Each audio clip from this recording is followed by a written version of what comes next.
And we're live. Welcome to the third annual PulseChainConference.com. I'm Maddie ALLin, crypto psychologist and conference organizer. This is the 8th 4-day conference I've created for the Hex and PulseChain community over the past 4 years. PulseChain is different than other cryptos because of the strength and decentralization of our community. For example, I've never been paid by the founder of PulseChain, Richard Hart. I just like crypto and I like organizing conferences. I'm like thousands of other people who are in PulseChain who bring their skills to the table. We're in PulseChain for the tech, we are in PulseChain for the community, and we are in PulseChain for extreme price appreciation. Of course, none of this is financial or therapy advice. Thanks to everybody for tuning in. This conference is special because whereas other communities seem to have influencers that come and go, PulseChainers stick around and keep building. For example, we have 100 speakers, which is more than ever at this conference. Another reason this 4-day conference is special is because Monday marks the 1-year anniversary of the launch of PulseChain. It's our launch anniversary. PulseChain is an EVM-compatible fork of Ethereum with more independent YouTubers than any other crypto. This conference celebrates and showcases the diversity and breadth of our community. We will hear from 100 speakers, including the likes of core community members, meme coin creators, the Fire Whale himself. He is making his first public audio appearance live. We will hear from Hexicans, longevity expert Aubrey DeGray, and even BitBoy V2, Ben Armstrong. I must say, this conference wouldn't be possible without the sponsorship of 5 brands that I hand chose because I believe so much in the DeFi tools they provide. Day 1 is sponsored by liquidloans.io, and we will hear from them later tonight with a major announcement coming out during the conference today. Day 2 is sponsored by my own protocol, timepays.me, with support from pateus.io and love.io. And again, there will be a big announcement. In this case, it's meant to honor all the conference speakers. Day 3 is sponsored by gopulse.com, the site that's mentioned most by Richard Hart himself.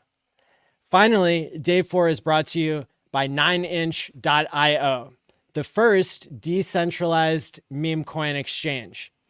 They just launched their documentary, The Lowest of Stakes, on YouTube.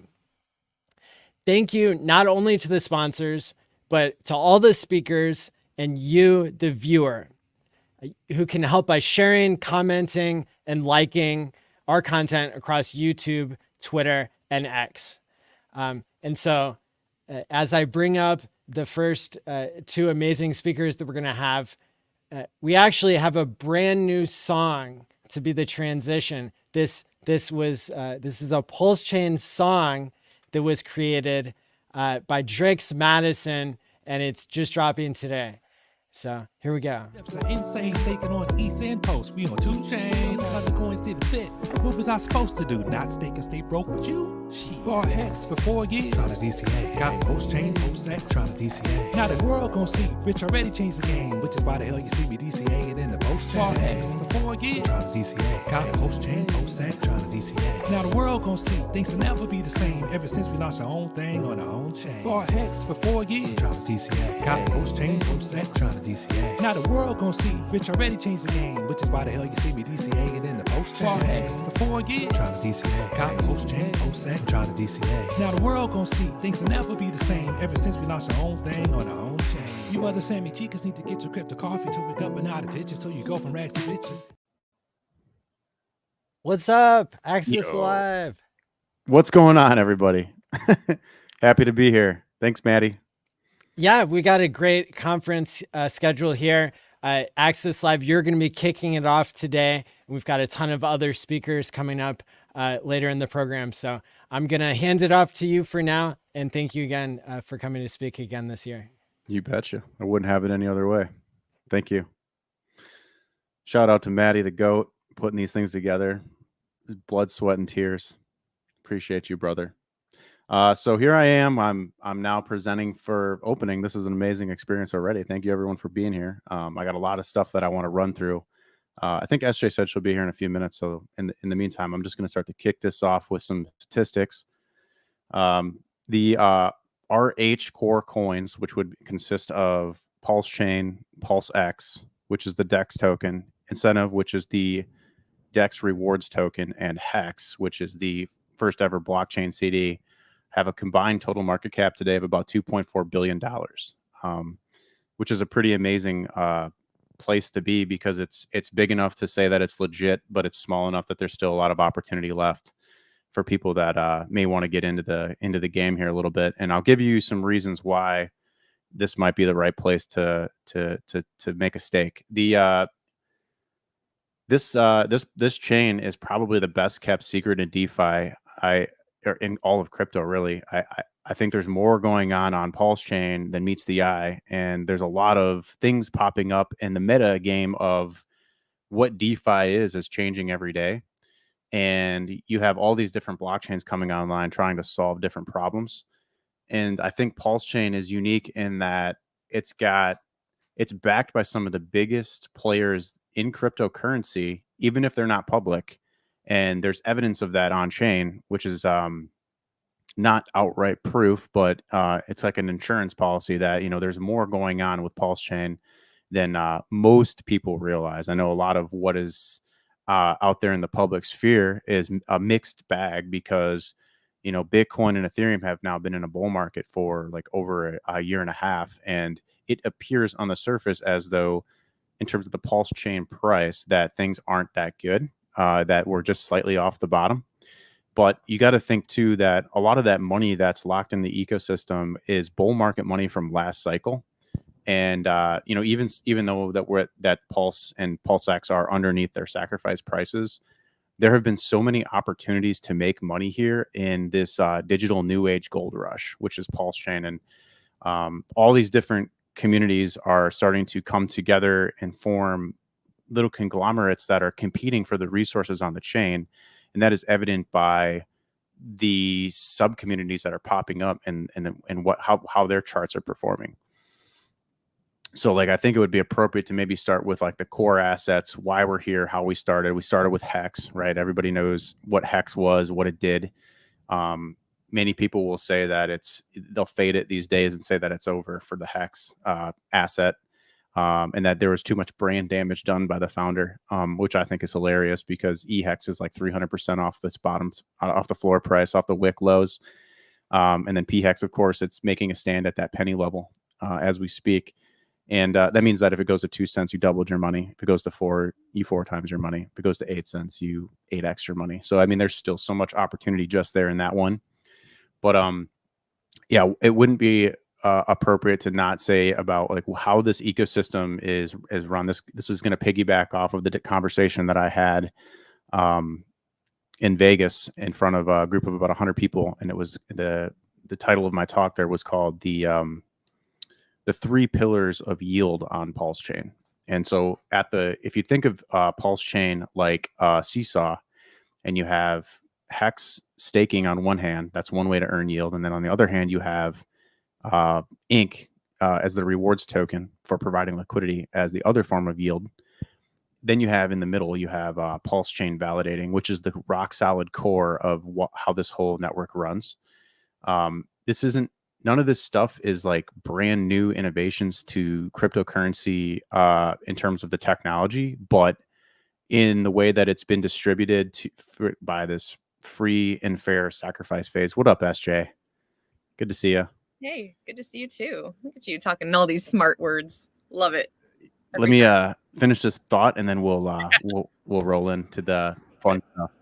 So you have like so PulseChain validating is that core that's paying that 9 to 12%. right? And SJ was there. She saw my talk in Vegas, and so you kind of already know what I'm about to say. Which, if you have anything you want to add to this, and maybe how you have approached it on your own, that would be good too. Validating is not for everybody because there is like a minor amount of work involved. You have to either hire somebody to run your servers for you or run them yourself. And if you run them poorly, you get hit with penalties. But that is printing like a base rate of like 9 to 12% APY. And so that's not that much different from how Ethereum does its validating. I don't think the APYs are as good over there, but don't quote me on that. But this is probably a good point to talk a little bit about who's been successful in validating, who's doing all that hard work. And so I was going to name like the top 3 people that on the GoPulse.com leaderboard. You got validatorstore.com, which is run by David Fetter. He's running like tens of thousands of validators. And then you got Matt 2540 in second place. And then you got Powered by All Nodes in third place. And so, without validators out there doing the hard work, we don't have a chain. So thank you guys for everything that you do and for creating that stability. And you're getting rewarded with, roughly 10% APR to do it. Then you could take those coins and you can pump them into your favorite altcoin plays or hold them for the 14,000x. And so then, maybe this would be another area to talk about a little bit about gamma.io for like, if you're ever having trouble with getting in and out of PulseChain through the bridge. He actually provided another version of the RPC settings, which has been it's been solving some people's problems. So big shout out to him. And then it actually costs around like $2,000 US to get a validator. That's 32 million Pulse. But the guys at the Project Pi, they have created a liquid staking derivatives platform that can reduce that cost for you quite substantially. I think it's like 25% for some and half off if you're not in that initial round of folks that got in. So the core of PulseChain is obviously validating. This is a fork of Ethereum. And you got anything to say about that, SJ? I can only show my appreciation, really for people that are doing that kind of work, because so someone like me, I physically can't, right? I live in a bus. So to run a validator node is just out of the question for me. Like there's no way I'd be able to do that with my connection in this space. So projects like Project Pi, I know there's another one that I can't think of, but basically the people that are offering virtual validator programs, when and if I've got enough Pulse in my bag to delegate some to that's definitely something that I'm going to look into and want to take part in, because that's DeFi, right? That's partaking in and being a part of the system is, validating is one of the biggest things, and that's super exciting. And I'm glad that there are people that have thought about all these different ways to make that available to more people. It's great work. You're doing the Lord's work out there. Well, and with that, that's a huge market. Like the staking derivatives is a huge market on Ethereum, and so people like Project Pi are actually bringing that. And I think there's like this thing called DeGen protocol that is also found a way to allow you to use NFTs as a way to get validator yield, which is pretty cool. Yeah. So like there's no shortage of projects on PulseChain, and we'll get to that as we get down to the section of the talk about infrastructure that's being built here and all the forks that are here. Everything that you get on Ethereum is actually already on PulseChain. So let's talk a little bit just statistics quick. I was looking through GoPulse. GoPulse is like the premier place you want to go if you want to know about PulseChain. You want to check out a coin. You want to see how much it costs to get into different leagues. What's gas doing, transactions, check your portfolio. I mean, it's all on GoPulse. It's basically the all-in-one suite. And that's for the PulseChain side of things. And then there's like another suite for hexagons in the Hex Scout app too, that I want to talk about when we get to the Hex portion. Those are like the two standout websites in my mind that can help guide your journey and make it a lot smoother. But so I was just looking, there's 1 million unique transactions on PulseChain today. And the There's 161 million smart contracts deployed, 25,000 of which are actually validated, verified smart contracts. It's a lot. 25,000 verified smart contracts. That's a lot of activity on PulseChain that, you know, when I look back and look at Ethereum and think about how last bull market went, and I'm sure you can agree with this, is like regular people were just priced out of doing anything on Ethereum. Like we couldn't even set an LP position on that chain because it was costing like $100 to set a position and then $100 to exit. I actually one time got quoted $900 just to set an LP pool. And this wasn't that long ago. That was just a few months ago. and so like I think part of the innovation of PulseChain is that you actually can play and learn on the network and figure out strategies, and it's and like the metagame of DeFi has now evolved because you have this whole new class of tens of thousands of people learning the game of DeFi. Like I'll give you a quick example. I don't know, have you dove into LP at all on 9mm? No, I for the first time, I just kind of dipped my little toes into LPing, and I did it on PulseX. Okay. But I just started to follow 9mm. Obviously, I mean, there's a lot of news going on about it right now, and I'm interested because I guess part of me didn't I understand that there are multiple dexes, right? But again, all of this is so new to me. You know, you were talking about seeing these ETH numbers and the cost to transact, right? I didn't know. I didn't experience that because all I did was hold like I got into Hex and then held on for dear life, and that's all we've seen is the bear market for the last 3 years. So a lot of this is brand new to me. I wish I would have messed around with testnet a little bit more and really gotten into that and understood more about how to LP, because I feel like I'm just behind. Like I'm catching up with everybody right now in terms of, you know, what that looks like and how to get involved. But I think that it's important because, again, that's being a part of the system, right? That's another way to DeFi and like really bring more adoption to PulseChain is to do LP. So yeah, you know, maybe I could just say that, you know, SJ is like a new member of the accessalive.com boardroom, and so she's getting exposed to a lot of stuff that maybe she never got fully exposed to before and can ask a lot of those questions. So your LP journey is just beginning, and and it's okay if you're in that same camp as SJ and you missed out on testnet, because I did too. I created an asset that went up billions of %, but this was my first foray. You know, call it lucky or call it just being in the right place at the right time. But because mainnet is so affordable, you can actually test things out and play with them. And a lot of developers are actually deploying their test contracts on the mainnet because it's so cheap to transact anyways. And so when I was talking to a dev about that, and he's like, yeah, well, we'll just deploy a test contract on the mainnet. I'm like, what? Like, thought you need a test net for that. And he's like, no, we just kind of do it on mainnet. So I guess it just shows you how much different PulseChain is than the Ethereum environment. Yeah. So kudos to you for playing around with PulseX LP providing. That is an awesome first step, and there's good opportunity in that. And then with 9mm, for example, you can take and set positions and you can stack them. So like you don't have to just have, like when you went into the LP pools on PulseX, you probably, by the way, I know we're just opening the beginning of the whole PulseChain conference here, but so we're already getting deep on LP. Oh, but yeah. But I'd have it the other way. Come on now.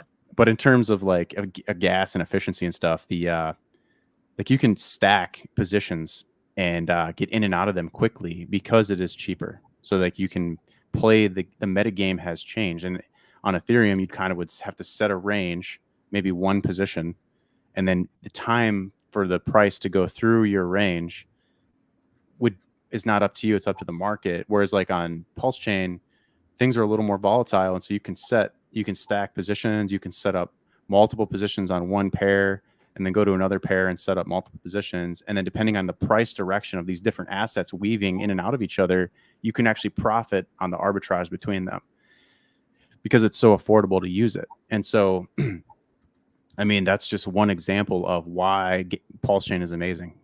It's, you know, it's truly in a league of its own in terms of it's got all the best elements of ETH and all of the forks and everything. And we're all here. The users are here. And, you know, I recognize that we're moving toward a multi-chain world. And I just think PulseChain is going to have a major piece of that pie. Yeah, definitely. For the noobs like me, and I think you may have touched on it when you kind of went into the explanation a little bit more, but when you're saying stacking positions, is that like, yeah, maybe explain that just a little bit more. Yeah, so like if doing like an LP on like Pulse and PulseX, how would I so if you had a position on PulseX, and your goal was to get more Pulse, you could make a position like right above the price, so that if PulseX goes up in price, it's going to give you more Pulse. But then you could put another position right above that, and then another position right above that, and another position right above that, so that as the price moves through the different price bands, you can start pulling them one by one, and you don't have to and you're not at risk of it getting all the way through almost to the end of your bands and you haven't pulled it yet, and then someone comes in and sells it back down. So is that like creating a liquidity pool versus joining? You can create a liquidity pool, but in this case, you'd be joining one of the 4 different fee tiers.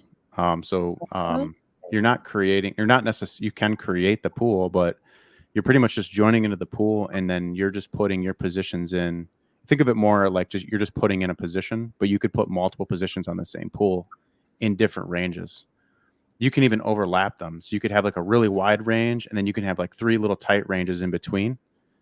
So that, let's say you put $100 in a wide range, but you put like $20 here, $20 here, and $20 here. Well, you're in for 4 positions at $160. You're making fees on the wide range, but as it's floating through the other $20 ranges, you can pull those off and take chunks down as you're still making fees on the wider range. Yeah, still learning. Yep. Yeah. So with that, we actually have a couple other cool stats. Was that there's $150 million of TVL locked in validators, $150 million off the market that can't be dumped. That's locked in validators in liquid loans, which is a stablecoin creation protocol, minting protocol. Fiat, which is an Aave fork, I believe. And then the bridge itself, there's obviously funds are locked in there, and then ZKZX and Time Pays Me coming up with, I think there's like $350,000 just in Time Pays Me. And so combined, all those protocols are locking up almost $150 million of value, which is just like, that's money that, you know, typically wouldn't be just out there not being used for something. This is money that's actually deployed and actively working to build the network out. And then because we were talking about DEXs, there's around 350 million. So we're at the lower end of the price range on Pulse and PulseX in dollar terms. Ink's kind of in the middle. Hex is still near the lows, not all-time lows, but it's near the lows. And there's still $350 million of liquidity across all of the different DEXs. So if the network does a 3x, that's $1 billion of on-chain TVL in the DEXs that can be traded. And that's kind of the magic here, is that, you know, Sunny D likes to talk a lot about how it's up to us to build the network out and create pairs and arbitrage opportunities and put those coins to work so that the network can benefit and everybody can grow the pie. Mm-hmm. And that's kind of where we're at now with these DEXs, is like, you know, each one plays a role. They offer different things. Like 9 inches in second place right now currently, and it's got all the exotic pairs. Like they call it the meme DEX. I'd like the brand shift to let's call it like where you go for exotic yield on coins that they're just not the core RH coins until the PulseX farms comes up with some other farms down the road. You know, this is where you're going to go for exotic yield. PHUX also has options. I mean, that's a balancer fork, so it comes with different conditionals that give different parameters that you can do more cool stuff, and you can get boosted yield over there. And then 9mm are our only place we can really do V3 liquidity providing currently, and that's a really effective place to go to play the meta game right now. The meta is being played on 9mm. The farming is being done on PulseX and 9-inch, and PHUX kind of finds it somewhere in between. So it's just I call it the modern gold rush in crypto, because even though the charts look down, it's not bad. It's opportunity if you know what to look for and how to play the game, which is why there's people out here like me spilling our guts trying to teach people how to use these tools, because it really is an amazing opportunity. And eventually the world's going to catch on, and because of things that's going on behind the scenes, which we'll get into in a little bit. So I've kind of taken this conversation so far into basically Pulse, the coin, the yield that you can get from validating, and kind of the initial stages of the network effect growing out.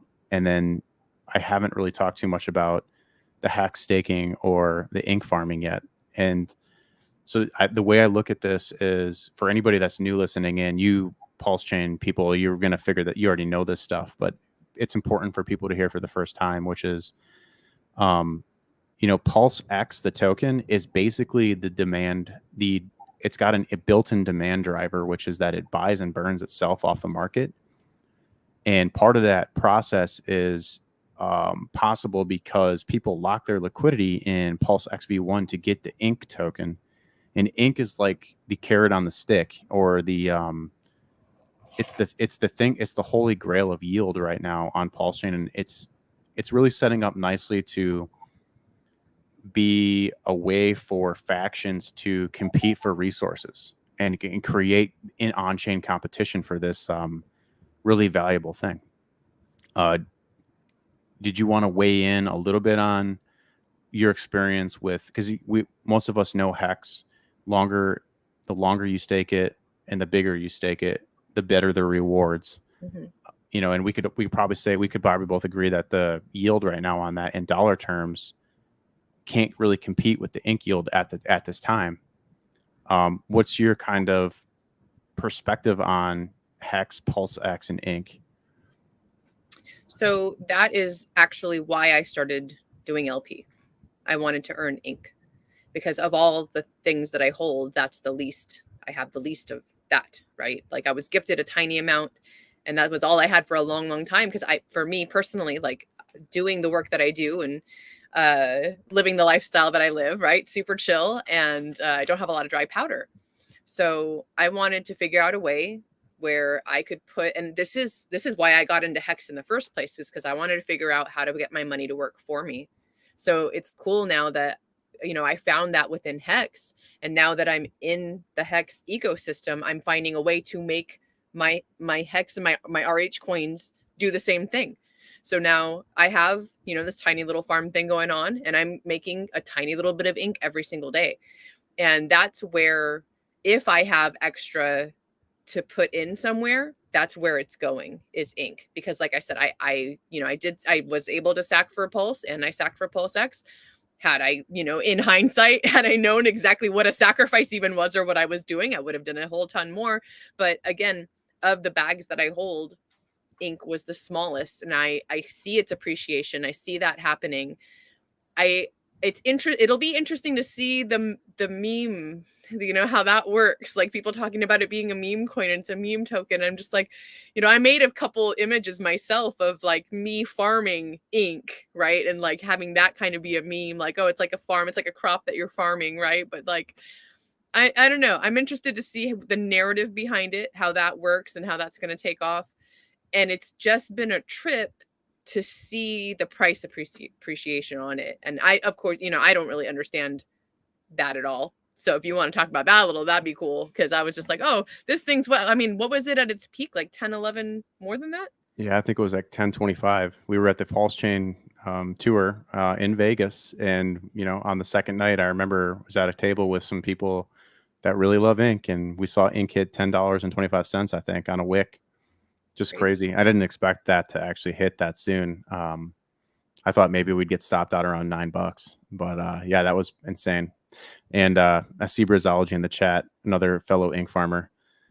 So the narrative behind it, you know, the memeability of it is interesting. It's probably not my favorite narrative behind it. I think more interesting is just how there's a certain, you could compare it somewhat to Bitcoin mining, but except in this case, you're not buying overpriced mining equipment. In this case, you're actually helping the network by locking your liquidity in the pools to give value to the network, to make the market more efficient, and to hopefully get rewarded for doing so.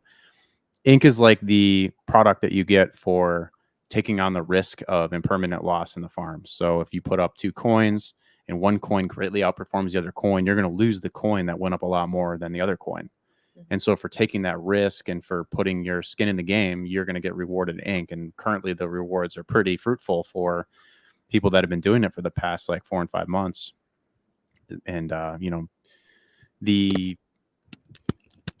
in terms of like the actual numbers, like a hex, if you, so comparing ink to hex slightly here for a second, if you remember, these are 2 sides of a seesaw. So I think there's like a rebalancing that's occurring. So like in terms of ink is super valuable right now. And it's the thing that's most sought after because the least amount of people have it. It's the thing that no one could sacrifice for it. The only way you got it is if you bought it from the market, which drove the price up. There was like a mad dash to pick those things up off the lows because it was so cheap. And I remember being on the PulseChain cruise and saying, I don't know if we're going to get to 10 cents this year or $10 this year. I was actually thinking it might break down and go lower, and I was glad to see that it didn't.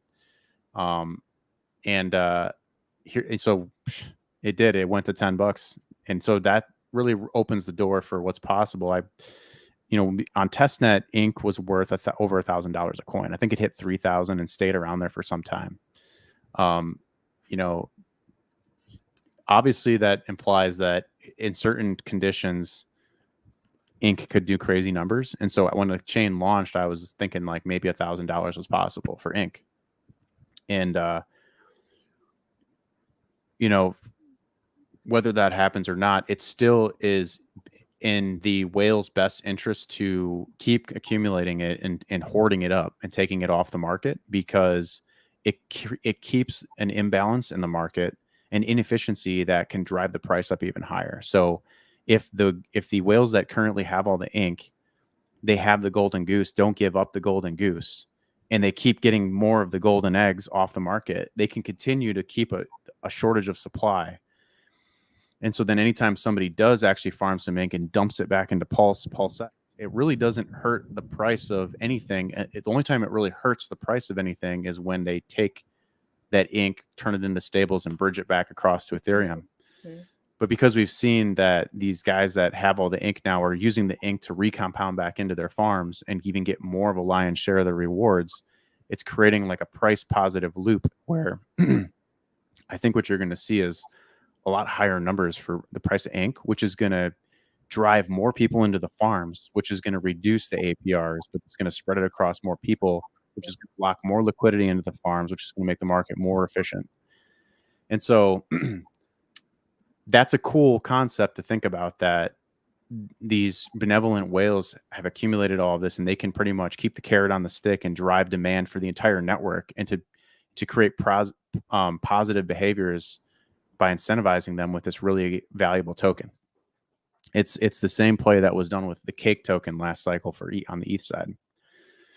So the other side of that is the other side of the seesaw, which is the hex yield. And so if you take and you go into Pulse Ink or PulseX Ink farm for a year, or if you stake hex for 1 year, there's like a 9 to 10x gap in the yield that you're going to get for a year. So you're getting 10 times more money in dollar terms for going into the ink farms for a year on those 2 pairs versus for staking hex for a year. Now, if you'd say I'm going to stake hex for 15 years, now you got that opportunity cost of not having your coins for a very, very long time, but you're earning at a faster clip. So then it looks more like 3x differential. So that if you stake for 15 years or you stake for a year, or if you lock your coins for a year in the ink farms, there's only you're getting 3 times more yield from ink. And so to me, that's saying that there's an imbalance in people are undervaluing Hex and that it's too cheap, and that Ink is either overvalued or or that they both need to come up in value more even. And so ultimately this is the part that's interesting, is that PulseX buy and burn that's constantly, as this volume is flowing through the system, there's more and more of this PulseX getting burnt off the market, and eventually that's going to create a huge shock on the supply of it. And so because 4% has already been burned, and you could extrapolate that out, that maybe in the next year another 4% or so would be burned. I mean, you could be seeing like 8 to 10% of all PulseX is burned out of the market, which that's a huge chunk if PulseX continues to go 2x harder to the upside than Pulse. So there's this effect on PulseChain where Pulse moves 2x, PulseX is moving 4x, Ink is moving 8x or more, so that each one is like leverage stacked on top of the other one. And there's good people out there that have good theories around that PulseX is actually going to go do something crazy later in the cycle because of this supply shock factor. And because PulseX is going to go up in value like that, it's going to drag the whole network up with it. So yeah, you have a situation here where each of the RH coins is valuable in its own way. And during certain parts of the cycle, you're going to see one of them outperform the other one. I think typically you're going to see, PulseX is going to overperform Pulse, and Ink is going to overperform both. And Hex is kind of interesting because it could lag for a very long time, but then it could make a move that just shocks everybody. Like right now, it's up. It's up like I think it's like 150% against Pulse off the lows from the breakout. I was on Crypto Coffee's channel. It's up 75% against Pulse in just a few weeks. And so like you could effectively have played that Hex play, not through staking it necessarily yet, although those guys are going to get ultimately rewarded, as we'll find out long term, because of what's going to happen underneath on the rails. And that's another layer of complexity that most people won't have to know or need to know, but they just need, like the guys that did buy some Hex and stake it. Yeah, it's gonna turn out okay. I don't know how much you want to go into the rails being built, but you've heard about the Tropa ecosystem and what's going on with PDI and the speculation around that, I'm sure. Yeah. Yes, I have. Yeah, still trying to wrap my head around a lot of that. But, I think for me, it comes down to the fact that all of this is bringing adoption and all of it is bringing excitement. And, that's moving, whether they're trying to or not, right? Like that is moving the RH core coins, right? In one way or another. Yeah. And so even though the RH core coins are like, they look like they're down, but actually that's opportunities like staring you in the face. And, once they start to move, they're going to move together and they're going to suck all the air out of the room, and all of the altcoins are going to capitulate back into the biggest, deepest liquidity pools. And that's what's going to really create that massive run up. And we saw something similar with PDI, the forked DAI, which you could almost classify now as like a speculative stable coin. Because people are starting to talk about the possibilities of that thing actually going up in value. It's already up 5,000x. Richard Hart's posted about it. It's not a secret at this point that there's evidence on chain that somebody's doing something with these old Ethereum contracts. And so I'll leave that to you guys to go dive deeper in and dig into. But there is a clear path, if any bit of that is true, that the whole network is going to increase in value by a magnitude more. Yeah. Including the RH core coins. Yeah, I'm going to put a tiny little plug because I know we're going to talk about this later too. But if you want to learn more about that, the Atropa dev is going to be in Amsterdam talking about all that jazz. So PulseChainTour.com. Yeah, so the PulseChain tour is going to Europe, and they are doing I think the Amsterdam is the next event, right? And it's June 15th, right? Yeah, there's a little meetup the 14th as well. So if you're in Amsterdam the night before, we're going to hang out, have a little drink or two. And then the 15th is the big event, and that's a full day seminar. We have a whole lineup of speakers. I believe it's all on the website at this point. But yeah, the Atropa. One of the Atropa devs. James? Maria. Oh, goes by Maria, pseudonym, but I think James, maybe. Oh, okay. I didn't know. That's Allegedly. Casey is more getting all that done in the background in terms of getting the speakers lined up. But yeah, so he will be there, and we're really excited to. I personally am stoked because I actually haven't even watched the KSB video that they did about talking about him, but it's really cool to see just the way that people's minds work, right? And the way these things are being built and being talked about. And, like you said, Richard, it's something that Richard has mentioned. And it's something that someone donated to me at one point. I looked at my donation wallet the other day and I've got a little bit of PDI in there. And I was just like, well, thank you, PDI community, for that. Because, man, I'm about it. If it's in my wallet, PDI do it all. Let's go. She's a supporter, guys. So that's pretty cool. I was, I'm kind of, I wish I could come to that one.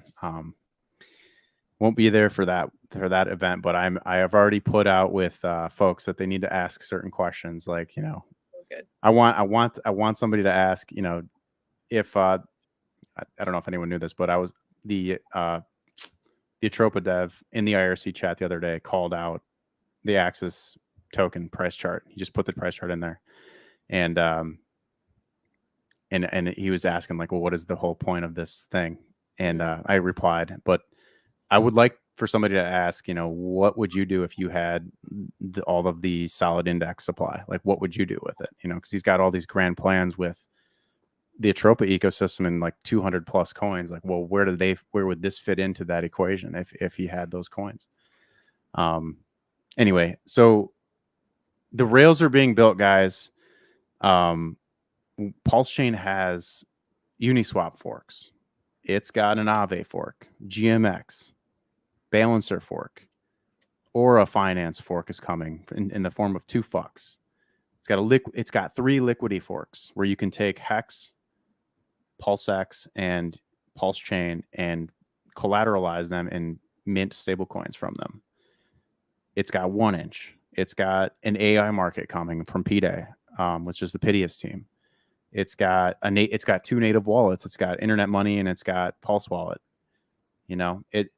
There's literally 4 dexes out right now and a 5th one coming. So there's so much low-hanging fruit on PulseChain, and it's getting picked up quickly. Like, there's a lot of developers that are out here building, just forking and building out the infrastructure that we need, and a lot of it's already built. And I think it's interesting because it really puts the users or the market in a unique position to take what Richard said many years ago about the P copies and trying to leverage those to bring the Ethereum devs over, or we're just going to do it ourselves, right? With all these forks of these projects that are already operating and running, relatively flawlessly. And so how many did I just name? PulseX, 9inch, PHUX, 9mm, Freedom Swap's coming. That's 5 dexes. Fiat is the Aave fork. Fame is the GMX fork. PHUX is the Balancer fork. 2 fucks is the Aura fork. Then I said Liquid Loans, Earn, and Flex. Piteus is a great DEX aggregator. There's others as well. Spark Swap's a DEX too. Don't want to leave those guys out. And sorry if I leave people out. There's so many protocols that are already here building. And so it's a shout out to all you guys for all the hard work you've done. And we'll continue to do going forward. I think this is the year. Year 2 is the year where we really see, what is PulseChain really made of? Who is here to stay? And how far can we take it? And like 2025, I think it's already been a pretty good year, and I could still see price appreciation this year, a decent amount of it. But 2025 is going to be even better. I think you're going to see some crazy stuff happening going into that October event, the New York City hearing. And I know PulseChain Tour is going to be there as well. I know a lot of us should be there to support the cause and stand up for what's right and for our freedoms. And that's it's coming fast, and so then pretty soon we'll blink an eye and 2025 will be here, and things are going to look a lot different, I think.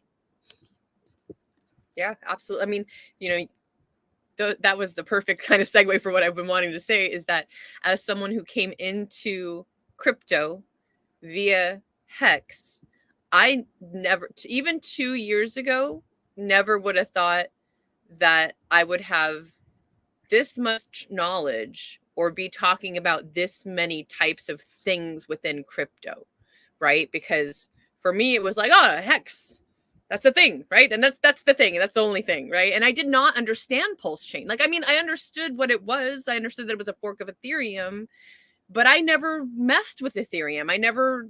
I barely did any transactions on Ethereum because, like I said, I got in with Hex, and I staked some things, and that they've been staked, and that was it.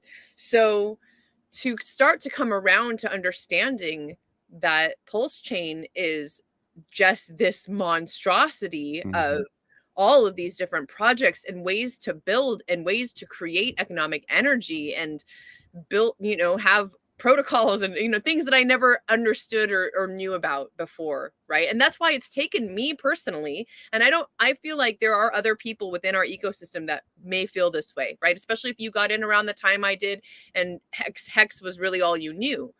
Was, it's taken me so long to look into a lot of these projects or get interested in them or have any want to learn about them, because I was happy with my hex. And I was just like, I'm just going to sit here and let it do its thing. But as you become part of PulseChain and you learn what it is and what it's doing and what is being built there, right? The more I think you dive into those projects and understanding what really PulseChain is allowing to happen, right? And for me, one of the first things I heard about was the whole NFT, like getting NFTs on and, the cost of that being different and how that's all working. And so that got my attention. And then starting to understand, other people, I was like, well, why, if there's PulseX, why does there need to be other DEXs, right? Because again, coming from not knowing other chains or not being in crypto beforehand, I didn't really understand how, different DEXs can do different things and bring more adoption. So it is really awesome to be a part of something big like this. And like, it's hard having been in this bubble for so long to remember every day we are so early. We're so early. And that's very evident, as I go along with the PulseChain tour and we're out there talking to people in real life, right? You start to realize, oh, right, there is a whole world outside of this little online bubble that has no clue what any of these words mean or what's going on here. But we just had this whole rags to riches and Gary and Cabana and B Roots all out there talking to Donald Trump about crypto. Yeah, that's so sick. Like, what? My brain, like little by little, right? And then I think the floodgates are going to open at some point, and like RG says, I really do think we can fill stadiums. 100%. And this leads perfectly into like the next part that I wanted to talk about, which was about keys to growth and adoption for PulseChain. Like, what does all that mean? And, look at what these four gentlemen did, like Gary's initiative with the Minect app to get us like in the same room as the Patrick Bet-Davids and the Donald Trumps.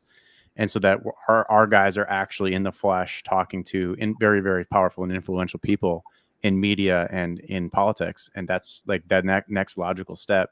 If we really want PulseChain and what's being built underneath PulseChain, hint there, to really come to fruition and really be front and center of DeFi. And I mean, so I'm just going to go down a quick list. I know we got like 9 minutes left, and so you have some involvement with the PulseChain Foundation, I think, right? Only in knowing like who they are and seeing them come together. I'm not like on the board or I'm like in the room, but so I'm not really like involved. So they're working. These guys are working to basically get respect from the broader crypto space, and part of that is through seeking centralized exchange listings and through talking with legal teams and trying to basically demand respect from, and at least get the things done so that we can get proper listings on like where everybody's seeing crypto, which is like on your coin market caps and such. So they're out there and they're working hard to bring growth and adoption. In addition to that, like Pulse domains, like they're allowing you to, they're again another instance where they're bringing technology that exists on ETH, which is domain names, which can like lock into a wallet address and then give you just a domain name for your Pulse wallets, and effectively bring up an entire profile on a wallet if that's something that you want to do. And so then that's another element there with growth and adoption. And then you got like we have our own coin listing sites. We got Pulse Coin List, we got Pulse Hot List. Obviously we have Go Pulse that's doing its own coin listing rankings and stuff like that, and dashboards. And, we talked a little bit about, when we're talking like a growth and adoption, like there's a certain magical mystery behind the P copies, and something that Richard talked about, years ago about, wouldn't it be cool if the P copies and in the Ethereum versions, they were able to come to parity and you could trade them, and you got one of the pair, the other side of the pair for free, and you could trade them on a cheaper, faster chain. You're basically taking load off the thing that's broken and distributing it across two systems, which creates a twin turbo engine that's going to make everything more valuable. And so I think that just even, we've seen little sub communities on the Pulse chain actually trying to push the prices up of these P copies. One of them today was Aave. The Aave fork got pushed up like 280%. And I know I think it was Cream, I think actually hit parity. Crow, another one, Too Spooky was all over that early and trying to push that up. There's guys that are taking it upon themselves to build this chain out and follow through on the messaging that, Richard Hart put out years ago. And, if you can convince, if there's any way to convince somebody or incentivize an Ethereum dev to come to PulseChain, it's going to be by driving the price up of their asset, so that when they look on the Pulse chain and they've got hundreds of thousands or millions of dollars of this asset sitting on another chain that they can use, and just see that and be like, wow, like how's that even possible, right? And so the P copies, then you got like the speculative stable coins, which are also copies from Ethereum. And as we alluded to earlier, you got PDAI, which is up 5,000x off the bottom, and PUSDC and PUSDT. And, is it possible that those things are going to go even higher and potentially even peg? That the mystery around that is enough to get people interested in speculating on it. And then I thought I would talk a little bit about DBank. I don't know if I know you've seen DBank stuff in the boardroom chat. Yes. Have you ever played around with it at all? You know what? I was about to connect my wallet and like set up my little account and do that. I haven't done that yet, but I've looked at it. I've looked at a few different people's. Well, it's very interesting, and it's the cool thing is that it kind of makes me want to. How do I put this? So, for example, I have all these different things in my donation address wallet, and for the most part, I don't touch that wallet at all. I just let it sit there, and I let all that stuff accumulate, and hopefully someday something in there gets big enough that I can take a little bit out and do something with it, should I need it. But I like the idea that through, better believe. Oh, correct. I like the idea that I would have the chance to show people, hey, look at all these different assets and look at all the different things you can do with them, and look at what they've done for me.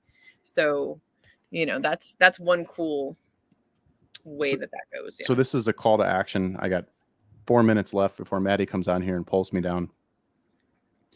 We have a good opportunity here where we can basically come together and, of course, make sure your security is in order and you're putting a wallet on DBank that you're okay with the world knowing. You can create a pseudonym for it so it's not like directly tied to you. But if we can get more and more of Pulse chain value to show up on DBank, and we can come together and create like a Pulse chain club, that's going to be a way for all of crypto to notice the amount of value that's sitting here on Pulse chain. It's a good way to up the optics and show people that there is life over here, and that there's a lot of value over here. I mean, you're talking about a $2.4 billion market cap across the RH coins alone. So there's that. And then a couple other things, just 404s, Gophers guys, they did 404s, the 404 Mon guys, they did 404s. And these are projects that are going to be able to, you're going to be able to program intrinsic value and different properties into them. NFTs, platforms, of which I know there's 4 of them. I hate if I leave you guys out, anybody, I don't mean to. It's just there's so many things going on PulseChain. And It's just so much more than just a price chart. I went from being basically an analyst to being a complete full stack crypto mastermind course thing. It's like, you got chain analysis, you got the 4 pillars or 5 pillars, the market cycle theory, you got obviously technical analysis, you got tokenomics you need to be cognizant of, and liquidity providing is a major part of life on PulseChain, guys. So it's definitely a skill that you need to know. The guys that are going to do the best on PulseChain going forward are the ones that take the time to understand liquidity to some level.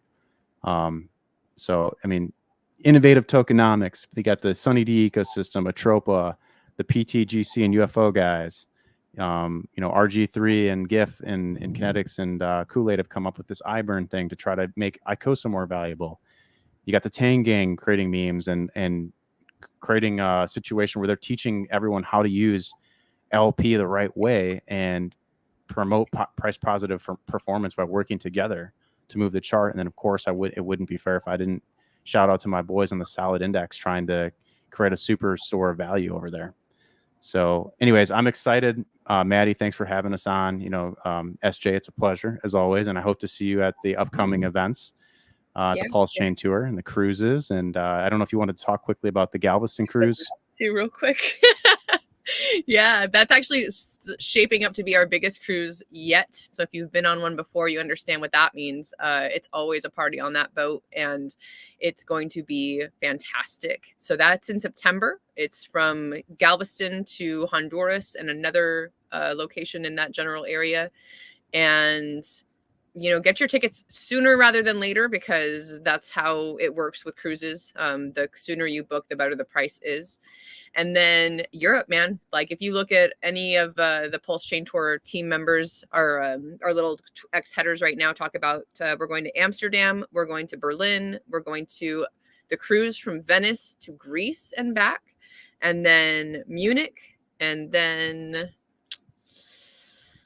Lisbon, Portugal. That's going to be awesome. And then London. So those are all the locations in Europe. I'm really excited to be going over there and, just talking to more people and learning more about, how has the sentiment been across the pond, and like, what are people up to out there? And, we're looking also, if a speaker, someone that's out there and wants to speak at one of these events, get a hold of myself or RG or ALLin and, talk to us about, how we can build it together and do more. I mean, that's one of the things that has kept me going, right? Like, despite price down and bear market for 3 years, knowing that there are so many real life, right? Like, I can touch you, real life community members out there, and, people like Maddie ALLin building these conferences online, and, the PulseChain Tour team going out there doing it, in real life events. Like, these things I think are more bullish than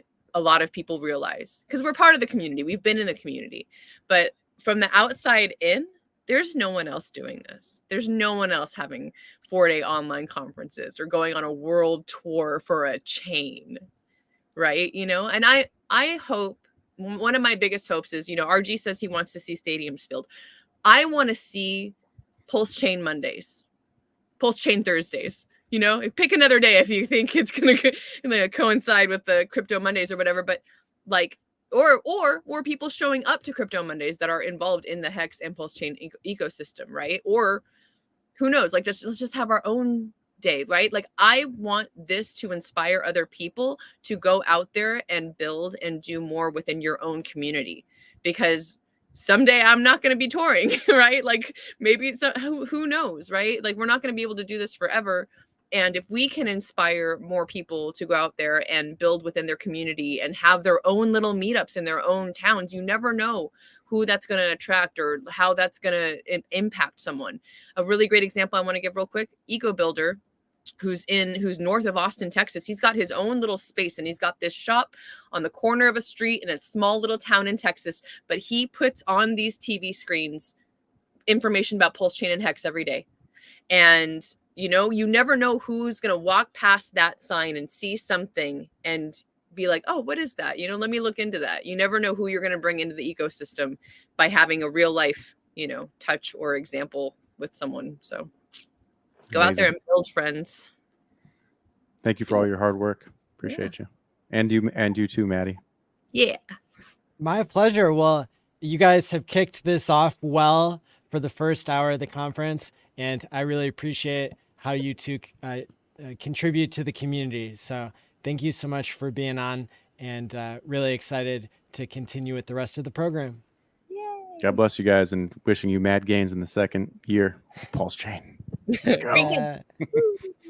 Thanks, guys. Thank you. All right, so we've got another original song here to be the transition between the different speakers here. So this is from Okeechobee.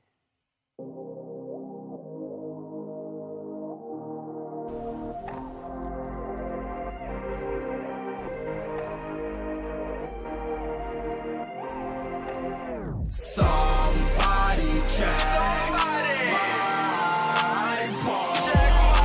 I'm just about ready to rain.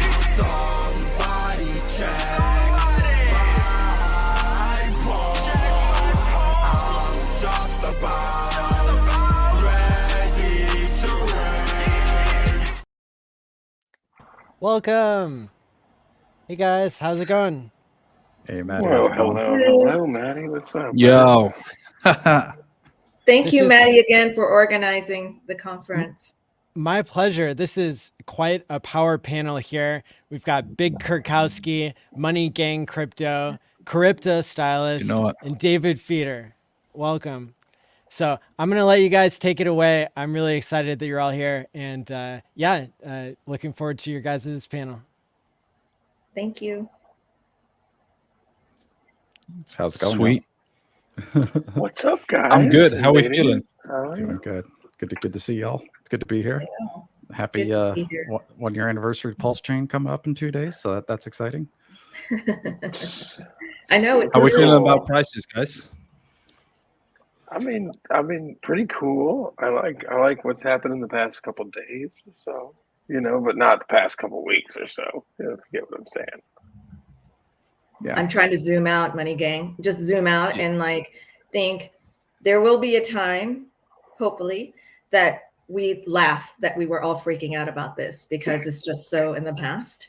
And in the meanwhile, what I'm focusing on is accumulating as much as possible and also just educating myself on all the opportunities within DeFi, like liquidity providing and, validating. So I want to talk to you, David, more about that. And then also wealth preservation. So once the gains do come, then how do you preserve your wealth? So I've been actually doing a lot of studying about that as well. So I'm acting and assuming the position as if it's here and it's happening and preparing myself. So that's how I feel about price. I don't care. That's a super fire way to look at it. It's, and the best thing you can do is to pay attention to what you're into and what you're doing and be dedicated to that. And that's what worked the best for me is not getting caught up in all the dogs with hats that are out there, or whatever the hell else is going on, So yeah, that's awesome. How about anybody else how they feel on price?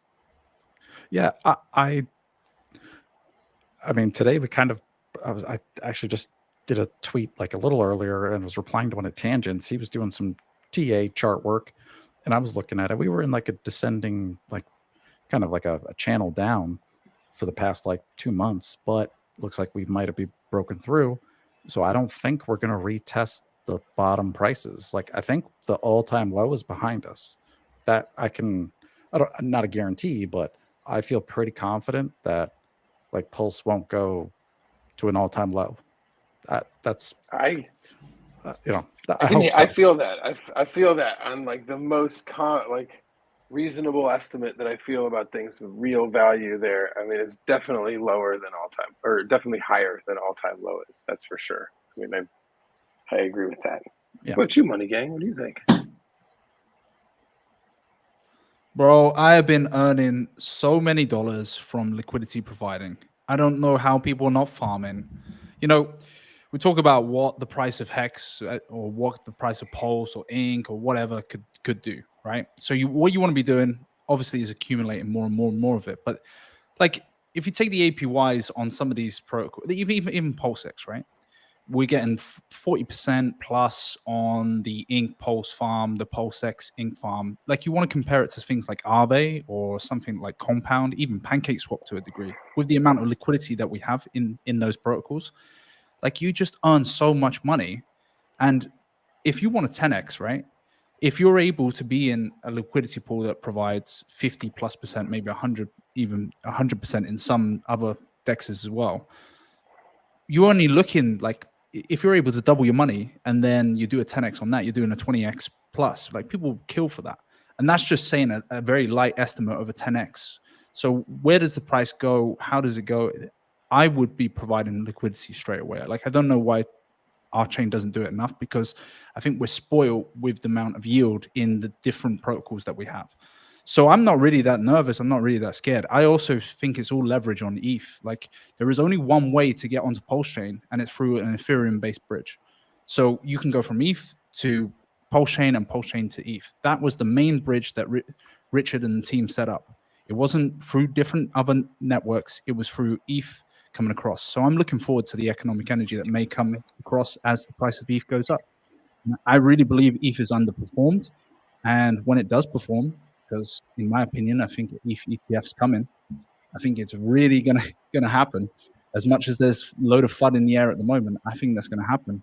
What happens with the price of ETH? Look at the price of BTC when an ETF got approved. It skyrocketed. It went above and beyond. We're talking about a left translated cycle this cycle. So I'm very excited. But you know, some people don't believe that.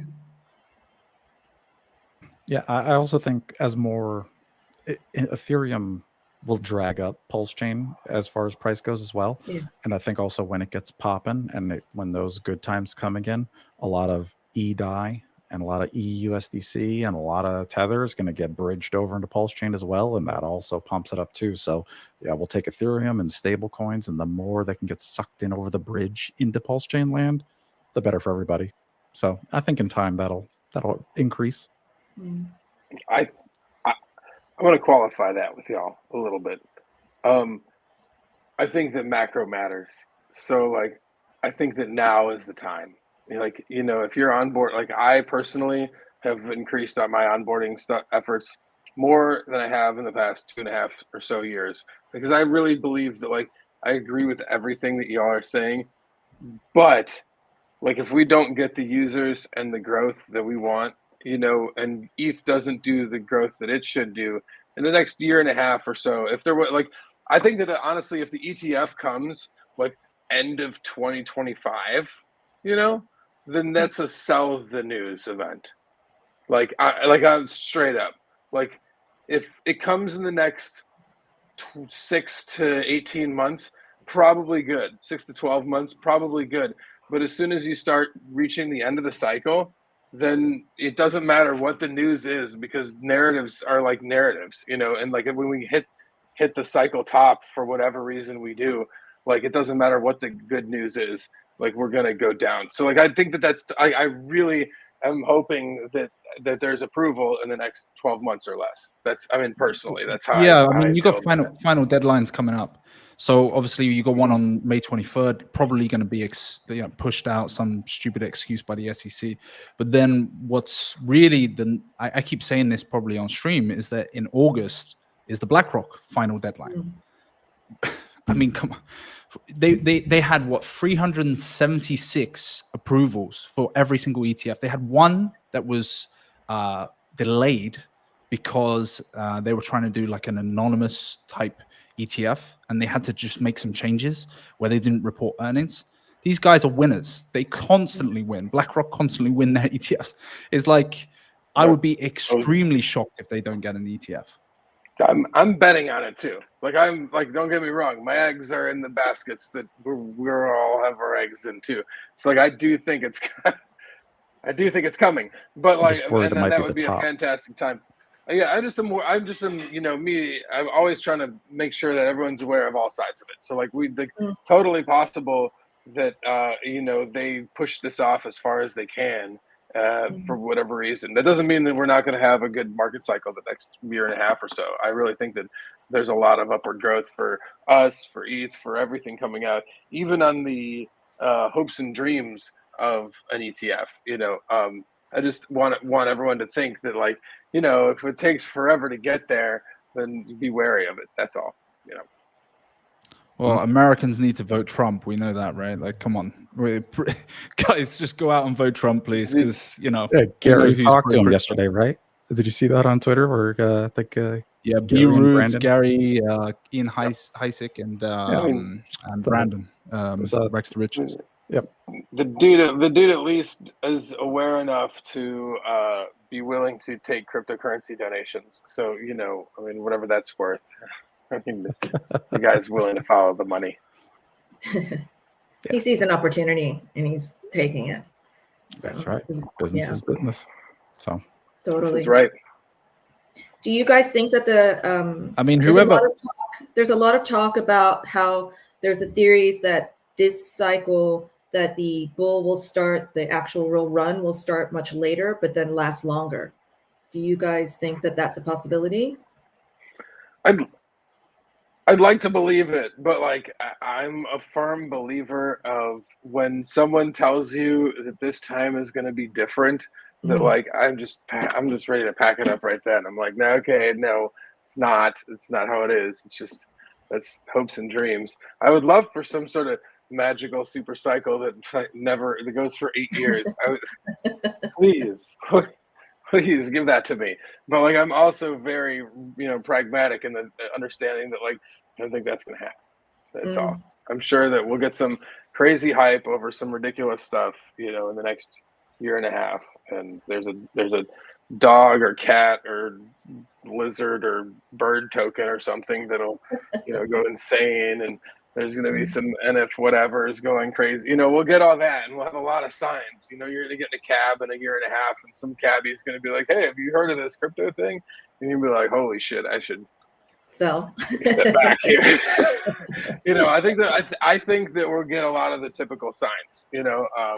I might look and feel a little different than before, but I don't think that I would love for an 8-year cycle or a 10-year. Please. Yeah, what I've usually heard is more the kind of opposite. A lot of people talking about this kind of left translated cycle. Bob Lucas talked about it. Obviously, Bob Lucas, for anyone who's an audience member, is the guy who came up with the idea of like the 4-year cycle, which is kind of pre-patterned into crypto. Basically, we all know the 4-year cycle, right? So traditionally, we would see a September-October 2025 would be the typical top, or if you're following a traditional right translated cycle. This left translated cycle is because the fact that Bitcoin's done at an all-time high before the kind of midpoint, if you were to go off of that 4-year cycle. So I kind of really am happy that the Bitcoin's sitting at 60K right now and has had this kind of major pullback, because I was very aware like this could play itself out. Obviously we're still at the early part of the year, but we'll have to see it come August, September, October time. But I've heard that. I've also heard kind of double top type thing. But again, is it scaremongering, or is it like definitely going to happen? I mean, a lot of people do follow Bob and his predictions, but yeah, we'll see. I'd be interested to get your takes.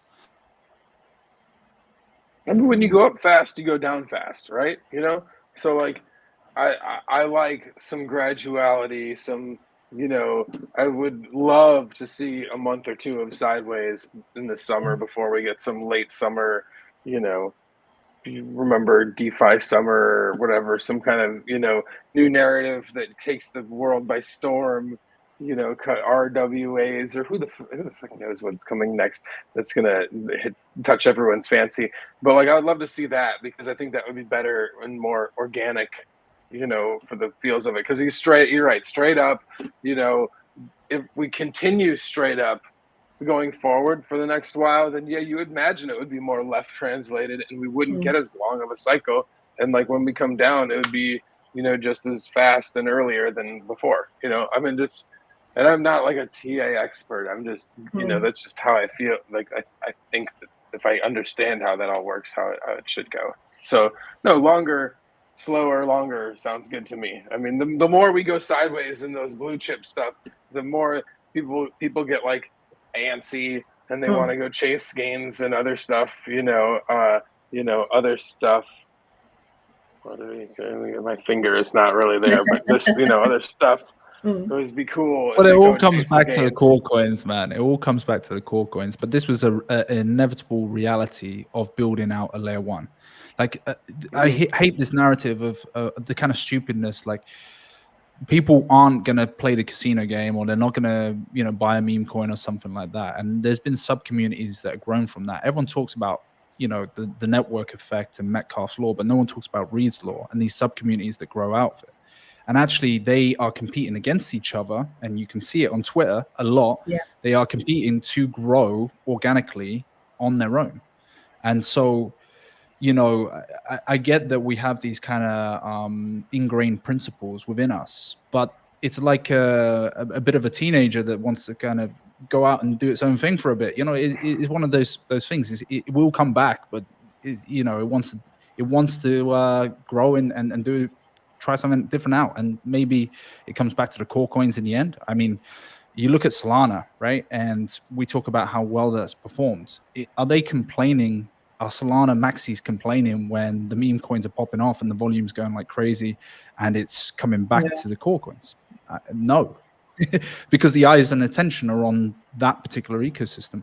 And so I think that the fact that all of these coins also help the volume and also help the deflationary nature of some of the core coins. It's like,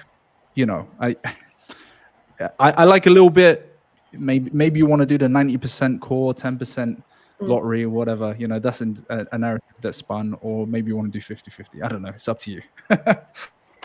It depends on how active you really feel like you are and have time for your stuff. If you're paying attention to everything and playing with it every moment of every day, and this is your life, fine, whatever.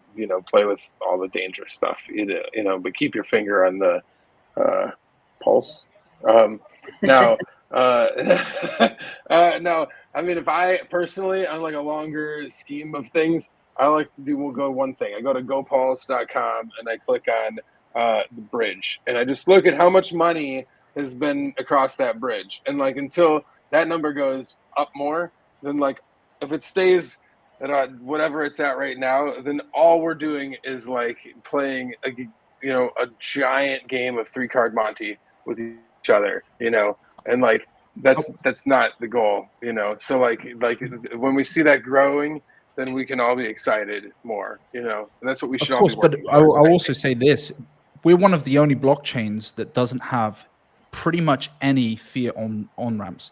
Now we had Coast is been down for a bit. Genuinely speaking, like let me give you a comparison, right? I don't want to jump on Solana here, but I think because it's performed so well this cycle, it's very important to understand the reasons why it performs so well. And the major reason comes back to the Phantom wallet, whereby you can literally connect your PayPal and buy Solana meme coins immediately. So the ease of access has been a benefit.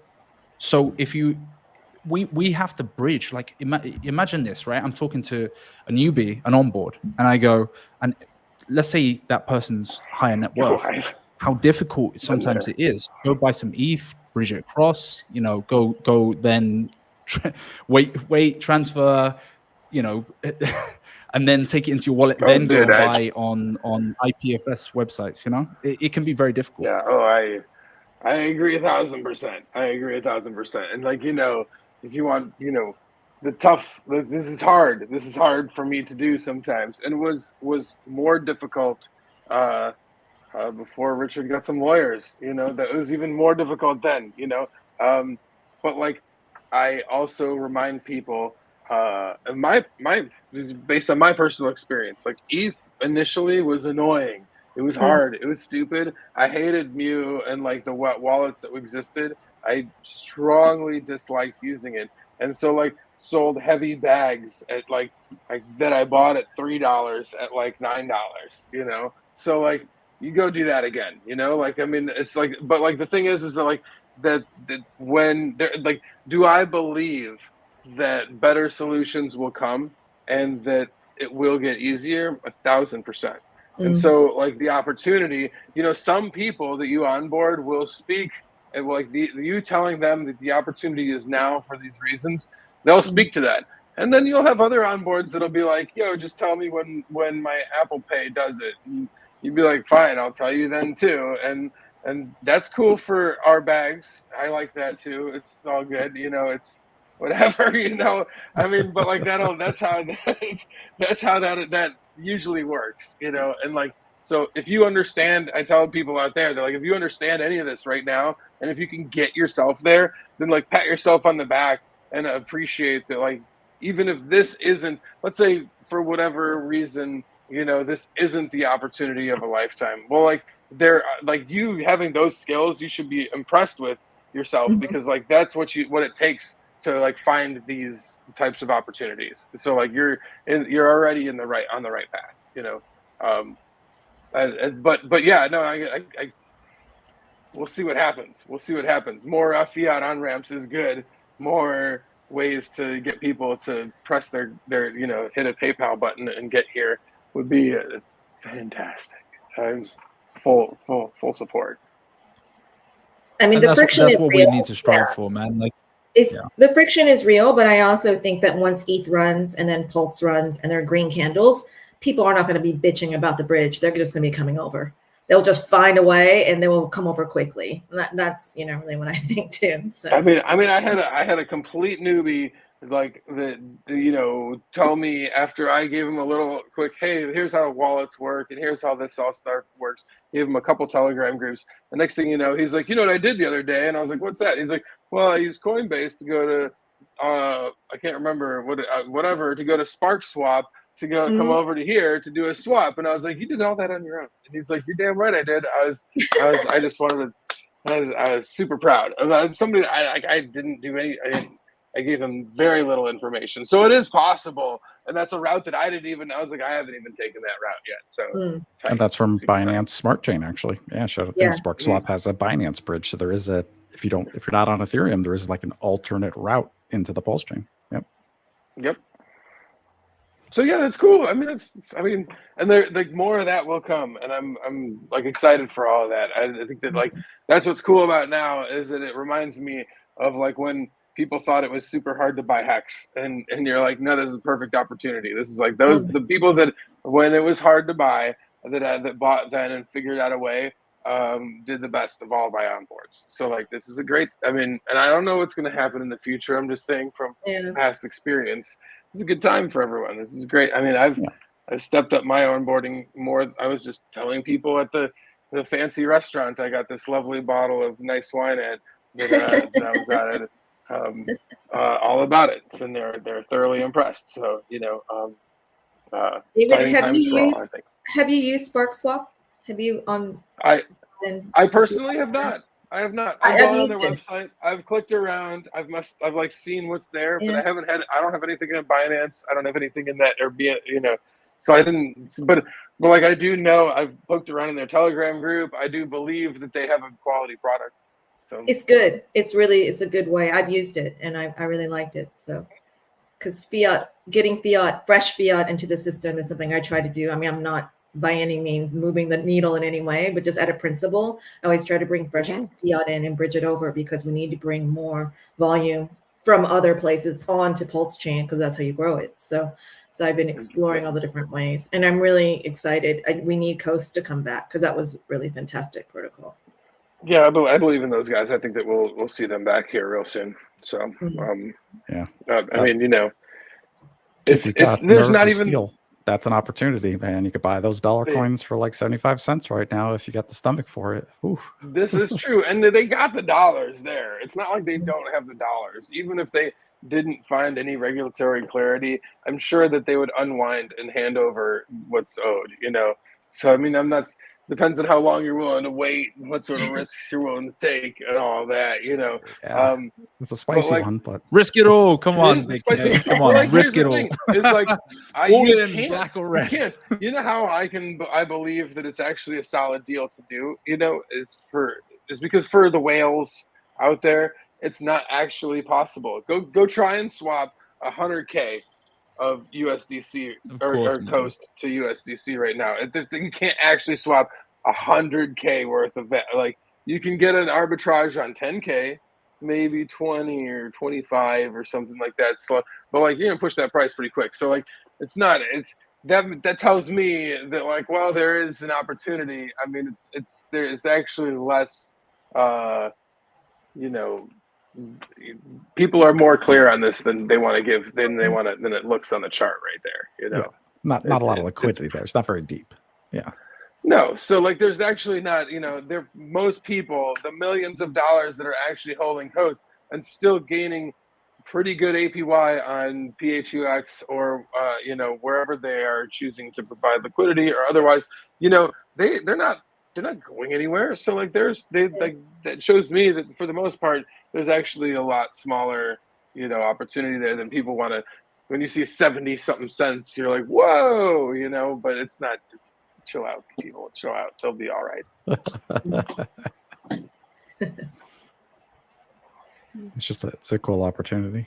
But you guys were mentioning earlier, like, there's a lot of, we're layer 1 on PulseChain now, and there's a lot of projects. And I do want to say, even as a validator, it's tough because I do want to be like a RH maxi, but at the same time, I do want to support volume on the network. Like, I don't really care what smart contract you're running, as long as you're burning Pulse. It's all good to me. I'll process your transaction on my validator. I don't care what you're clicking. So I'm kind of like agnostic now, where it's like a highway. It's like everybody can drive on the highway, as long as you pay the tolls. So and the PulseChain, I gotta say, it's pretty busy. The gas prices, like even last night, I go to do something. They're crazy. Sometimes it was like 5 million beats, and then it goes back down, and there's a lot of volatility. Sometimes it spikes up when there's a lot of usage. So there's people doing stuff out there on the PulseChain. It's happening. It's not a ghost chain. I can guarantee you that. I can see it with my own eyes. So there's a lot going on. And like, I want to say, Big K, like you said, if you were the kind of person who was in Hex early, like if you were hitting F5 that first night like I was, and then you dollar cost average for that first 30 days, like if you're the kind of person who can do that, and you're here right now watching this, like you're in the opportunity. Like, it's a 1-year anniversary, but it's still kind of early, right? It's like that 1 year is pretty young for a crypto. So yeah, this is the opportunity while it's hard. Like, if you're here, congratulations. Because in 3 years from now, when people are buying on PayPal, where do you think the price is going to be? Lower or probably a lot higher, huh? So, yeah. I got a question to that, actually, because maybe you and Big K can kind of answer this. So, how do I say this in the nicest way possible? I feel like I'm a quote-unquote newer hexagon, right? Probably came in like 2021, nearer the top. But a lot of the old guys, right? They're gone off into the sunset. They're gone. They're off. They're chilling. Come back, like, come do some work. I don't know. Like, what do you think about that? Because obviously, there's a lot of guys who have come up and a lot of quote unquote influencers or whatever you want to call it. But I do miss some of those old guys, like really, maybe steering the ship a little bit. We do miss Richard, obviously, streaming. There was a lot of leadership there, and kind of, he'd slap us in line if we were out of line, whatever. But now there's a little bit of leadership missing.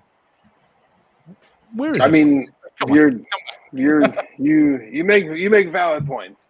Although this is a topic I've spoken on that I, as like a community builder in my previous lifetimes, like there is a bell curve to all of this, So like I really applaud everyone, David, cats that have been here for a long time, because it's tough. It gets harder. Like it gets, like if you were a part of the early Bitcoin community, the first 50 dudes out in some Caribbean vacation being like, hey, we like this stuff, most of those dudes fucking hate each other now. Most of them have competing projects now. Most of them have very different perspectives on how they think Bitcoin should be run, or is, what's good for it. And like, you can't stop that. We all, like, it's really cool and awesome when you have this common goal, and then it like becomes much more difficult. And like, I look back now and think like things are very different now. So like, you can't stop that part of it. Some people are going to just step away naturally, you know, and they're going to look back and be like, this isn't the community I started.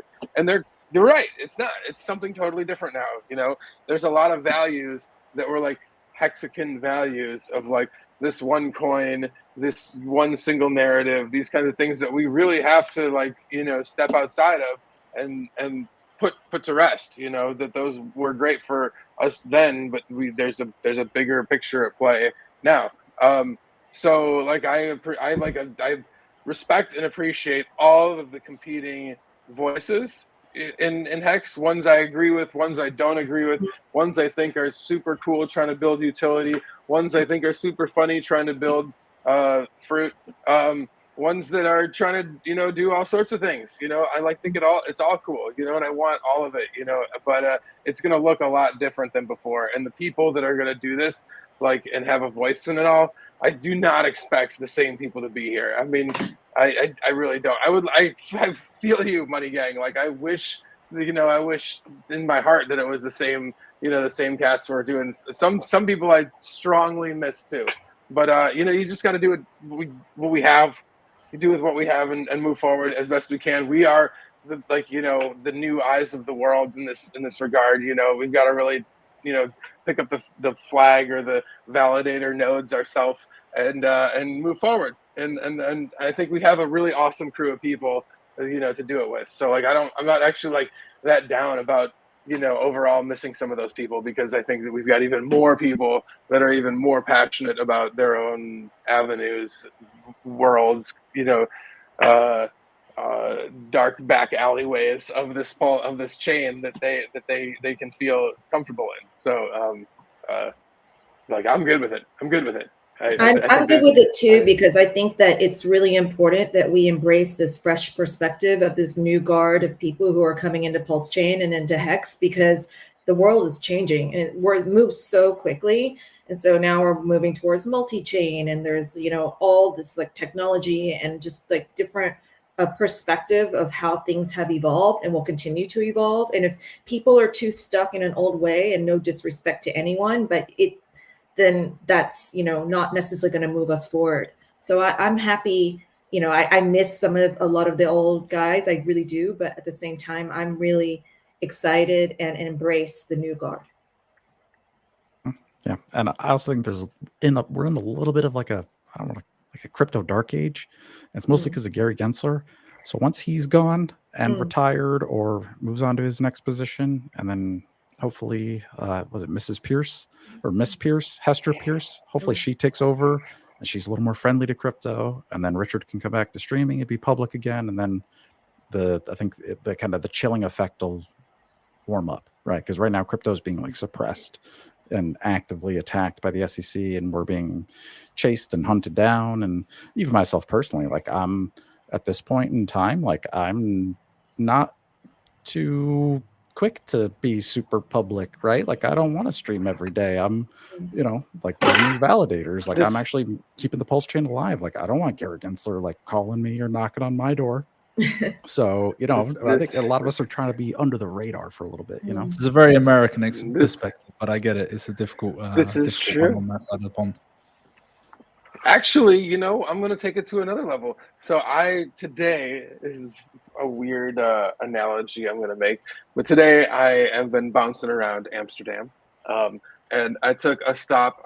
It's Mother's Day weekend here, so I took my mom out to Amsterdam with me for the weekend, because nice. And I took her to I have some places I like to frequent, but we stopped by the Bulldog, and it's nice. It's like the first coffee shop, super touristy joint, you know, whatever. But like, what's neat is that they have a bunch of places that they have like enshrined in like a museum now, and a bunch of these things are their original stash spots. Like they had like a chair that was like a hollowed out chair, or a beam for the, you know, an I-beam in the roof that was a hollowed out I-beam. And they talk about how, like, or when the cops would come in, they had a jeans jacket that they just put like a quarter in, and like the cops would come in and just sometimes just grab it and leave, and then they wouldn't mess with anybody, you know. And like all of those whatever tricks that they did, and like now thinking about how it's not like that at all, and the legality on things is to a whole different degree, and how important it was at the time for people to, to keep the faith in one way or another amidst layers of scrutiny that were unjust, and unfair at the time. I mean, it's some level of it all harkens me. I mean, I feel like I'm doing this all over again in some fun way. So like, I think that in the end, we're all going to be on the right side of the scrutiny that we're all facing in cryptocurrency. And I think the people are doing the right thing by fighting through it, and I appreciate everyone's support. So far. I did not understand a word you said, but I'd love to smoke with you, Big K. So I'm down for it. There you go. Enjoy Amsterdam. Well, I'm sorry. I mean, I can't get it. Go ahead. I can't get across to everybody. My apologies. It's been a long day on the streets out here. So I apologize if it. No, hey, brother. It's all good. It's all good. No, Big K, Money Gang speaks British English. We speak American English. It is a different language. Trust me, I lived there 6 years. 100%. A different language. But it's all right, like it's nice that we have different flavors, different community members from different places. It's actually one of the great things about this particular community as well. As much as sometimes you get a little bit of hate thrown at you as well, but shout out to all the sub communities within the PulseChain ecosystem, and I love it. I love the fact that we're so interconnected, and just from a screen and camera, and it's awesome. And we're all running open source software from all over the world. There's validators in almost every country. If you go to gopulse.com, you can see the globe and the map, and that map is real. All those blue dots are real validators all over the planet. So yeah, we're everywhere now. Yeah. 100%. David, could you tell us a little bit how somebody could contribute to and become a validator, or contribute to the validating system without actually having a node? Yeah, totally. Yep. So PulseChain is just like Ethereum. So we have validators. We don't do like mining with video cards anymore. All you need is a little computer, and then you actually stake your PulseChain. Okay, there's a website, and then you install some software, and then you just stake your PulseChain. But it's not like Hex. There's no time lock. You can unlock your Pulse whenever you want, and then it comes back to your wallet. And while you've got it going, you're mining basically, right? Like while you've got it staked, you're a validator. So you can do that at home with a little computer. And then I've got a website where I host those little computers in the cloud for people. Okay. So you can do that as well. And then there's also an option, like I've partnered with the like DeGen protocol, and there's actually NFT, like little micro NFTs that you can mint. And then all that Pulse that mints NFTs gets put into a validator computer. So there's a couple different flavors of how to do it. But the cool part is, in my opinion, it's way cheaper than Ethereum. If you want to be an Ethereum validator, you need like 32 ETH. So that's like 64 grand plus, right? That's even more now. And then you've got to stake it. And then you're only getting 2%, like the 3% APY a year. So you're not making a lot of money. So Ethereum is so expensive, and you're making nothing. Whereas on PulseChain, it's only $2,000 for a stake, and you get 10% in a year. So if you stake $2,000, you'll make $200 in a year. So it's like 3 to 4 times more profitable than Ethereum to be a validator, and it's like 10 times cheaper. So that's one reason I find it very attractive. It's very approachable, and then you just stake it on the little mini computer. That's it. You're done, and it's no electricity cost, nothing to fiddle with. It's easy. That's amazing. Yeah, I love it, and that's my full-time job now. That's all I do. I sell the hardware kits, and I put them in a little box, and I mail them to people, or I host them in the cloud for people, or I do like Zoom calls and I help people out. So literally just me and the whole validator network. Like I'm kind of like a doctor, and I just go around from patient to patient every day, like helping out the sick validators, and I love it. So yeah, that's what's going on right now. You found your calling. Yep, it's literally perfect. Yes, I found my calling. I am the validator doctor. Yep, it was just perfect time, perfect place, right up my alley. I love it. I love it. I'm so happy. This is like the best job in the world. Yeah. Good for you. Yep. And it keeps the PulseChain alive. And now I know a lot of the PulseChain validators, and the network's pretty healthy. I mean, there's some guys out there with a lot of validators, man. There are some community members out here. I know they're watching right now, and you guys are the real heroes. You know, you guys are with a lot of stakes out there running multiple validators. I appreciate you guys. And that's how we got the validatorstore.com is the #1 graffiti on the whole PulseChain. And that's because of everybody out there running the software on their computers. That's I give out for free on my GitLab for the scripts. So yeah, shout out to you guys for being #1. It's not really me, it's everybody out there. So Wow. the PulseChain's doing great.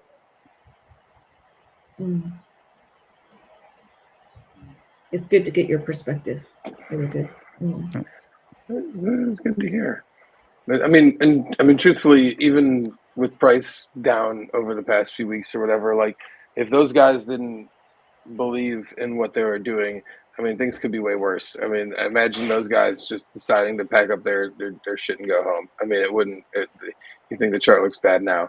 I mean, these guys believe strongly in what they're doing. And I think that typically following the large wallets in crypto and what they do, you know, you can do pretty well that way. So, I mean, these guys are all, you know, like you said, some of these big validators have large stakes in the network and aren't planning on going anywhere anytime soon. Yeah. Yeah, they're true believers. They're hardcore Hexicans. They're OG Richard fans. I've known some of them for years. They're going to be here for years. Like, we're not going anywhere. Like, yeah, you can guarantee that pretty much, like for a fact. And you know, and there's that feels good. You know, I mean, like, you know, some of the stuff that helped me the most in early Hex days was, and just in crypto in general, even when I was mining, was like, well, you can do all this alone. You know, crypto is trustless, and that's all cool and everything. And you can be, and there's some lone wolf out there. Most of the best things I've learned and come ups I've had have been because of group efforts. You know, being part of a bigger objective and understanding like you know that when you reach out to other people, you're going to get more back from them than you expected. So like I'm super excited because I think that, like, in general, we have a lot of good synergy in this community, and people are working together. You see it all the time. I mean, just even on live streams. I mean, there's a lot of different groups working together to build really cool things. Big K, speaking of group efforts, is there going to be a sequel to The Highest of Stakes? I really hope so. I really hope so. I'm not like, I'm pushing for it. I'm not like directly like, yes, there is, I can this and that or anything, but like, sure, let's do it. Let's, I mean, Patrick's talked a little bit about what they need. I think that I've, addressed some of that to some folks. I think that it's a possibility. I don't see why not. I mean, but I'm not in fully control of that. So like, I would love that. I'm all about it. I'm a huge fan. Did you see the lowest of stakes, Big K? I did. I thought it was lovely. Big fan of everything Hexy's got going on too. So my meager moments make me feel good to be a part of that too. Awesome, Stylist. I've barely heard from you. What are you loving on PulseChain? What are you doing with yourself as well? I've barely even spoken to you. On PulseChain, my favorite thing is just providing liquidity because it's really lucrative right now. And I believe that, I really believe in ink. So if you're, mining and you're, providing liquidity on PulseX, then you're earning your rewards in ink. And I believe that that's going to be, incredibly lucrative. And also because we're early, we're getting a bigger share of the pie, right? So right now, and then I think that there are other ecosystems that are interesting, 9mm, 9-inch. I think that those systems are really interesting too, to get in early and start providing liquidity.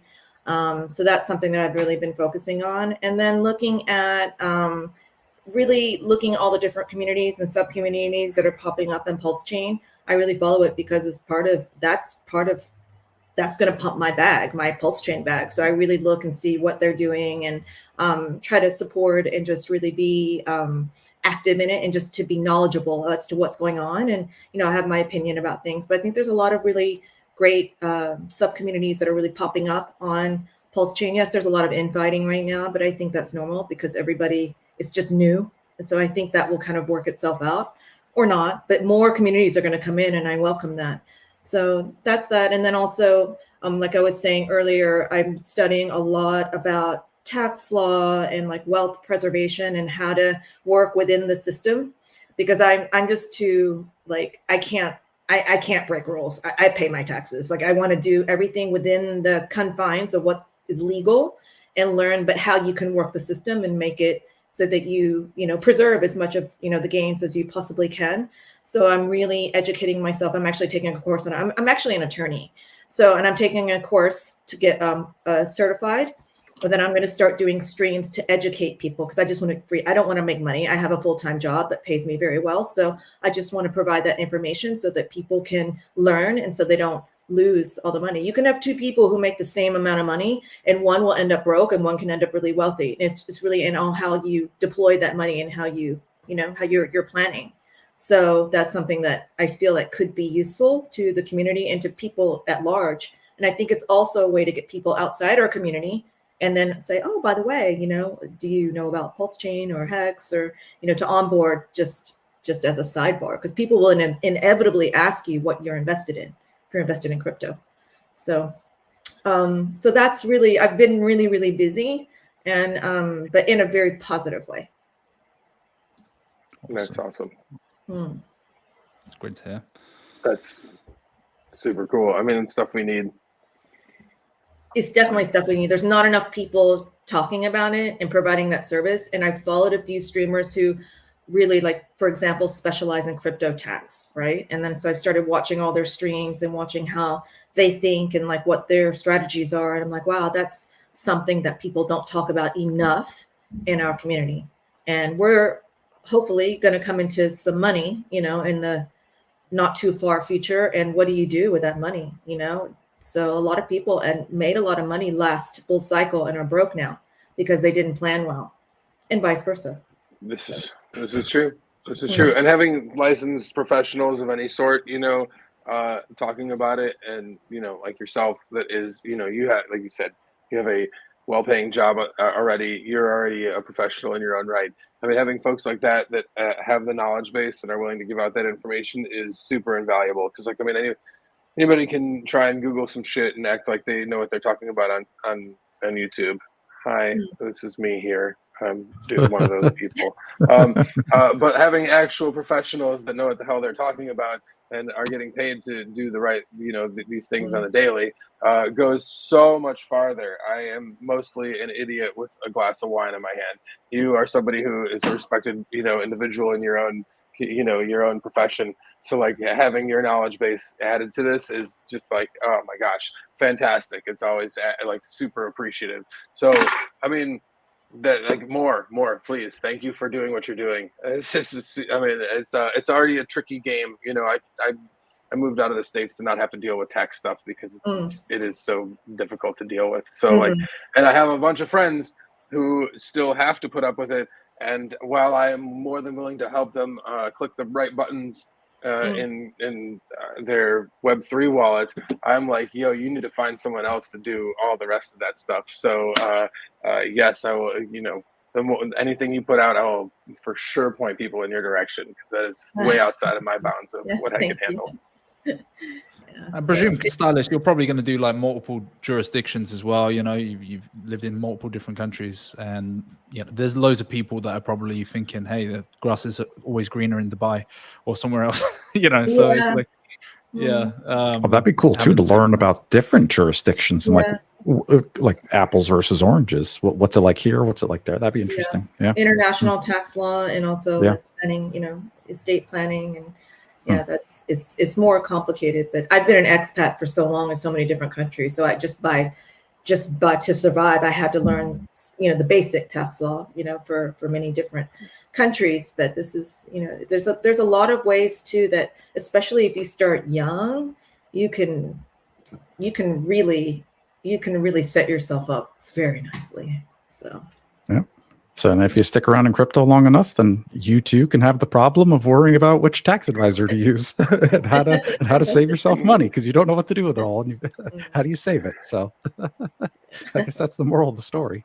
You know, I think, and for me, I've been in crypto a long time. It's a journey. You know, like I do it every day. It's not like a get rich quick thing. It's like diet and exercise. You know, it's a lifestyle. It's so true. It's so true. You know, and Yeah. when I joined this community in 2021, so Money Gang, I think we got in around the same time. So we're not, you know, like at the top, let's just say, which is fine. It is what it is. But like, I think that I wanted to contribute to the community. So I started streaming, and I never could really find what was my voice. You know, I'm a fashion expert, but I'm like, well, that's not that helpful in fashion in crypto. And then I don't do TA. I'm not one of those guys. So I stopped because I'm like, I want to figure out what I can actually contribute that's really valuable. And I finally found that. So that's really all I want to do is create content. I don't even necessarily want to work or make money doing this at all. I just want to educate people. So that's just something that I feel could be meaningful, just like you guys all are in your expertise. And so, you know, BK, every time you're on stream, I learn something. Same, Money Gang, your content is so interesting. David, you're a legend. So this is just, you know, I just want to find my way to, you know, contribute something meaningful and of useful to the community, because I'm here to stay. And I think that, you know, we're a part of something really extraordinary. And, you know, let's all try to make the most of it. Yeah. Well said. That's awesome. Well said. Yeah, I appreciate that a ton. Super fun to be a part of all this. So I try and offer some good perspective, but yeah, the more people learning and the more people growing this community in all these different ways is super valid. You know, and there's so much going on that like you really can't even. I don't know everything going on at all. You know, I used to know in Hex, I used to be able to be like, I know all the drama going on. I know all the streams. I like watched all the streams. I knew everything, you know. Yep. I cannot keep up now. Pulsicans have overwhelmed me. So, yeah, I mean. But you got to have a little bit of Kudos drama, to you know. It's a little bit of fun. Otherwise, it gets boring. Oh, doesn't it? yeah. You know? I love You it, know? but there's just so much of it. There's so many different pieces of drama, sub-communities, things growing, things launching that like you're just not going to be able to you know, pay attention to all of it. So, you know, find what speaks to you and get involved with that. That's what worked best for me with Hex is like that particular bull market, 2020. I paid attention to nothing but Hex. I literally gave up. I like you know, put my horse blinders on, and that was the only thing I cared about. And it was really that was what made the difference for me. You know, so yeah, find what speaks to you. Yeah, that's a good piece of advice. Like, yeah, find your niche, and it's hard, right? You know, it is hard. But in crypto, even if it's just like once you've done your research and you're looking at coins, find the coin that kind of speaks to you, right? You want to understand how it works. You know what it does. You know how much you've got. You know how it functions, what it can do. You know how to mine with it, whatever it does. And if that's what you like, and if that's what you're successful with, then yeah, do it. Like, you know, buy some of it, stake it, you know, make a strategy, try something, do something. Because you never know what you'll find. You might find that one opportunity that nobody else is looking at. Exactly. Or you may find, you know, you're doing liquidity providing, and then you're taking your ink and you do. Oh, you got muted. David, David, you weren't muted. Oh, sorry. You just muted yourself. And like, basically, like, you could be doing this and stacking up these coins, and you don't think like it doesn't really affect your life now, but 2 years from now or a year from now, oh man, if you saved those coins and you really built up that bag, it could change your life in ways you didn't even expect. Your life will be very different later. So it's hard to visualize that because it's in the future. It's like it's a possibility, it's a probability. But if you stick with it every day, you can get there. I believe me. I've seen it. You know, we've all seen it. It's possible. I mean, it's 100%, dude. I from the very beginning of Hex, I had the dream that like maybe one day it would hit a penny.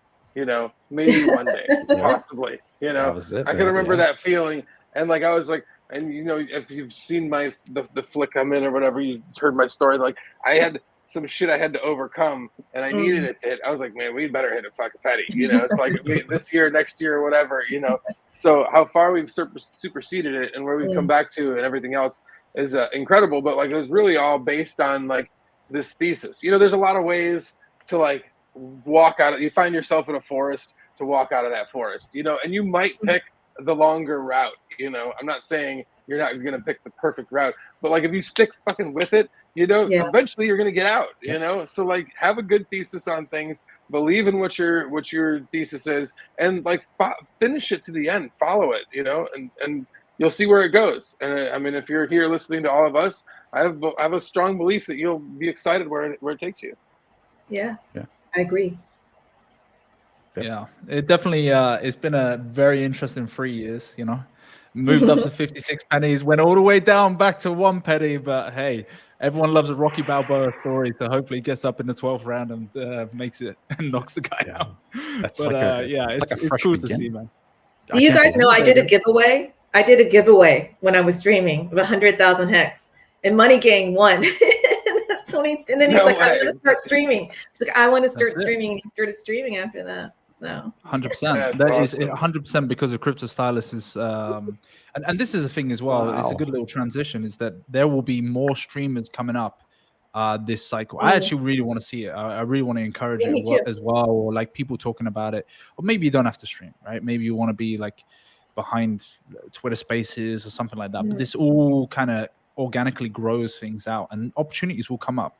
And it's crazy now. Like one of the opportunities is we're now on Mario Narfal's show every week. You know, 1.4 million. That's amazing, Money Gang. But that's just like it's so just awesome. the door that's opened up. You know, and we're able to soft shield PulseChain and stuff. So, and that's just me. Like you think about Crypto Coffee and what he's done with DCC and you know, Somi and these guys as well. There's so much coming out. So I want to see more of these guys coming out, and guys and girls.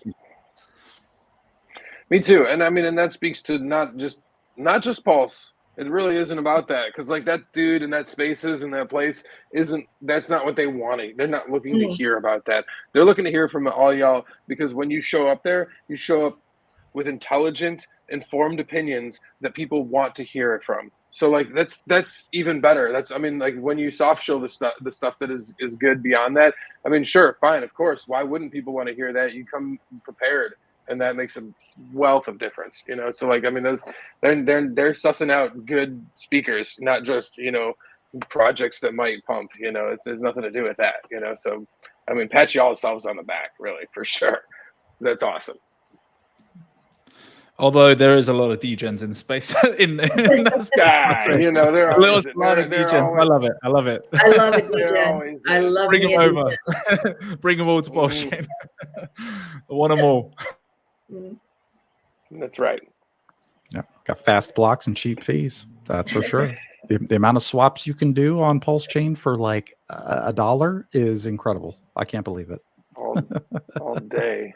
Yeah, it is. It's ridiculous. It's what, like 40 pulse? Like what's that? Like a penny? Like I mean, there's a lot of cool K token, man. I want to see a big K token. Oh my goodness, everyone's got one now. I don't know about it all. I don't know. I don't know if I have founder vibes or not. We'll see. I reckon the chat will put like big K. Someone put the token. Please don't do that. I will. I'm not. I've been getting a lot of requests for a token. People want me to do a staked pulse.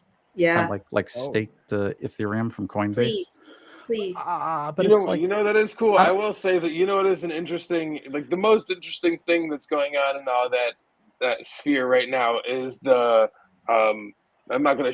I don't want to shill other things, so I'm not gonna say the name of this. But like the idea that there's an asset or a smart contracts on Ethereum right now pulling apart, like you've got, these are some layers of abstraction that are neat. You've got an asset that is staked, but then you can also trade the asset itself as like what the value is of it, and as well what the value of the possibility of the yield is, you know, which is something that's in traditional finance already, and it should be in crypto, and is now here. And it's all that is neat new layers of speculation that I expect to be on PulseChain in the next few years. You know, that's cool. I mean, I'll be honest with you. I haven't fully figured out how I'm going to make money with it, but I am reading and learning about it. So, you know, who knows, you know, but it is cool. It's cool to see what's happening out there, and what I think is going to be, you know, as the Burger King to the McDonald's that's out there. I think we'll have lots of cool, fun new tools in the coming days too. So, upward and onward. Yeah. And things like that may just be a matter of time, right? It's like, if you don't do it, somebody else will, kind of expression. Yeah. So I think that might be part of it. And then the next thing that PulseChain doesn't have that I think we're going to get eventually is MEV boost, which is miner extracted value.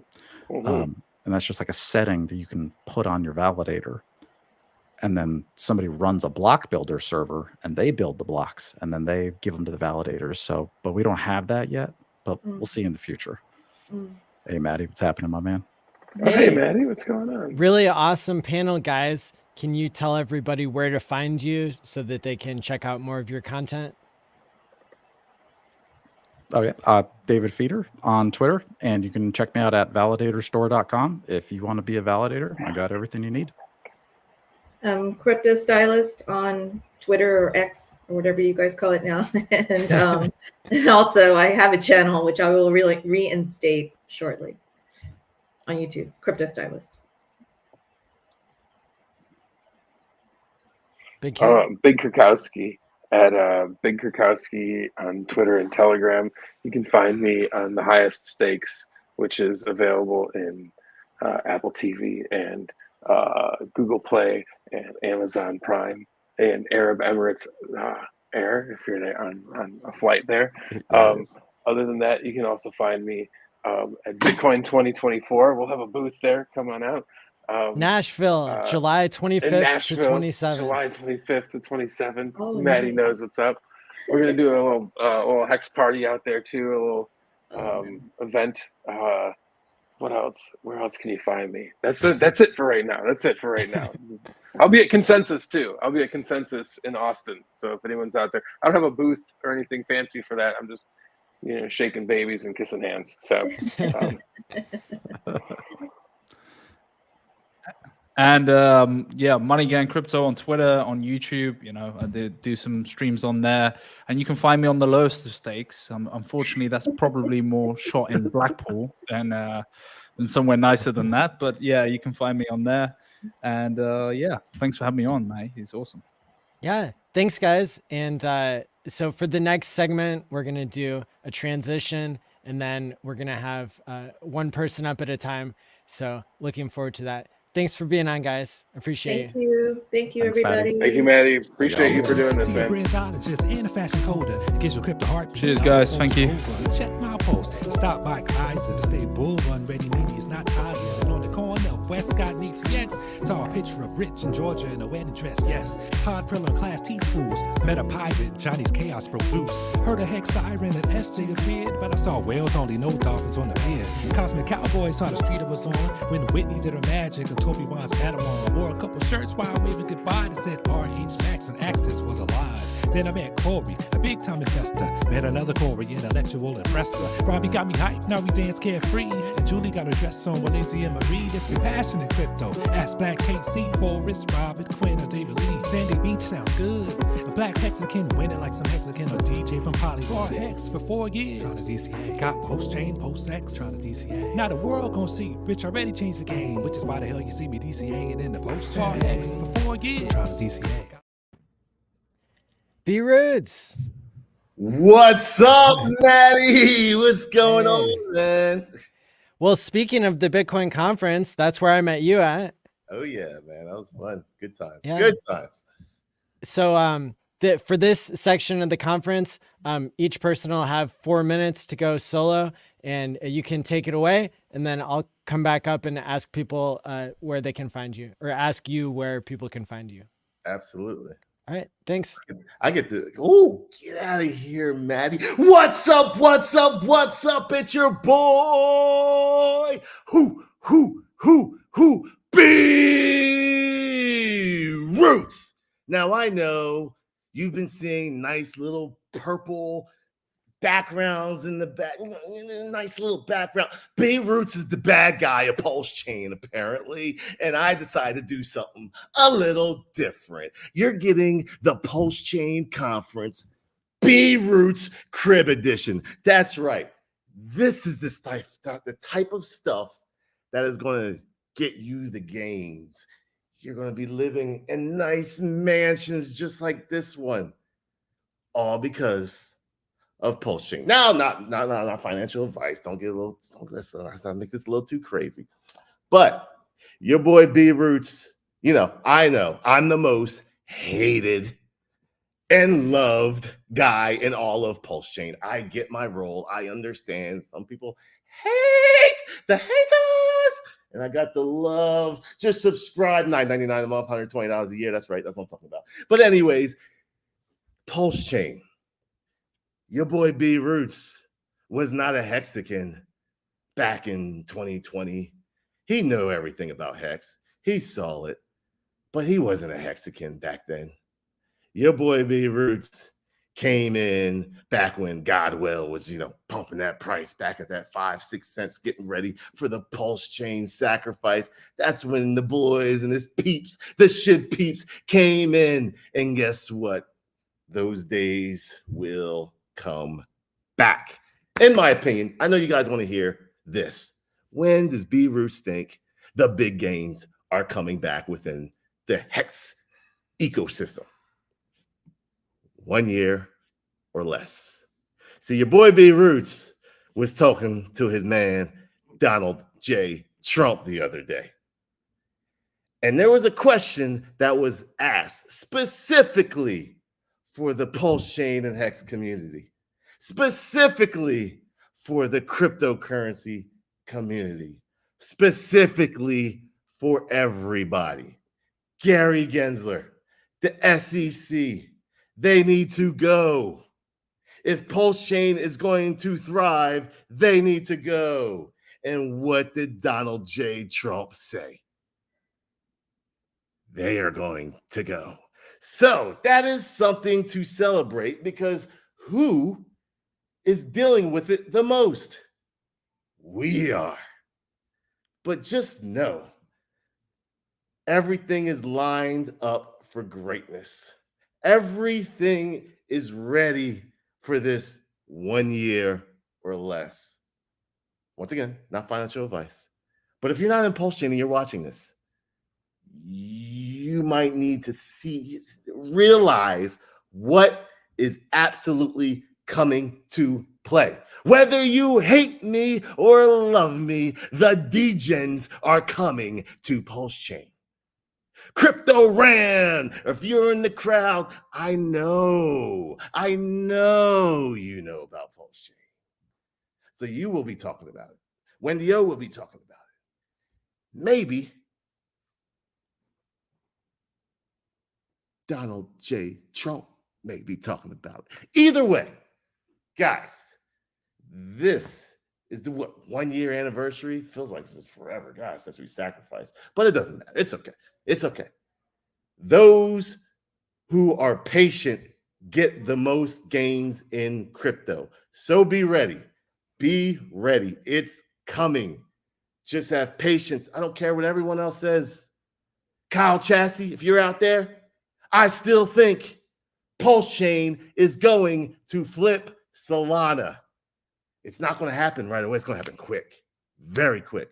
So have a plan, be ready, and let's kill it in 2020. Let's go. And 2025. Let's go, baby. And where can people find you? Right there, baby, at IMBRoots on Twitter. You also can find me with my partner in crime, Ian Heinisch. That's at the Crypto Kings on YouTube.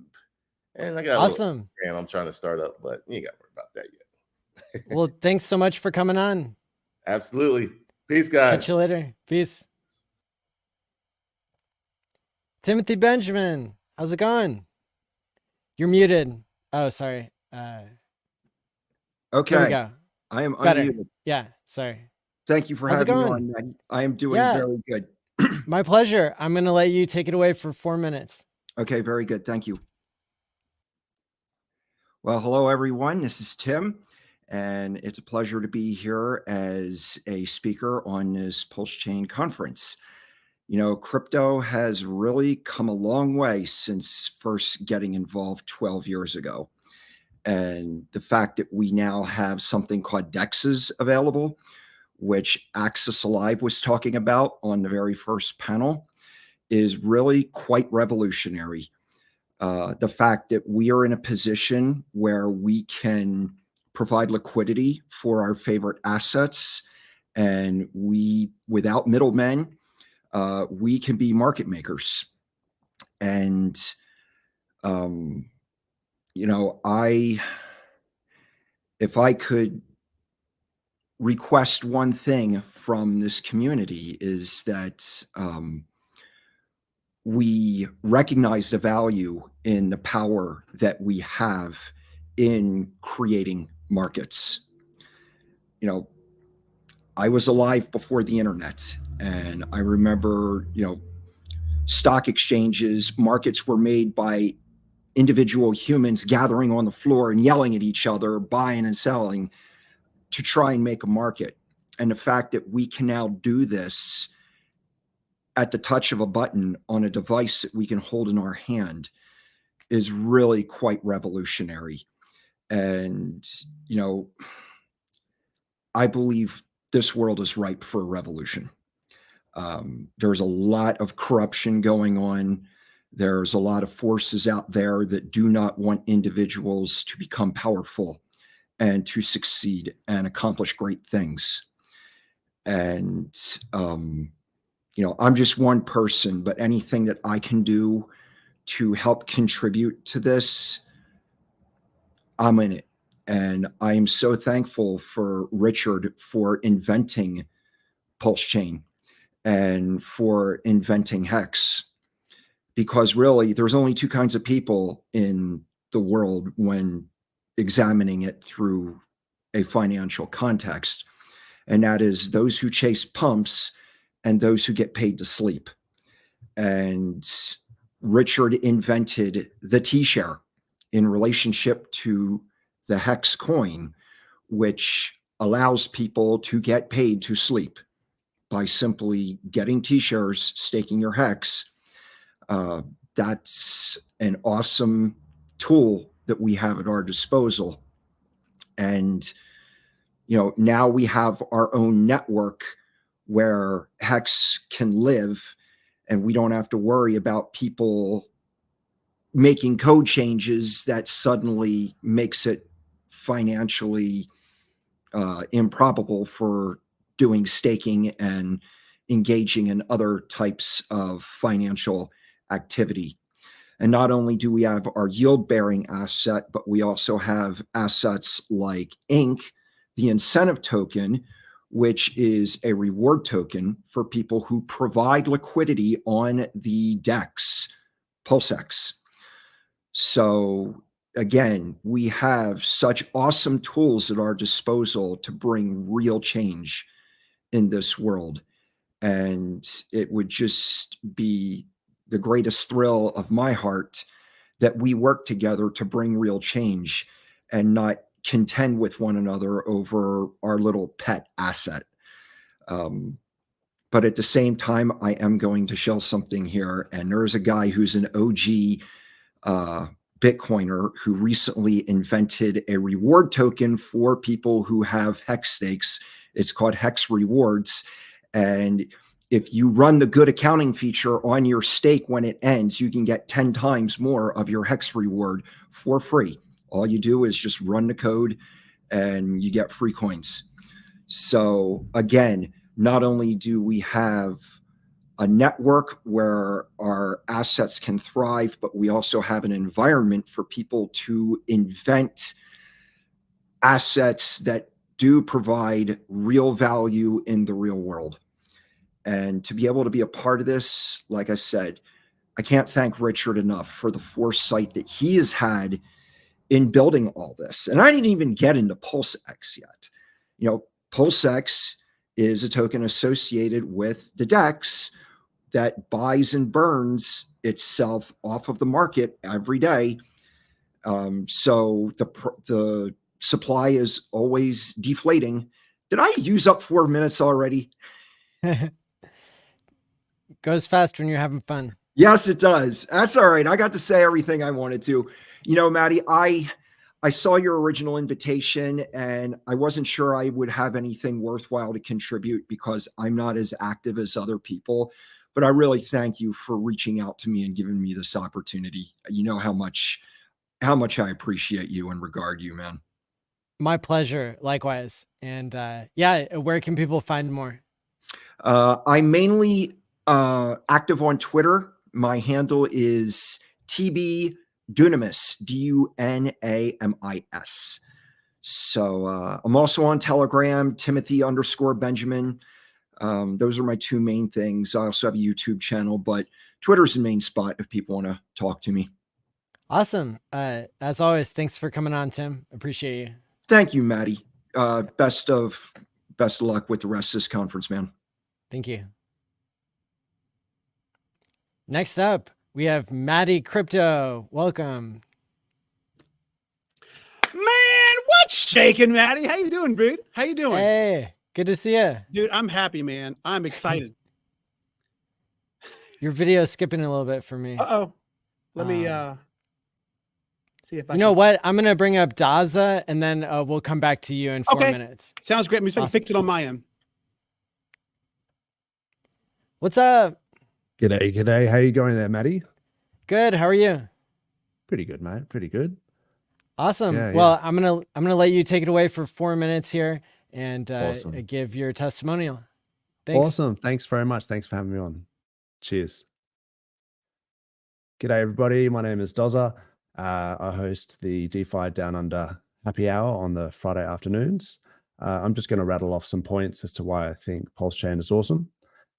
So PulseChain is lightning fast, it's extremely cheap, and because it's an EVM fork, builders of gas-intensive protocols on other chains can easily deploy on PulseChain for a fraction of the cost. The dApps on PulseChain are world-class. We've got liquidity providing and yield farming on multiple different DEXs, different game theory strategies for each of them. You've got the V2 symmetric liquidity on PulseX, you've got V3 asymmetric liquidity on 9mm, multi-asset liquidity with the PHUX pools. We've got DEX aggregator in Pateus, which gives us the best order execution, optimal routing to minimize your slippage. We've got forks of all of the major lending protocols from Ethereum, like Aave, GMX, Liquidity, which are, you know, Fiat, Fame, Liquid Loans, Power City, and more. We've got heaps of NFT marketplaces, Pulse Market, NFT on Pulse, Mintra, Beatbox, and to name a few. We've got multiple bridges, like the main PulseChain bridge from Ethereum has currently got a $0 fee to bridge in, but you can use Portal X or SparkSwap to bridge in from BSC or Arbitrum for, as you know, cheap gas alternatives for smaller amounts of capital. We've got transferable wrapped hex stakes as NFTs with the icosahedron, hex staking pools with the Maximus suite. We've got OTC markets with 9mm. We've got single asset staking with 9-inch. We've got launch pads. We've got token factories. People can make their own meme coins, NFTs, and deploy them for very little cost. Every Ethereum user received their free PRC20 copies. So most don't have much value yet, but some have reached parity with their ERC20 equivalents already. Since the price of the token is just the ratio with respect to the other token in the pairing, in the liquidity pool, the ERC20 whales can provide liquidity with their PRC20 copies. They can pair them in a myriad of different ways to give their copies value. Users can bridge their ERC20s in, set their own ratios, earn fees, or yield farm to acquire incentive tokens. Part of the thing that makes any chain successful is a vibrant and diverse community. PulseChain has that in spades. Apart from all the DeFi protocols I mentioned, we have a strong meme coin communities like the Tang Gang, Atropa ecosystem, Teddy Bear, PDI groups, just to name a few. The Tang Gang Twitter spaces are my personal favorite. I find Orange GUI, Tangent, Bullishox, all those guys to be hilarious. My favorite tokens are Hex and Pulse. Hex on PulseChain and Pulse. But even though prices are a little bit down at the moment, I see that as opportunity to get in, lower your cost basis, and get in before we get potential mass adoption in the parabolic phase of the bull run. I am personally very grateful for being part of the PulseChain community because of all the free education I've received. Our streamers and Twitter influencers are always happy to teach and help people out with our ecosystem and improve our technical and financial literacy. Over the past few years, I've learned things about game theory, hardware wallet security, bridging, LP, yield farming, DCA, TA, all sorts of things, ratio trading and risk management, and some of those things that can even apply to other aspects of our lives. And finally, I wanted to thank Richard Hart, and he's been a huge advocate for crypto key self-custody and understanding how markets work, fighting for our rights and personal freedoms. And I think this has filtered down into his community, and I believe that we are a powerful force for good in this world, and I hope that we can continue his legacy.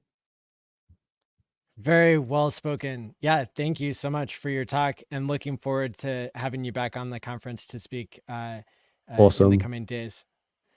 No worries at all. Thanks, Maddie. Thanks for having me. All right, thanks. We'll catch you later. Cheers, Matt. Hey, Maddie. Crypto. Hey.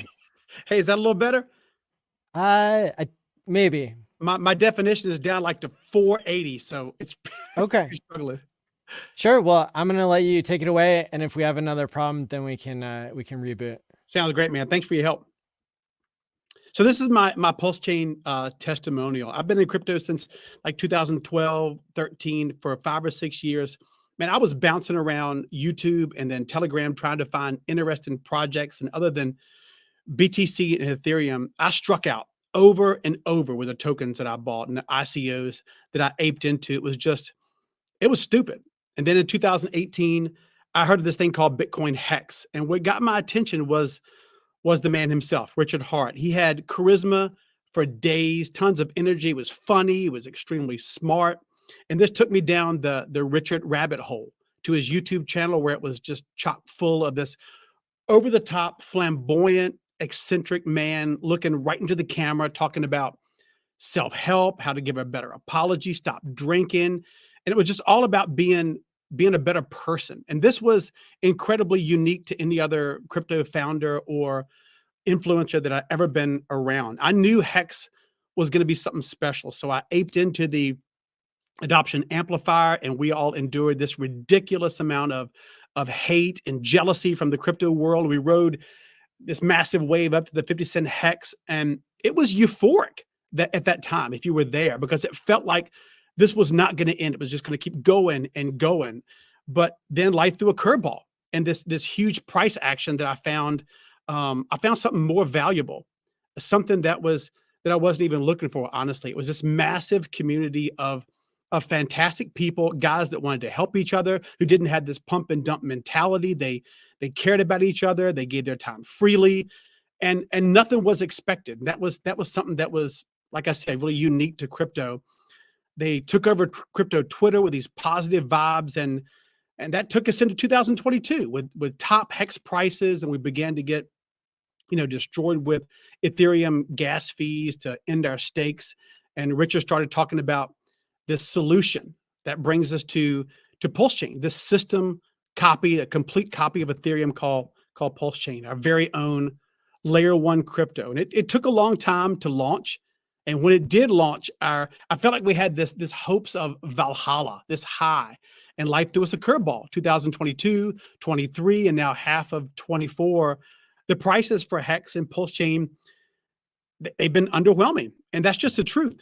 Gone were the joy and some of the love that a lot of us had felt, and replaced with this infighting and people actually walking away from the Hex community, PulseChain community.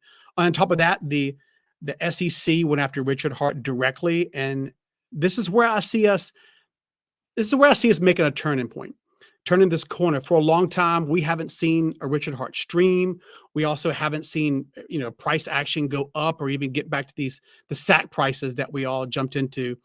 So it makes me think, why am I so positive? Why am I so excited, even, on these downtimes? Because no matter what happens right now, the future that's PulseChain, this is top notch. I don't trust people. I trust code. I trust the math. And PulseChain, Hex, PulseX, and Inc., they were created correctly. They're rock solid in the design and the security. And I feel our only missing piece in this massive win is Richard Hart in the case against the SEC. If he wins, not when he wins, but not if he wins, but when he wins, that case is going to set a legal precedence, I think, and not just for the future of PulseChain, but for the future of all of crypto. Not having your founder, being around for these multi-hour long streams, I think we shouldn't have expected that, but we did expect it. Simply because he's spoiled us with these long streams. I think he's not doing that kind of content right now because it would only give ammunition to the SEC if he slips up or says something. But once this case is settled, I think the floodgates for PulseChain are going to go wide open. We win this case, and there'll be honestly nothing holding us back. Nothing holding this blockchain back. No legal battles, no FUD, no talking points. And hopefully we hear this humble side of the genius that we love, Richard Hart. To me, PulseChain is secure. It's cheap. It's fast. It's best because it's got the most vibrant community and the greatest founder in crypto's history. In closing, just remember this. Our time is coming. And I know it's been way too long, but it's coming. So patience is our strength. Don't compare Pulse to other crypto. You're not going to be really happy about that. Comparison is the thief of joy. So just be patient. And Maddie, dude, I appreciate all the hard work. I know everybody talks about this to you. You probably hear this a lot, but the amount of time and effort that you put into these things is extraordinary. So just personally, I want to thank you for the hard work you give us, buddy. Well, thank you for your awesome speech, and really appreciate you. You're welcome, man. Have a great night. Thank you. See y'all. And now up next, we'll have King Daniel and then Crypto Story. We've got King Daniel up now. Welcome. You are muted. Let me. Yeah, sorry about that. There we go. Perfect. I can hear you now. Yeah, that's good. Firstly, before you leave, I want to say thank you. I know you've heard it 1,000 times. I want to say thank you for putting this together. You're great. This is an example of what leadership is in the community. So keep up doing what you're doing, and God will surely bless you. I appreciate you. Thank you so much. You bring such a positive energy to the community. I'm really looking forward to your 4-minute testimonial here. Thank you. It's going to be short, so be ready to come back. Oh, okay. Hi, guys. How you all doing? Obviously, you guys know me. Few of you know me. I'm King Daniel. I'm a father, a husband of 3 lovely kids. I'm a founder of HAS Token. You can go to my Twitter page at King Daniel the Great. You can see my website over there, and you can go through and find and get more information about my website. I'm a retired U.S. Army vet. 23 years of combat service. I'm Nigerian Babette, so I came here when I was a little bit younger. All right. So why do I do what I'm doing today? Why do I love PulseChain? Why am I Hexacan? It's very simple. I'm doing it for my kids. I'm doing it for my future generations. I think it's up to me to make sure that the life is better. And I very, very strongly believe in Richard has vision to make the world a better place. And I want to also be part of that history. Do my part, not just stand by and just invest and get money and enjoy myself. I want to make every other person around me happy, feel the impact. Most of us were not born into wealth. We're not born into the 10% class, but we have an opportunity to achieve this. And this is my goal, to make the world a better place, part of which has vision. So I will continue to do my part.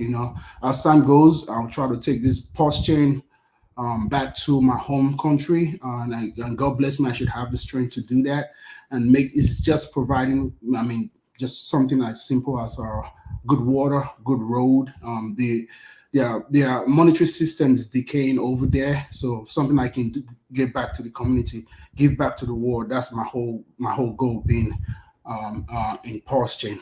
So I'll try to still keep my my Twitter positive. I enjoy what I do. I try to inspire people as I grow. I want to be a positive example for the world. I want to be a positive example for my kids. They are strongly involved. My wife and my kids are strongly involved in what I'm doing.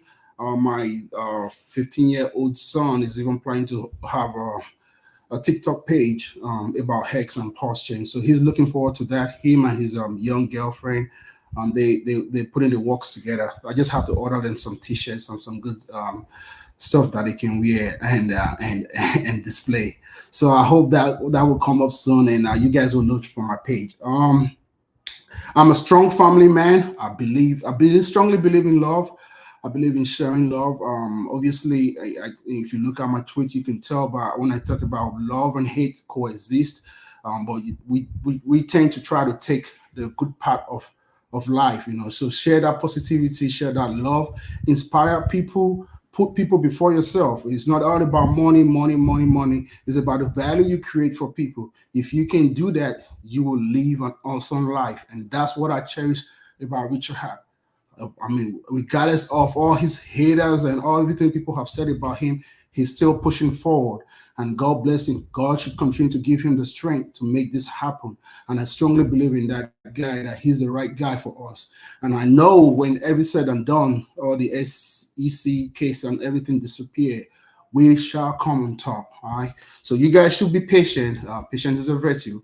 Don't lose track. Don't sell your bags. Don't be stupid to go do anything that you have done ever since to get you to where you are right now, and maybe chasing the shiny objects. You understand? If you're too scared, if you're too not a financial advice, you know, but if you're too scared, just stick with the which I had called tokens. You'll be all right. I promise you that. With these, we continue to pray to Richard Hart. I want to use this opportunity to give a shout out to my followers.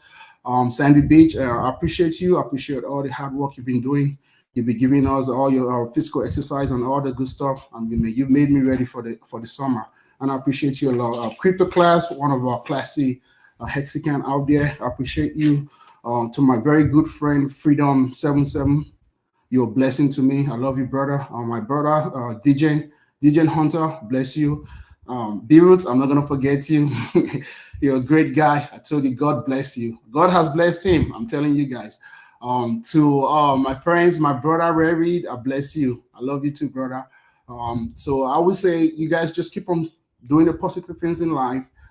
Forget about the negative side. I know sometimes it's gonna dribble in. I wore this because of HOA today. I know no hate. I'll have love for them. It's just, you know, we just gotta make ourselves better as we grow. So with this, I say God bless each and every one of you. God bless America. God bless the whole world. Wherever you're listening from, God bless you guys. And God bless PulseChain. Maddie, if you can come in and save me right now, I appreciate that. That was an awesome talk. Yeah, thank you so much for all the positivity that you bring to the space. I appreciate you, brother. Thanks. Peace. Awesome. Catch you later. All right, up next, we have Crypto Story. Welcome. Hey, Matty, how are you doing? You okay? Yeah, I'm good. How are you? Yeah, I'm very good. It's 2:30 in the morning here now, so but all is well. And awesome. Well, I'm going to let you take it away for your 4-minute testimonial. Looking forward to it. Come on. Cheers, Matty. Awesome. So, yes, how you doing, guys? You know, congratulations to PulseChain and thank you to all the soldiers in the community for all that you do. And, you know, I'm just a guy that comes from a building site, and, you know, I'm a family man, and, you know, time is very precious. And I try and take time every day and do some more motivation in crypto on a daily basis. You know, and, you know, when I first got into crypto about 4 years ago when my son was born, and I got scammed in Bitcoin at the beginning, and I was watching BitBoy every day, and I was doing this. And, you know, all of a sudden then all these hex guys started coming into my space. I'm like, who are all these hex guys? They're doing my head in. I'm seeing them everywhere. And, you know, I was like, okay, and then I started to kind of do a little bit of looking into what all this hex is all about. And, you know, all of a sudden then I'm watching all these Richard Hart's videos, and I'm watching Wales Only One's videos. And, you know, I'm just every single day And I wasn't in Hex for months until the penny dropped and I found out what it was all about, you know. And I swear to God, it was when the penny dropped, it was like, whoa, you know, I got to understand how the staking works and everything. Even though I was staked, I got to understand that months later, you know. And all through this, then, you know, the PulseChain came out and I sacrificed for PulseChain and sacrificed for PulseX. And, you know, I sacrificed for PulseChain through an exchange. I didn't know what I was doing, you know. And over time, learning. And, you know, the last few years have been, you know, they've been pretty, I have to say, amazing. Because, you know, I've just been sitting back. I'm staked. And, you know, as soon as PulseChain launched last year, and I remember the day well, I was out walking the dog, we were down the park, and I was just mad to get more PulseChain. Because, you know, I was like, oh, I didn't sacrifice enough, rah, rah, rah. And, you know, the bridge was all clogged up, and it was like, blah, blah, blah. It was mad. And I remember it well, you know, and over the last year, then I've just been accumulating. And what I love about PulseChain is, you know, the cheap fees and how it's easy to use. It's easy to use. And also it brings down the Ethereum fees, you know. And don't forget mentioning PulseX. And, you know, and it's like, on top of all this, you know, I got to discover lots of stuff. And crypto for me was all about investing for the future for my son. But what I got to discover was crypto is about absolutely everything. And it's about information. And it's about that freedom of speech. And I do believe that there is something, there's forces at work to prevent us from moving forward to be the best versions of ourselves. We live in a broken world. It's very plain in sight. And, you know, I do believe that there is goodness in every single one of us, but we're just obscured. But, you know, with all of the RH ecosystem and, you know, DeFi and delayed gratification, it gives us access to seek information to better ourselves, to better our future. And it's all there. And since coming into this space, I've learned so much in the last 4 years. Not just about Hex or PulseChain or PulseX, about everything. You know, and the future is very, very exciting. And what PulseChain is pretty, what's going on at the moment in time is pretty absolutely cool. But what is that cooler is the possibilities in the future. You know what I'm saying? And it's like, thank you, Richard Hart. And I'm so glad that I've been watching all your videos. I'm so glad that I've never doubted this man. Because I see something in him. I see that good of mankind. That's what I see, and I've always seen it, thank God. And it's like, Matty ALLin, to you and, you know, to all the people in the space that put in all the work and take action all the time. I mean, I don't have time myself, you know, time is the real currency. I do what I can, but, you know, I watch, and I'm always watching from the back, and it's like, all I do is take little actions on a daily basis, and it propels me on to the next bit. I learn this, propels me on to the next bit. And before I know it, I can do this, and this. And I find PulseChain easy to use. And that's what I love about it, you know? And, you know, all I'm going to do is try and accumulate as much as I can in time, you know? And God knows, again, what the future is going to hold is very, very exciting, you know? And it's like that delayed gratification. I never even heard of delayed gratification until I came into this space. Hex staking, delayed gratification. So, I mean, Richard Hart is doing the right job. And, you know, these days I seek information. And the information then seems to come to me. The information, like a couple of days ago, I'll give you a little example. I was seeking this. I was a bit stuck. And I was like, da. And I was like asking questions. And all of a sudden, then this information just came to me. And I'm dumbfounded how this happened. It's like a tractor that I sent out. I don't know. And this is what I find out. This is what I find in crypto.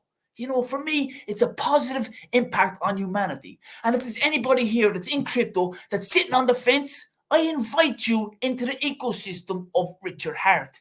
Because for sure, there is something for you to discover. 100%. You know? You know, as I said, the future is looking amazing, and, you know, it's very exciting. Thank you for having me here, Matty ALLin. And Matty ALLin, thank you for everything you do. You're my mentor. You're one of my mentors, you know? Well, I appreciate it. And the chat is really loving your testimonial and your energy. So can you tell people where to find more? Yeah, well, I mean, you can come check me out on Crypto Story. Crypto Story on YouTube and on Twitter. I've made a few videos, but it's time to start taking some actions again. Be part of the energy. That's all I can do. Awesome. Grazie Well, thanks so mille. much. We'll catch you later. Appreciate you. Awesome. And now we have Paralyzed Hexagon. Welcome back to the Maddie. channel. How are you? I'm doing great, and really looking forward to your 4-minute testimonial here. I'll let you take it away. Thank you, Maddie. Yeah. Hey, Hexkins, Postskins, everybody in the PulseChain community. Paralyzed Hexagon here. So a lot of you guys know my story, but I'm just going to go back. At the age of 15, I started bodybuilding. Bodybuilding is a sport where you have to delay gratification. You got to put in the work. So when I was 20, I wrecked. I lost my right arm, and I basically navigated trying to find a career, which I did in the automotive industry. So I'm coming from an outsider into the markets. I came in at the top of 21. Crypto was always a long-term thing for me. Crypto has been amazing. I have not gotten rich. I'm not rich at all. But crypto has taught me so much that school has not taught me. PulseChain, what Richard Hart has built, is truly innovative. I came in as a Ethereum investor, investing in Bitcoin, anything safe. That had been for longevity of time. Things turned around for me when Richard Hart was talking about Celsius, BlackFi.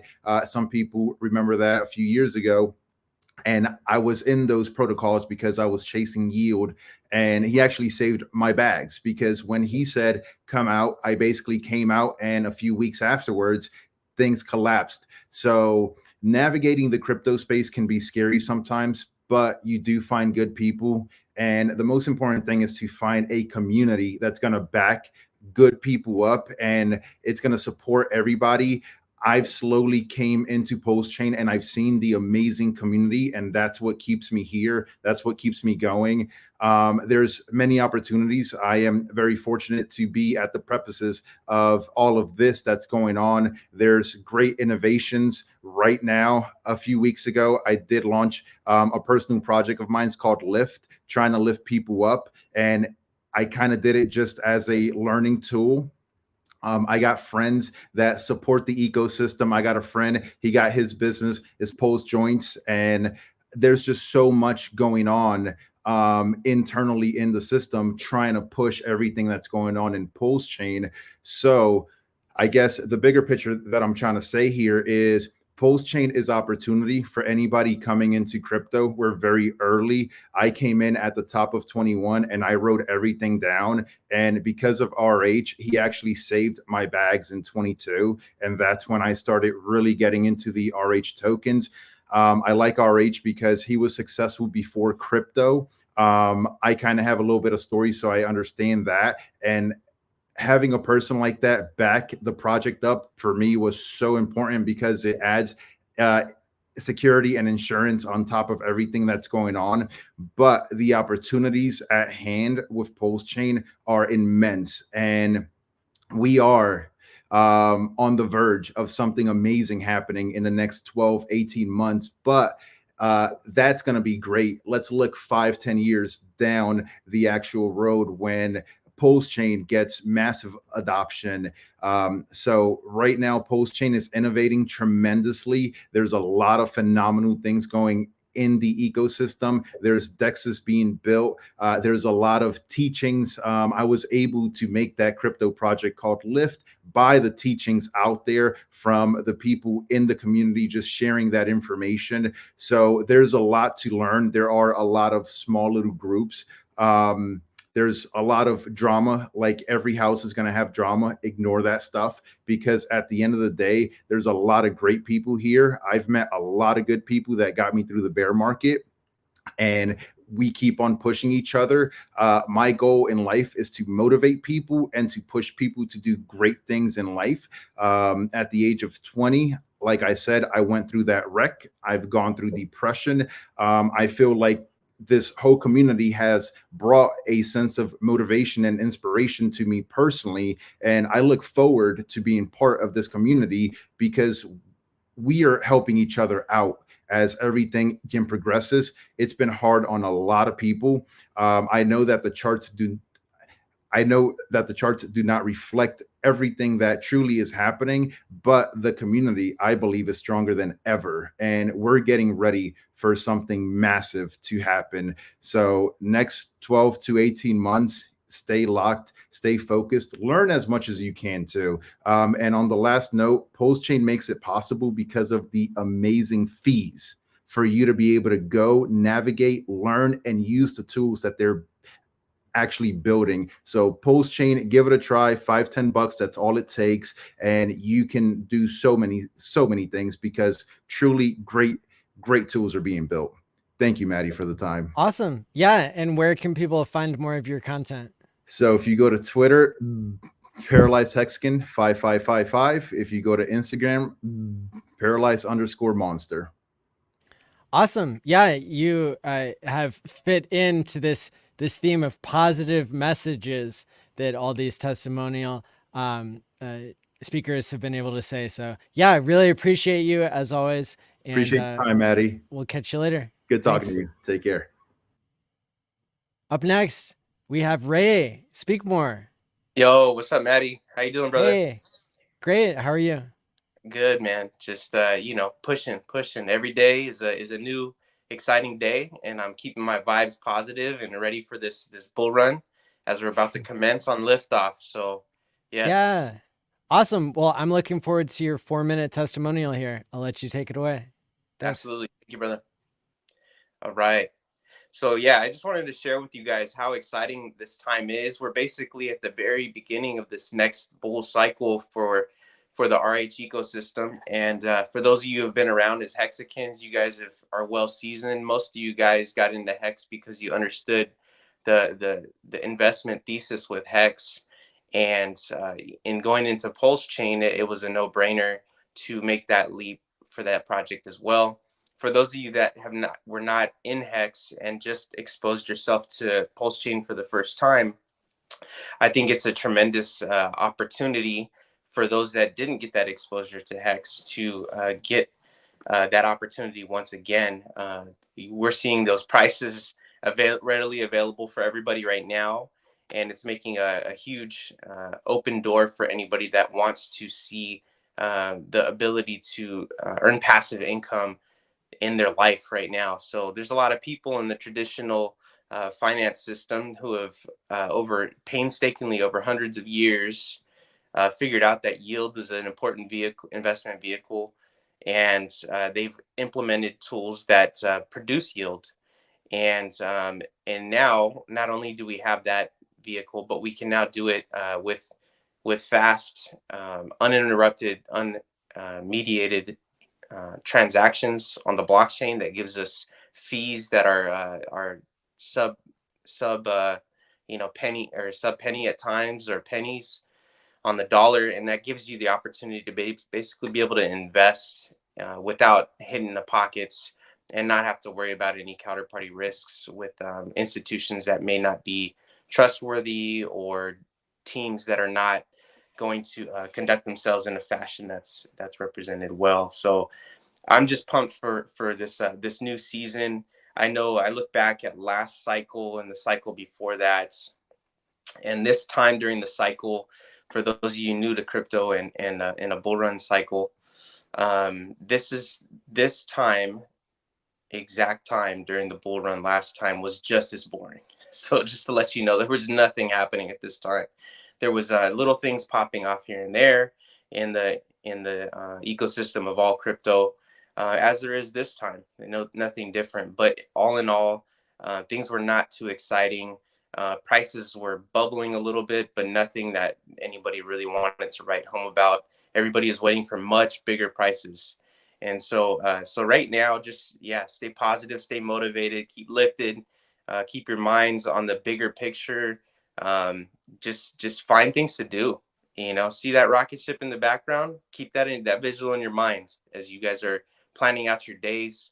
You guys have plenty of things you guys can focus on that are positive, that are going to keep you in the game. DCAing is super important to your process, and you just have to go big, long picture. I think that a lot of people are swayed by narratives and what is going on. Obviously, we're seeing in cryptocurrency this cycle, people are making their decisions based off of narratives more than ever before. But the reality is that, you know, what stands the test of time is not narratives and trends. It's real things that are substantial, that actually are safe havens for money. And those vehicles tend to exist longer term and sustain value over longer durations. So for those of you that are worried or concerned that the narrative is dictating where your assets value is going to be this cycle, don't worry, it'll come around full circle, and people will be able to see their assets rise with time. I appreciate all the guys in the community. I know that for me, it's been an emotional roller coaster. We're in a bear market. It's like that all the time. Whenever we're in a bear and things are trending down or even sideways, or even stagnating, you know, for long durations of time, it's time to dig deep and you know, find things that enrich your soul, so you could come back to the table and not just feed yourself, but feed the community and think bigger picture. I know that a lot of people in crypto are just starting to get their feet wet, and they don't even know what to get involved with. But trust me, the doors will get blown off as soon as they start seeing green candles. People will come around, and it's just a matter of green candles for people to take note. And when will that happen? Well, it happens as soon as everybody starts putting their confidence and their focus in the same place at the same time. So it requires a joint effort. I'm super excited to just continue pushing things forward. I know for me, the journey has paid off, you know, and I think there's a lot of journey ahead, but what I've gained from it is not just the financial victories, but the mental victories and the personal victories of learning what investing is in life, besides the money part. So come on, PulseChain, let's go. Yeah, awesome. I really appreciate your testimonial, and really appreciate having you in the community here, Ray. Yeah, brother. Thank you, Maddie. Appreciate you, man. Awesome. Thanks. And awesome. So Crypto Truthikin is backstage, but he's having some camera trouble. Everybody needs to have an image, even if their camera isn't working, so that we don't have a blank image on screen. So if he wants to go back to the green room, that's fine, and we'll get it fixed, or you can turn your camera on if it's working. But either way, we have another testimonial here for 5 minutes here before we finish up the hour. Hello, PulseChain. This is Eco Builder. You might know me as the guy in Hex who sends out mail. That's what I've been posting on Twitter mostly. And I'm also a part of the postcard group, hexpostcards.com. Please consider joining the Patreon group. Thank you so much, Maddie, for allowing me to speak. Hello, Hexicans. How's it going? I wanted to give a little insight on like how I view things with mail. Mail gives us a wonderful opportunity to reach and discuss and have a one-way conversation. Basically, advertisement is an art, and communicating to the needs of others is something that we can do whenever we slow our minds down and think about somebody in their position. So whenever it is that we're all hobbied up or careered up in cryptocurrencies, we see the reason for cryptocurrencies, but other people not necessarily do. So it's very important that that we recognize a way to speak to others. And marketing is an art form. You can ask people in marketing, and they'll tell you, I'm an artist in my company. Sorry about the sirens in the background. I'm here in front of a Richard Hart mural that says "Fix the money, fix the world." Hex themed, and this wonderful large chair, all themed out towards the castle Richard. So folks can come down here in Georgetown, Texas, and have a meal with me and converse with me, because I am a human that just went on the internet and started participating with people, but somehow we need to get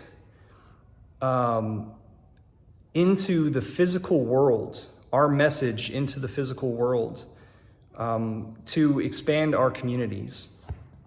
So whatever coin it is that you're into, please consider studying marketing and get into some designing of some marketing copy, and print that stuff out and give it a try. See what it conveys to other people. If you would like some ideas, you could go over to hexpostcards.com and click on the Take Action tab at the top. You could also go to my website, which is mailhex.xyz.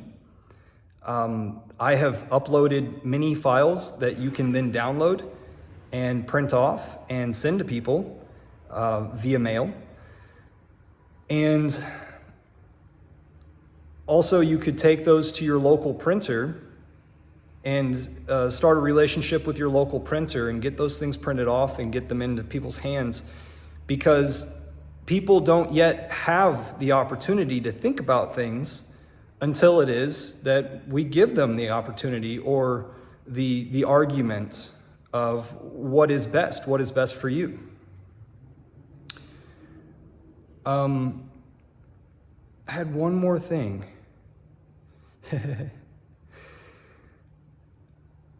Oh, yes.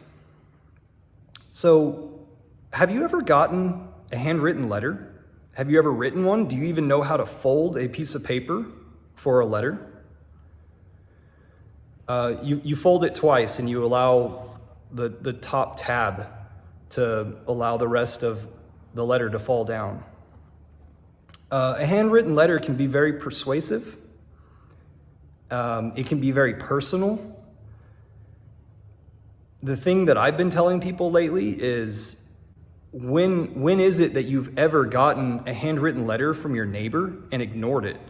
Instead, it seems as though it'd be very pertinent information, right? So please consider putting your arguments in a nice way into writing format, and see if that helps you think and spread information to people. Over on my Twitter, which is EcoBuilder, I have a pinned tweet from Richard Hart that says, quote, "I wish I got a letter from Satoshi telling me about Bitcoin in 2008. Thank you so much for allowing me to speak. Again, this is EcoBuilder. You can find me at the websites that I've already listed. Thank you. Bye. All right. That was an awesome pre-recorded message from EcoBuilder. Really appreciate what you do out there for the community to get the word out. Really awesome. And next up, we have True Blue. Welcome. G'day, Maddie. Howdy. How's it Thanks for having going? me on. I'm still catching my breath from getting back from my son's soccer game that I've been coaching. So pardon me while I do that. But yeah, thank you Yeah. for everything you do and allowing me to still jump on. I'm really glad you're here. And we've got 4 minutes for you to give your testimonial here. And so I'll let you take it away if you're ready. Beautiful. Thank you. Mine's Awesome. only going to go for a short while. So yeah, Sure. but thank you, Maddie. G'day, Oops. I'm True Blue, and go by the handle of Hex Enthusiast on Twitter. I've loved being a part of this community for the past probably 2.5 years now. Unfortunately, it's ever since price has been going down, but that's why I wanted to talk about community and community spirit, because that's something that I feel like is a bigger part of all of this, and it's not all just about price go up, because that we know that's going to happen over time. But yeah, basically, I got pulled under the wing of the guys here in the Aussie crew with Dozer and 43 OG, which I just so grateful for. But yeah, being invited at a PulseChain meetup in Sydney, where they said if you'd like to jump on and stream with us, and I'd been quietly wanting to do that, but never had the guts to just go out and do it. So having them take me on and be able to be part of it is just amazing. But yeah, basically, the whole community spirit is why I'm here. Whether it's a church community, which is really important to me, or sporting groups, anything that involves camaraderie, friendship, and a real common interest or goal. And I'd like to sort of help everyone think of communities like your squad. They've got your back. They cheer you up when you're down, and celebrate your wins. Just like how hanging out with your crew can help you grow and even stay sane. Being part of the PulseChain crypto scene is all about joining forces with like-minded people. Just like Dozer, my streaming mate, but he came up with the name PulseChainers. And I really like the idea of that. So that's how I'm going to run with the rest of this. But in this digital world, being part of the PulseChain community for me isn't just about buying and selling crypto. It's about hooking up with a bunch of cool people that are all into the same stuff as you or me. Together, we encourage, learn, we share ideas and help each other out. And it's not just about making bank. It's about leveling up your skills and smarts. Whether you're a coding whiz, like we see, I saw Gamma in the green room, or just getting started like me. There's always something new to learn, and someone to show you the ropes. And let's not forget about mental health, which that's why we're here. Maddie does a great job with all of that, making a big part of it, because it's a big deal, especially in this wild world of crypto, I think. But yeah, having a tight-knit crew to learn can make all the difference. We can really help each other out and lean on each other. Even when the market's crazy and we're feeling stressed, having our PulseChain mates or PulseChainers there to chat with can really help keep us grounded. Watch streams, get involved in the chats, or go even deeper and build things if you can. But the stronger our community is, the stronger PulseChain gets.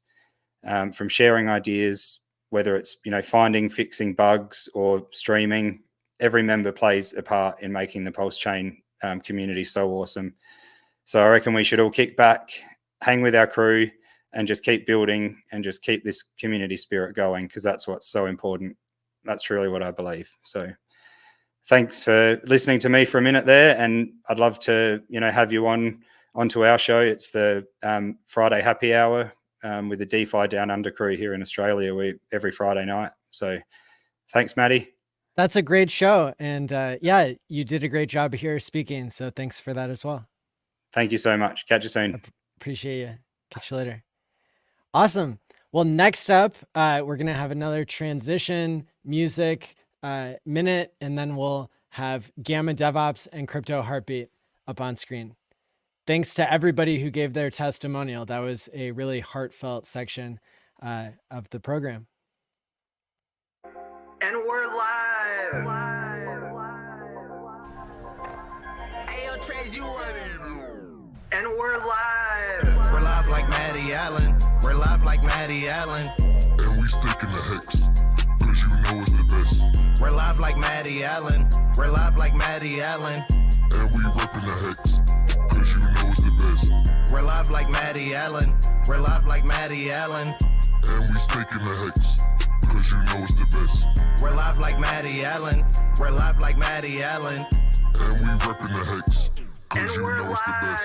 We're live like Maddie ALLin. Crypto Twitter been crazy. All these weekends on my timeline, you should try to pay me. We're live like Maddie ALLin. Hey Maddie. guys. Hey, how you doing? Great. I'm really excited for you guys to give your 20-minute talk. I think you're both outstanding community members, and I'm excited to hear you guys take it away. Awesome. Thanks, Maddie. Appreciate Yeah. you. Thank you. Sure. Gamma, good to see you, man. How are you? Yeah, I'm doing really well. Just hanging Awesome. out. I'm in a, slaving away in the server room over You're here. in the you're in the server room. Yeah, That's yeah. fantastic. The Gamma.io server room. Not really. It's image I found off the internet. Not Dude, really so that special. tell people about yourself. There's so many people that are new, and they can't catch everything. So help people know who you are. Sure. Yeah, I've been in crypto since 2017. I came in with the cohort of the 2017 crowd.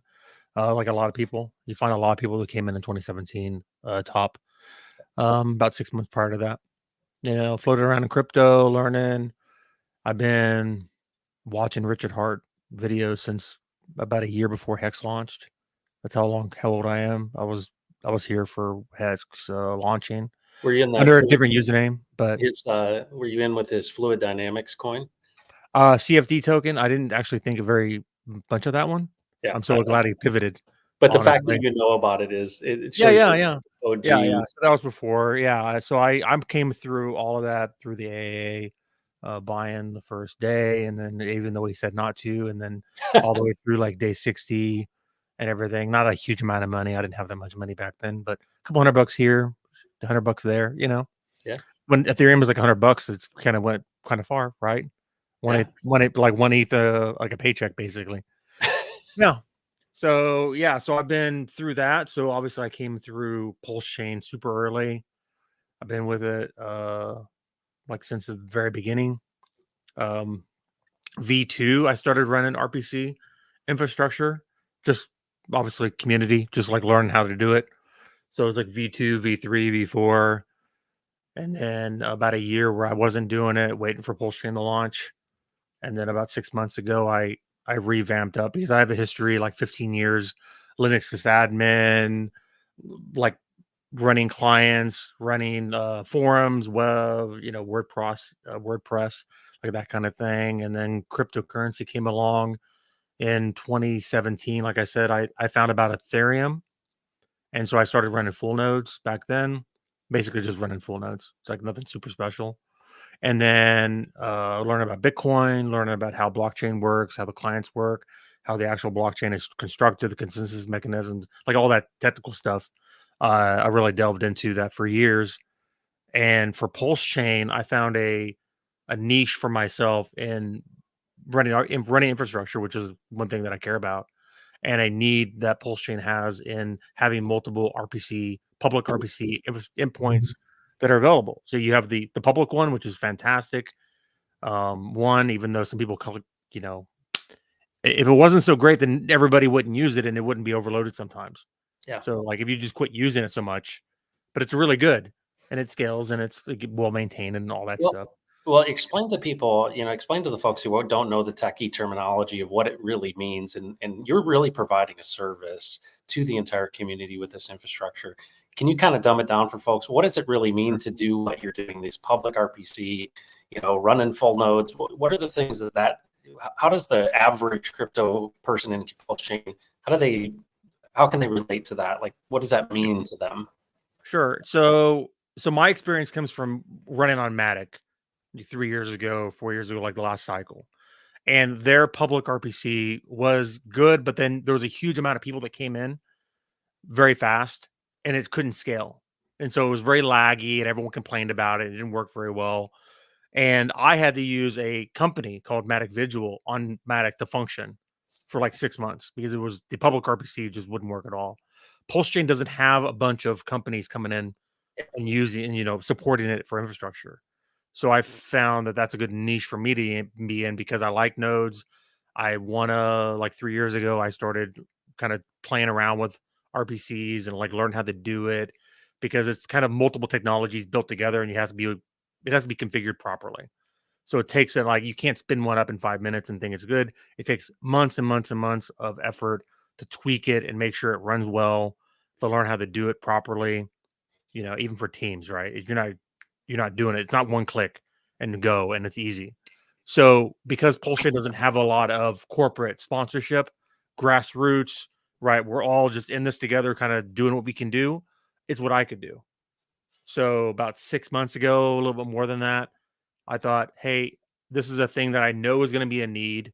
I was already running, I already had all my notes, I already had all the testing that I had done before during V2 PulseChain, V3 PulseChain, V4 PulseChain, and then I shut it down for about a year. And then about, what, 3 months after we launched. So it's really been like maybe 8 months now since it's been live, my RPC endpoint, and with the expectation that people were going to use it. Yeah. So I just wanted to give a shout out to Crypto Artie. Appreciate you supporting the PulseChain conference, and Maddie and all the work that he does with the super chat there, and just appreciate the kind words. So give people an understanding of who uses this RPC, public RPC.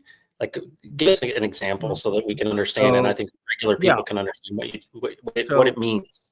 Yeah. So anybody can run their own RPC. They can just run a full node. I have instructions on my website. You can run it. It's not, you don't have to run a validator. You run the first 2 steps, and then that's a full node. And you can connect your MetaMask directly to your own node, and you can run transactions through your own node. Like, you can do that. Most people don't, but you can. The only thing an RPC is it's one or multiple of those connected behind a single website that you're connecting to, and traffic is being routed through like a website. Yeah. Right. So you have, like, Google is a single website, but it has all these massive servers behind it. So I run multiple of these servers, literally all it is a PulseChain node. It's Aragon, it's Lighthouse. Okay. Just like you could run, but I've just opened it up and secured it with DDoS protection and stuff through a vendor. And right, so it's protected from malicious people trying to like bring it down or whatever, but it has enough capacity that anybody could use it for really any reason. Yeah. Sometimes my whole thinking when I made it was teams are going to need this, and they're not going to be technically competent enough or want to run their own RPC. And it's not super hard, but it's hard enough that it could take like quite a while. I mean, I have met people like DevOps people that had such a hard time getting even the clients to sync up because it's a learned skill. Now we have tutorials. We have like, how do you do it? We're a year into this thing, so we have David Feeder, RH Maximalist, myself, and there's a few others that have like instructions on how to do it. But this is like early days, right? Yeah. That was a lot harder, and that's different than actually having a public RPC endpoint. Yeah, because you have to add on, say, traditional technologies like reverse proxies, which is Nginx, which is kind of like the website, right? When you click on the website, there's a web page pops up, but behind that is, say, a web server. So basically, you have to put a web server in front of your full node to get it to work in this configuration, which is like most people aren't going to do any of that. Yeah. Yeah. So, Well, what I love about it though is, that's the coolest thing about the community, right? We have this, I think, agreement between us that, hey, decentralization is the key. We want things to be properly decentralized. Obviously, Richard has set the standard, but it's amazing that people with different skills and abilities are coming in, and you're giving your time. There's obviously some cost to this, but you're serving, you're doing your part. And that's what I love about the communities. I feel like, and do you feel that way? I mean, you've been in other communities. Do you feel like there's this, it seems like a genuine desire to work together and to contribute? I find that PulseChain is the most grassroots organization, organization, it's not organization, group of people that I've ever been around, because other chains have corporations that are controlling everything. Yeah. And there's literally no corporations in control of anything that we're in. So like the second best RPC is this dude right here. Yeah. That's not normally the case. Normally there's an actual company with employees that are maintaining infrastructure. And like you have this dude like running a community RPC. So you're telling me that Richard's not the CEO of the Hex corporation, and he's not also the head of marketing. And yeah, see, I heard that. I did hear that. yeah, I the heard there's corporate no office, man, actual he gets, corporation around yeah, anything, and yeah, it's a that's right. decentralized blockchain that is just a huge group of individual people that are just kind of helping out. And this is Well, the way that I can help out. yeah. Well, I've got a bigger question, like kind of a macro question for you. Mhm. You know, I'm you know, pretty concerned about the future of, you know, not only the world but the nation. And you know, I look at what's happening with the money being converted to, you know, ultimately, you know, central bank digital currencies and the challenge of that, which I think only increases this authoritarianism. Do you believe, this is what I think, but I'm really curious what you think.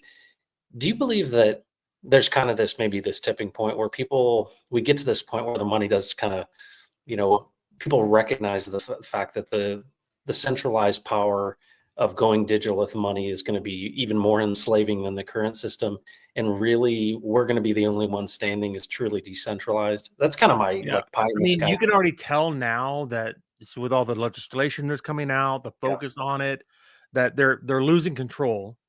They don't like that, so they're doing everything in their power to demonize what we do, to take the money back, even though they've let it slip out of their grasp.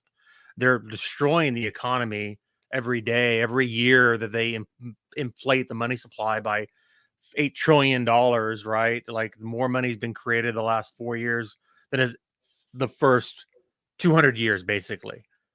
Right. Yeah. It's so crazy. like inflation and all these policies that are not conductive to really survival, unless you can earn your way out of it, unless you can kind of get out of it. And that's kind of where I'm at. I'm not impacted so much, but then I don't work a regular 9 to 5 at minimum wage. I did for a really long time. I'm glad I don't have to do that any longer, but it affects millions and millions of people.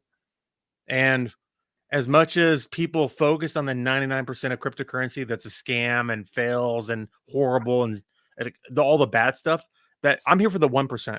Yeah. Right. That's going to be around in 10 years, 15 years.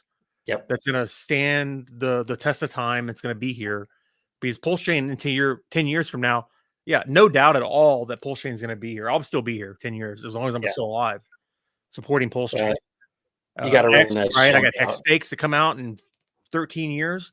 I sure want to be Yep. around for those to come out Yep. at whatever price Hex is at that time on both chains, for sure. Yeah. So, yeah, we'll just wait and see. I'm just doing my part. Yeah, well, you're getting a good shout out here from Crypto Coffee saying, you know, thanks for your service, and we certainly appreciate what you're doing to support infrastructure, because it's a lot of times it's a thankless job. So we definitely appreciate that. Look, Yeah. I want to share one thing just as a kind of a high level to folks that are watching this. You know, not everybody catches everybody's streams, but I just wanted to say to folks that right now is a time where a lot of people are down. You know, you've been down, you almost feel like you've been kicked and then kicked again. And I just want to remind everybody that, you know, what we're doing here, I believe that we're building the alternative financial system. That ultimately, when I first came into this whole thing and saw Richard and what he was doing, I didn't realize how much of a genius he is. And, you know, going through the sacrifice and then seeing him copy the system state and seeing what's happening with PDI and, you know, seeing the genius behind it, but also this vision that I always want to make sure that is being communicated. And that's, you know, Richard cast this vision of building a vertically aligned ecosystem. And why did he do that? Why did he see things like freedom of speech, freedom of movement, freedom to transact, freedom of privacy in transactions? Why was he defending those things before they were really top of mind for a lot of people? And it seems like he's been at least 4 years ahead of most people. It's really because he cares, right? Because he knows that if these centralized players get a hold on this, and Axie's Alive was on my channel, and he said one of the greatest quotes, and I've remembered it till, you know, this moment. He said, we're literally going to have to sacrifice Bitcoin on the altar of decentralization. And that's what's happened, right? He was right, is that we've literally had to let it go. And when I look at what we're building here, so many people are looking just at this cycle, and they're chasing meme coins, and they're being very discouraged because of the prices. Folks, we're building something that literally when the time comes, is I think it's going to be the only thing standing that's truly decentralized, and it's really going to give hope to a lot of people. When it's compared with, you know, every other coin, I feel like it's a, you know, it's a challenging thing for people to weather. And I see what he's doing. I hope that you're encouraged by that, because I think we're going to be the only thing left standing that is truly decentralized, and it's going to give, you know, tremendous hope to so many people. What time period that happens in, I'm not sure, but we have to protect truly decentralized finance, and that this is the place for it. Do you think that this is it, Gamma? So, I mean, I take there's 3 blockchains, Bitcoin, not so much as it used to be, but it's still there, that are open, public, neutral, censorship resistance, and permissionless. PulseChain is one of them, because that's the validators, that's the people in it, aren't controlled by corporate, not controlled by government, right? Nobody can censor transactions. Even on Ethereum, which is the other one, a large number of entities are trying to censor transactions through Flashbot, through MEV, unsuccessfully, because you can't censor transactions on Ethereum. You can slow them down until a validator comes around that will put the transaction in. My validators that I run will process any transaction that's valid, regardless. Doesn't matter. And there's a lot of people like that, right? Ethereum is the same infrastructure. We have we're a system state fork of, but also a code fork of the clients on Ethereum. So we inherit all the awesomeness of Ethereum without the really high gas costs. But there will be a day when PulseChain is going to be slightly more expensive than it is now. It'll be much cheaper than Ethereum for sure, but it'll be more expensive than it is now because there's not that many people using the network. But also Bitcoin is decentralized. It is less and less decentralized because corporate entities are taking control of the mining pools. Oh yeah.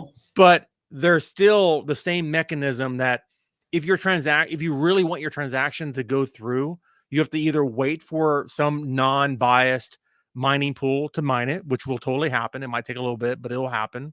Or you can mine it yourself. Bitcoin, Ethereum, PulseChain are the only 3. There could be others, but those are the ones I support anyway. Even Bitcoin. With all the hate on Bitcoin, I'll debate it. I see both sides of it. Bitcoin's still fine. Like, I don't own any Bitcoin because I actually want to make money in the markets, but as a technology, it's still fine for me. PulseChain inherits from Ethereum, decentralization, permissionless, permissionless, neutral, public, right, open, right, because we want to foster that kind of society amongst ourselves. So, like, my RPC is public, like the mempool is public. Anybody can use it unless you're from Russia or Syria or whatever, because there's U.S. sanctions you have to deal with. So, obviously I have to deal with the legalities of running internet type of things, right? Google's not available in like North Korea either. So, for some pretty good reasons. But, there are some rules that you have to abide by. But other than that, there's no logs. Anyone can use it for any purpose. The discussion about like why is mine good to use is because it is you don't need API key. You don't need to run it yourself. You can run a graph node. You can run really anything you need off of it until you get off your feet, and then you become like you're making some money. Then you want to learn to run it yourself so that you can be decentralized too. So you can run your own RPC and not be relying on anybody, even myself. Yeah. So I think of my RPC as a way for people to get into the system easily, even as a dev team. And then hopefully they do well, and then they migrate off of it and they do run their own. Yeah. Right. Well, like and that's the purpose. Here you are sharing that infrastructure. I mean, the very nature of us going to IPFS and having to click an extra link, and they were so concerned about that. I mean, this is the future of, as things get more and more difficult with regulations and such. The fact that we've got something. What's your opinion of the true decentralization of the PulseChain? My understanding is this isn't sitting on AWS. No, is that it's correct? decentralized. I mean, there's a lot of people that are running. David Feeder has the validatorstore.com. Right. Yeah. Well, I'll plug his website. So he ships these little nooks, these little bitty computers, to hundreds of people, and they're all running validators in their houses. I run my own validator in my own house. I'm not relying on a PulseChain could go down, and I mean, well, the PulseChain is not going down. I'm saying like AWS decides one day that they're not allowing any PulseChain validators at all. PulseChain runs fine. Testnet runs fine. Mainnet runs fine. That's the good news. Yeah. Yeah. Now, does that affect people that are running? So for consensus to happen on PulseChain, just like on Ethereum, 67% of the validator set needs to be active. If it drops below that amount, then it starts kicking validators offline to try and get above 67%. But that's not that big of a deal because you can move your private keys, your validators from one infrastructure to another infrastructure, and it takes a day to move Geth from one server to another, sync it up, and now you're running again. Okay, cool. Well, it's good to visit with you, Gamma. I appreciate you. Sure. Thanks, Yeah, Maddie, for having us. I can talk about this for like 3 hours, honestly. Yeah. We don't have time for that. I really appreciate you too. And could you tell people where to find more of your content?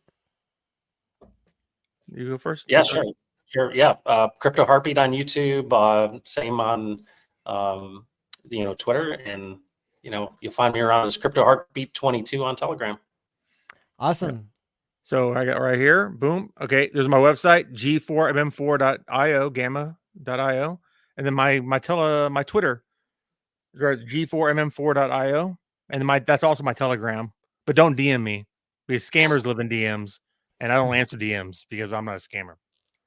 So, boom. And mostly I don't want to deal with people in DMs. So only in public, please. Well, you both contribute to PulseChain in unique ways. And I really want to thank you on behalf of the community. Thank you, Maddie, for hosting. Appreciate it. Yeah. Thanks, guys. Cool. So up next, we've got a minute of music, and then we'll hear from Crypto Crazy of Liquid Loans. Let's talk about the highest appreciating asset class today. It's crypto, not stocks and bonds. Boy, this ain't for play. My wordplay is to educate the children around my way so they can get out the hood. No, I don't want to stay. Education's critical in my life, pivotal. Could have been in jail or dead. Yeah, it's just that simple. But back to investing. Here, take some notes. Never go all in like jumping off a boat. Dollar cost averaging. Google that term. So you can keep your shirt on. So you don't get burned. Now there's a risk to all investments. This you should know. You can take yearly profits and get ready to blow. Hey. Hey, Maddie. How are you? I'm doing great. How are you doing? Really, really well. Thank you so much. I think the efforts that you and some of the supporting team have gone to put this together is amazing. So really, really thank you so much. I think it's awesome effort. Thank you. Well, thank you so much to Liquid Loans for choosing to sponsor the PulseChain conference. Your guys' support really means a lot. And I didn't just accept anybody. I only wanted to deal with brands that I truly believe in. And so I'm really excited for this 20-minute talk that you've got here. Thank you, Maddie. Really appreciate it. And do you want me to stick around for this part or for the next part? Yeah, I mean, just let me just sort of crack on and then, interject as you see fit. But I think primarily this is a discussion around stablecoins. So happy to sort of run through it and have questions come through at the end. Yeah, awesome. Let me just see if I can get this thing up and running. Okay. Hope I've got the right one. Yeah, the schedule so far has been going really well. The testimonials section, it just kind of blew me away with how heartfelt it was and how many different, different speakers we had with positive energy. It was really cool. So awesome. Day one is off to a really great start. Okay, let's see if I can get this to work and it's not going to fail on me. Yeah, perfect. So really the intent of this presentation was really just to give a bit more context around stablecoins. And the big challenge with any of these type of presentations, Matt, as you know, is that I'm delivering this on the basis that people don't really understand stablecoins. I know a significant portion of the community absolutely do, and they have intimate knowledge, but I'm working on the basis that, hey, people are relatively new to this and wanting to understand what this is all about. Obviously, Liquid Loans uses a stable coin and effectively has the system minting a stable coin. So I just wanted to cover some of the basics and then try and sort of distinguish how we do it relative to some of the others, and probably expand a little bit more on what's coming. So let me just run through the material. So I guess the first thing is people need to understand what the hell a stable coin is and why were they actually important, or why do I feel that they're important for crypto in general. And I think predominantly, if you think about everyone that comes into crypto, you know, I believe most people come in initially because they're wanting to make money, right? They hear about crypto and they think, hey, this is a good way for me to make some money. How do I do this? And then they start interacting and potentially acquiring tokens, going through the education process to get to that point. And then all of a sudden they start to acquire some wealth and then get a little bit nervous and think, oh, well, I want to quarantine this. I want to be able to lock this away so that I'm not necessarily going to be losing out if the value of the token I've invested in goes south. And so crypto really, I think stablecoins provides that opportunity of parking profits really. So effectively you're taking or extracting value out of the tokens that you have, and you're potentially swapping them out for a stable coin. And the whole intent of a stable coin is it doesn't fluctuate anywhere near as much as what a particular token may fluctuate. And so it gives people a sense of comfort that, hey, if I've made some gains on a particular token, I can swap those out for a stable coin and feel that even though the stable coin may move a little bit, the reality is that it's going to maintain a peg to $1 so that at any time, if I wish to extract from the system or exit the system, the stable coins will enable me to do that. A lot of transactions are actually used, or people transact in stable coins as well. So a lot of payments that occur between different entities on crypto tend to use some form of stablecoin. And that kind of leads into the other issue here, and that is, well, how reliable are stablecoins in general? And there are some significant risks. And so for me, I think most people probably are familiar with USDT, USDC. What they may not be aware of is that these are centralized stablecoins, right? So these are backed by assets and they're verified, and there's usually some sort of an audit that's undertaken to make sure that the assets are there and they're fully backed. Sometimes I think, you know, there's been a lot of speculation around USDT, for example, that there might be some concerns around some of the underlying assets that are backing that stablecoin. And so inevitably there's always innuendo and commentary made about, hey, what is really backing these stable coins anyway? Are they really stable? So there's all those sort of perceived risks that come through. And I think the main thing for us should be, okay, well, if we're in this to make money, and I think people do come here to make money initially, and then they stay for what it is, being free of the traditional fiat system.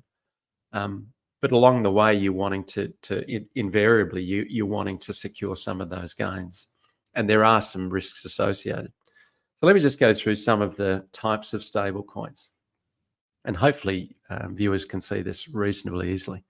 I tend to find that, you know, the stable coins tend to fall in two separate camps, or there's three camps really, but you've got the centralized versions and then you've got the decentralized ones.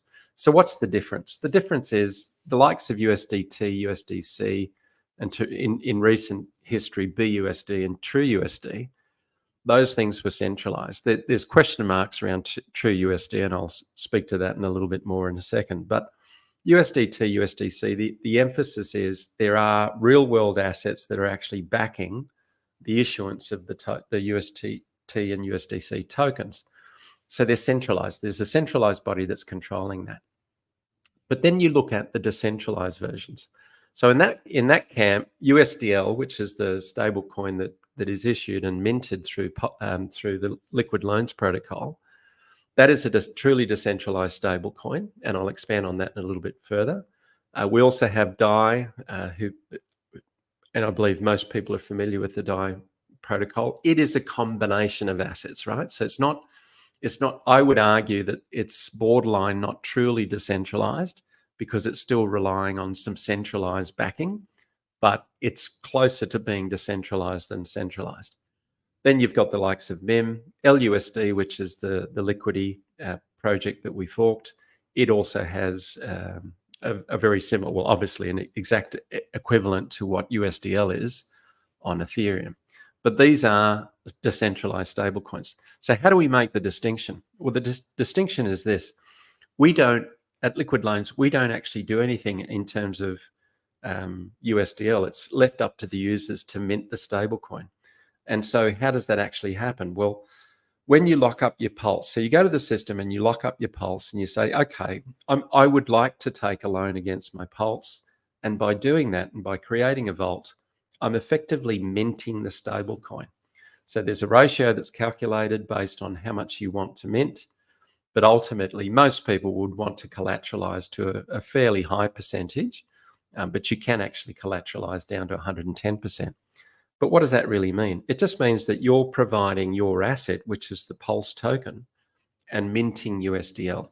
The system facilitates that. No one provides that to you. You do that yourself. So you're creating a vault and minting USDL as part of that process. Now, the benefit of that is it's your USDL. Others that do the same are minting USDL.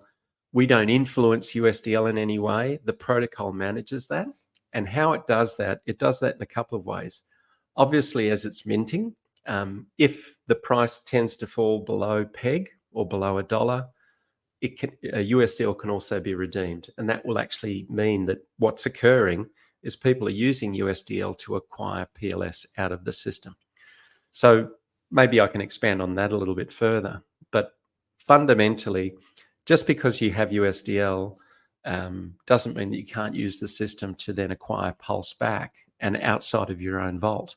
And what we've found, Matty, is that there's been a lot of people using the redemption function to do exactly that, where they're looking at it and thinking, hey, the price of USDL is a little bit low. So, for example, it might be down at 97 cents or 98 cents, something like that. And they think, hang on, because the way the system works, it says to me, if I provide $1 worth of USDL, I'm going to get $1 worth of Pulse in return.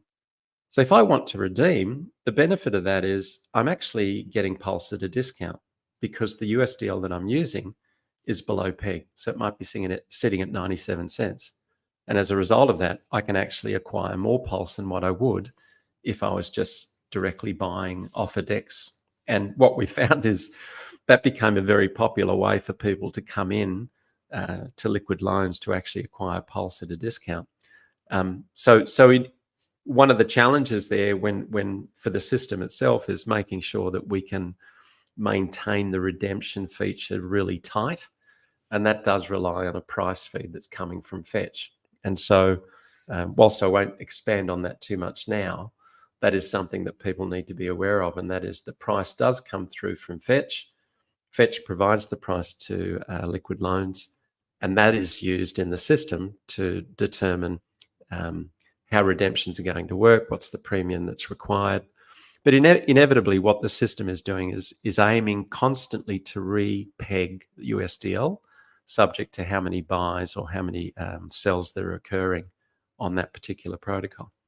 So the difference is it's decentralized. There's no one actually doing anything in a centralized way to either create more USDL or take it off the market.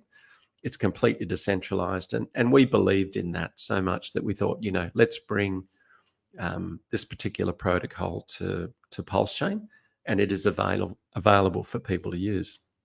There are some others that are quite innovative in how they're designed, but they are fraught with some problems. And the types are, for example, you've got FAI and FRAX, which are pure algorithmic stablecoins. And how those particular stablecoins work is they rely purely on an algorithm to maintain the peg. So there's actually no underlying collateral. I believe it's a very innovative way of looking at maintaining the peg for a particular stablecoin.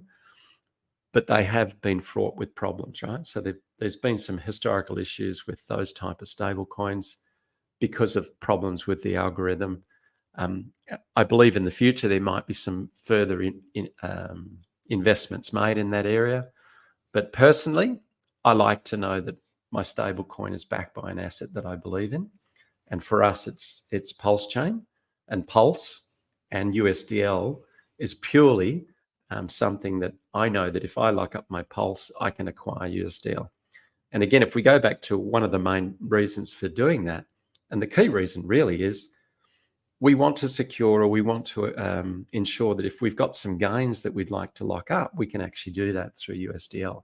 Or if we want to acquire other assets, or in the system itself, you can actually park your USDL into the stability pool and earn quite good yields for a stable coin. And I think from just the recent past, I think we're around 30% average APR over a 7-day period, which for a stable coin, that's pretty damn good, right? And this is the thing that gets to me a little bit with, you know, a lot of the outside of our own community. I guess there's a lot of discussion around the likes of Bitcoin, you know, and people are wanting to acquire more Bitcoin. They're really excited about the fact that we now have an ETF, but they never stop to think. And a lot of people are doing it on the basis that, hey, this is an alternative to the traditional fiat model. And whilst I subscribe to that view, I also know that it's not the safest path. So what do I mean by that?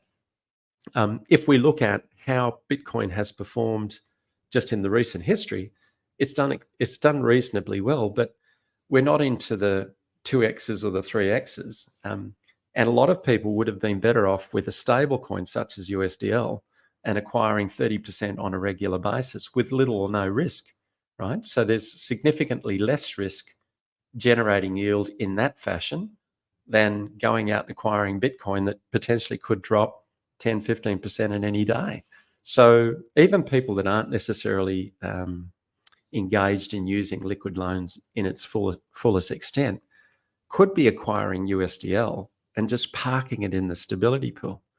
And given that USDL is a very safe asset in the overall scheme of things, it's actually not a bad way to earn yield without necessarily exposing you too much to downside drops, right? So I actually think it's not a bad way to go. Just if we look at some of the things that I feel would be quite helpful for people, and that is that, you know, don't sell your PLS. I mean, that's the other thing that gets to me is people don't really appreciate the value that liquid loans can provide to the overall community. And what do I mean by that? People inevitably will look at Pulse and think, okay, well, yes, the price has gone down, it's gone up. And when they get to those peaks and they think, oh, goodness me, let's sell out, or let's extract some value.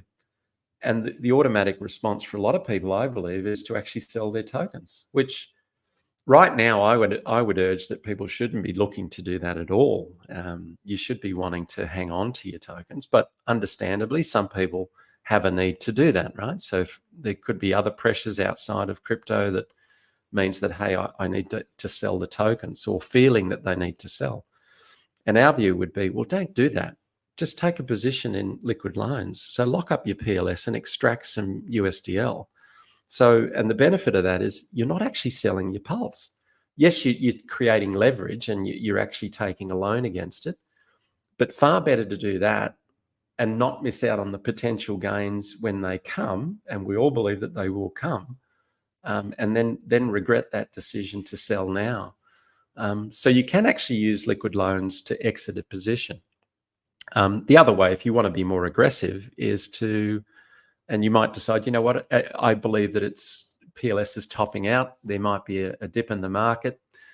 You know what, I don't really want to incur transaction fees. I don't really want to have to endure any slippage.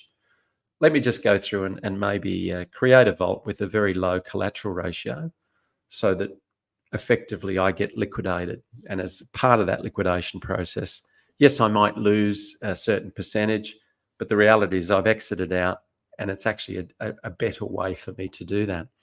People are using the redemption feature for that as well. So they're wanting to acquire more PLS, or in some instances, people are setting up their vaults to extent to enable that to happen, so that in effect what's happening is you're not incurring the gas fees, there's no slippage on the exit. And so I think that can be quite helpful for people. And I guess the other thing is that, if you are redeemed, and we've had a few people redeemed since we started in December, it's not the end of the world. I mean, it's just basically what's happened is somebody's come in and paid off your debt. And so you still retain your USDL. You haven't lost that. Yes, you've lost a percentage of your position in Pulse. But typically, I mean, Maddie, I was redeemed in one instance, and I was a bit annoyed. I thought, oh my goodness, I've just lost some Pulse. I was a bit aggressive in my position on one of the vaults that I have. And I thought, okay, well, if I've been redeemed, I've been redeemed. It was a 2 to 3% downward trend on that particular day. But I recovered my position really quickly, and it just meant that I was able to buy Pulse at a much cheaper price later. So it's kind of, you need to manage your position. So none of these systems, and particularly liquid loans, I don't think it's never a case of set and forget. You need to set it and then manage your position. And I know that there are some other protocols that are sitting on top of liquid loans that are helping people to do that. I think the Magic Carpet Ride guys are doing something similar. They have something called the Bean token, which actually helps people to manage their positions, and I think that's a good one to look at. I also know, I believe that Power City are going to be rolling out something similar. They have very similar protocols for use for PulseX, and now recently Hex. So again, same mechanism, but fundamentally what you're doing here is you're locking up an asset and you're minting a stable coin. So what do I see coming through downstream? I actually think everyone's heard about CBDCs.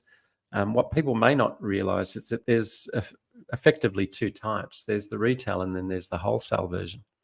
I think the wholesale version's been around for a while, and the wholesale is effectively bank-to-bank type transactions, and that typically happens. And digitization of fiat has been around for years. I mean, this is nothing new.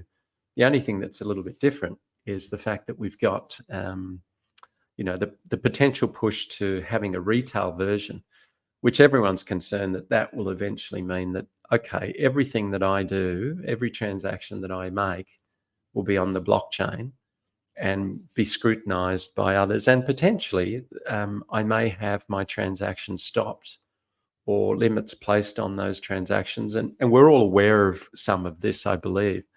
But this is what's coming down the line. So what are the implications for stable coins? I think there's some challenges ahead. I think CBDCs and stable coins can coexist. And maybe it's a foregone conclusion that we're heading down the CBDC path. As much as I hate the idea of it, I think that's going to happen.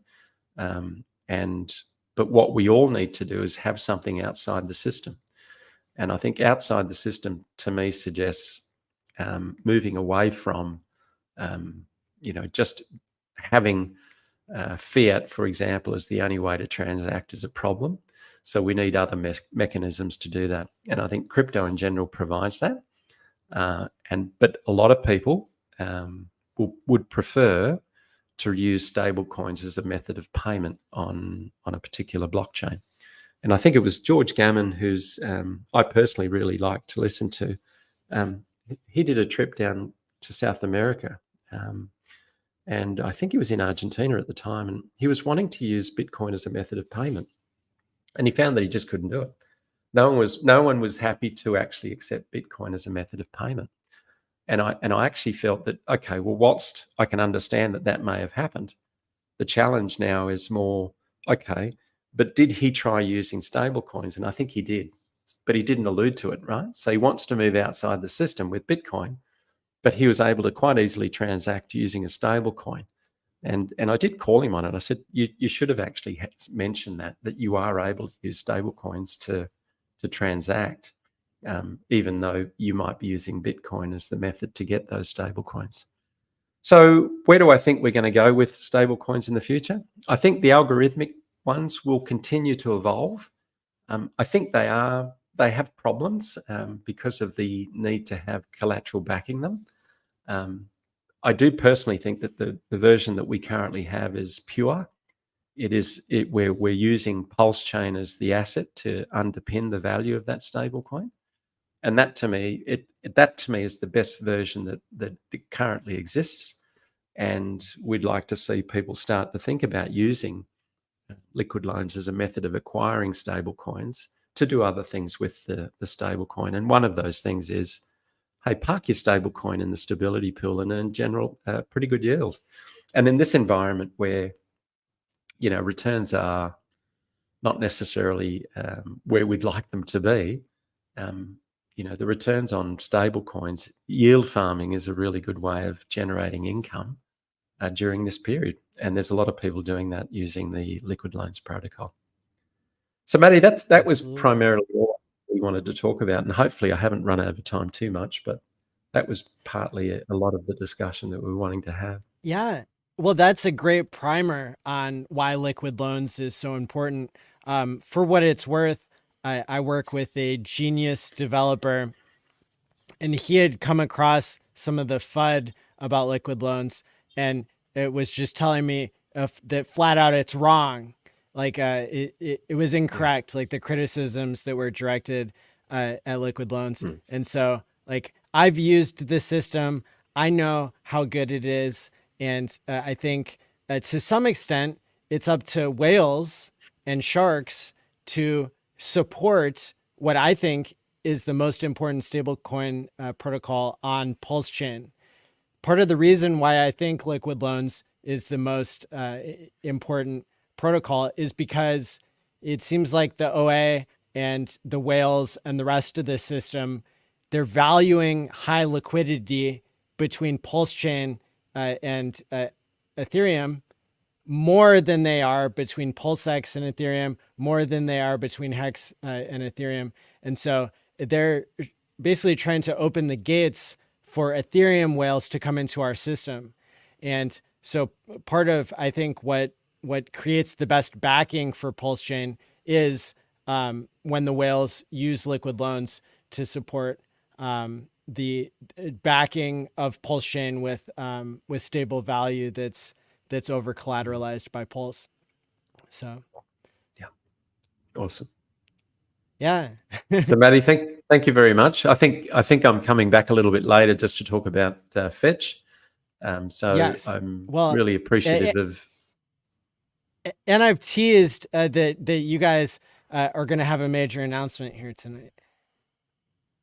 Yeah. But I haven't That'll said be what. yeah. No, and I'm not going to reveal right now, but we definitely Awesome. will a little bit later. Great. Well, Good on I'm you. looking forward. I know that Patrick, he's under the weather, so he won't be able to do his talk on the power of ink. And so we'll have you back here later in the program. So thanks again for this talk and for supporting the conference. I really appreciate it. Yeah.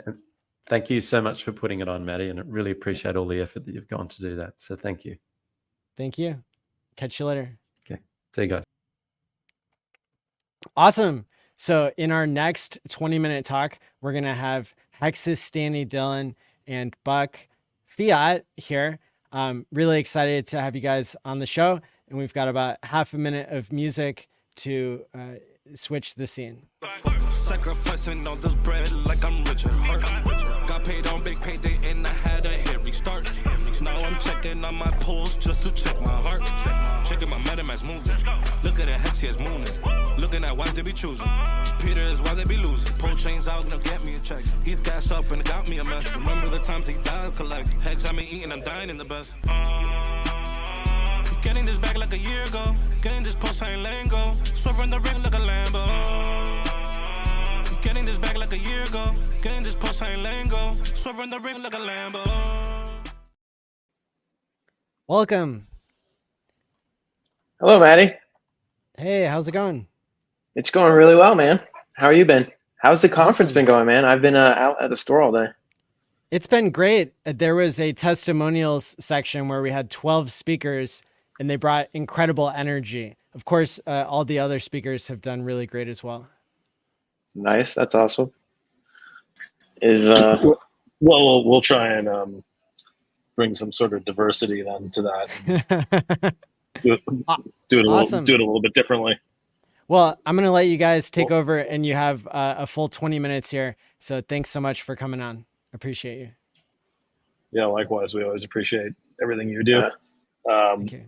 And we can't say it enough. It's great that Team Money organizes this PulseCon conference. Oh, we all remember that, right? Pulse conference. Anyway, old joke. Sorry. No, but seriously, Maddie is one of the most dedicated people we've got, and we really appreciate him. Dylan, how are you? I haven't spoken to you in a while. I'm doing good, man. I've been, buying the bottom, and been busy in the chats, kind of stopping people from, roping, because everyone's in despair. PulseChain's been going down for, I don't know, 8 or 9 weeks now, right? Just straight down.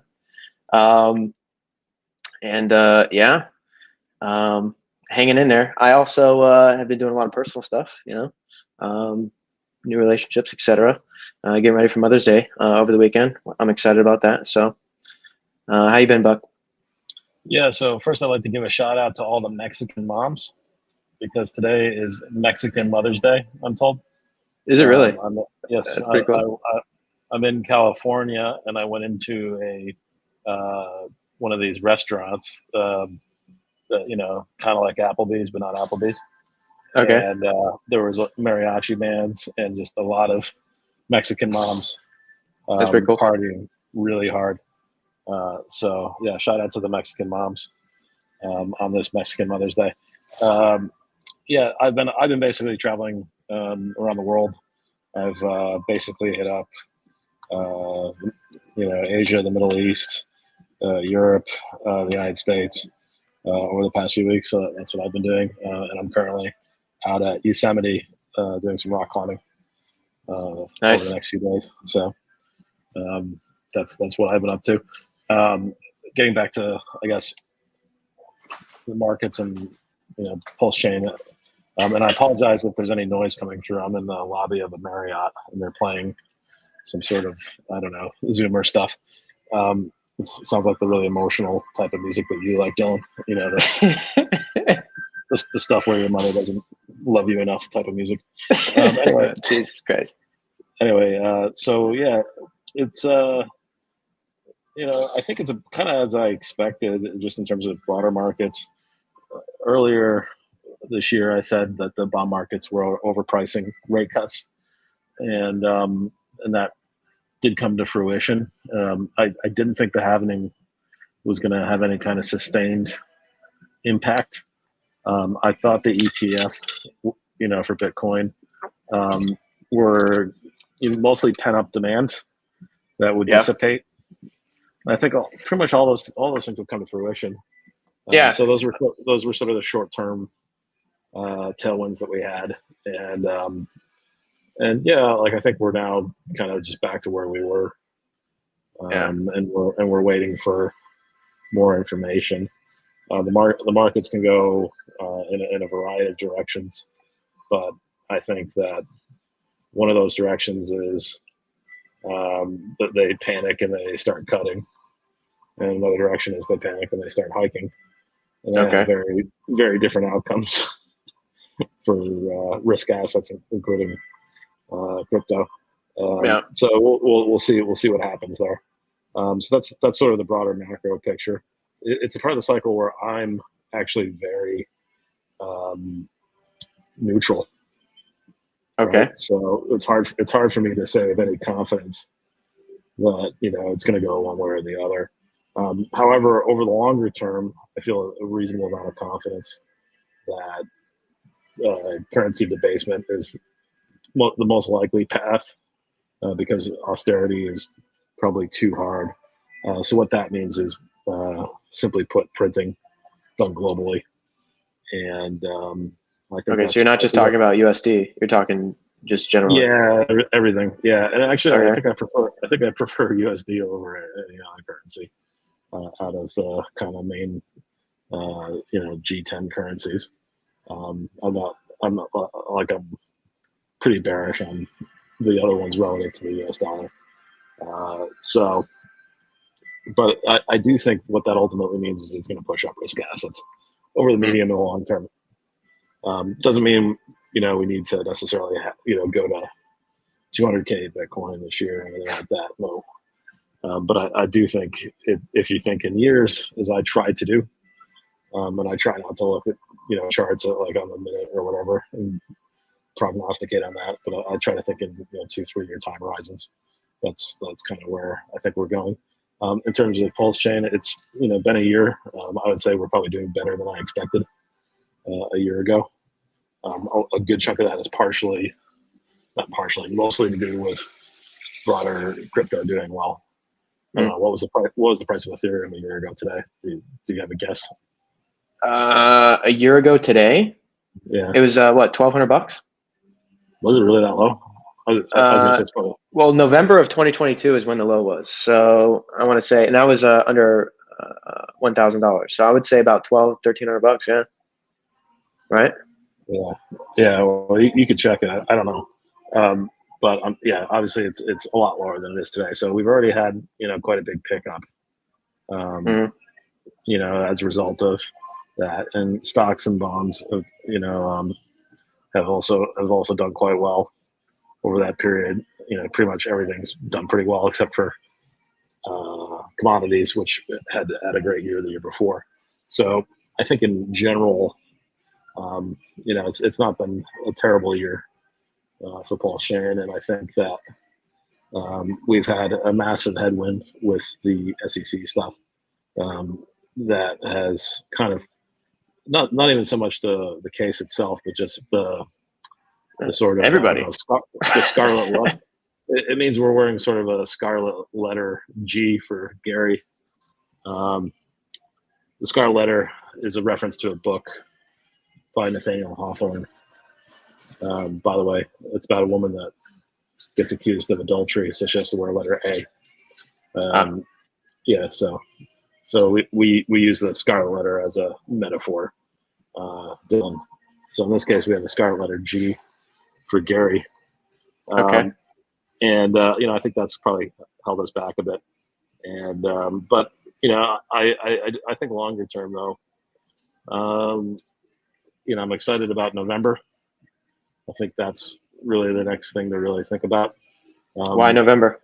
It's a big gamma event for whether or not we get a Republican or a Democrat, and I think. Oh yeah, of course. Yeah.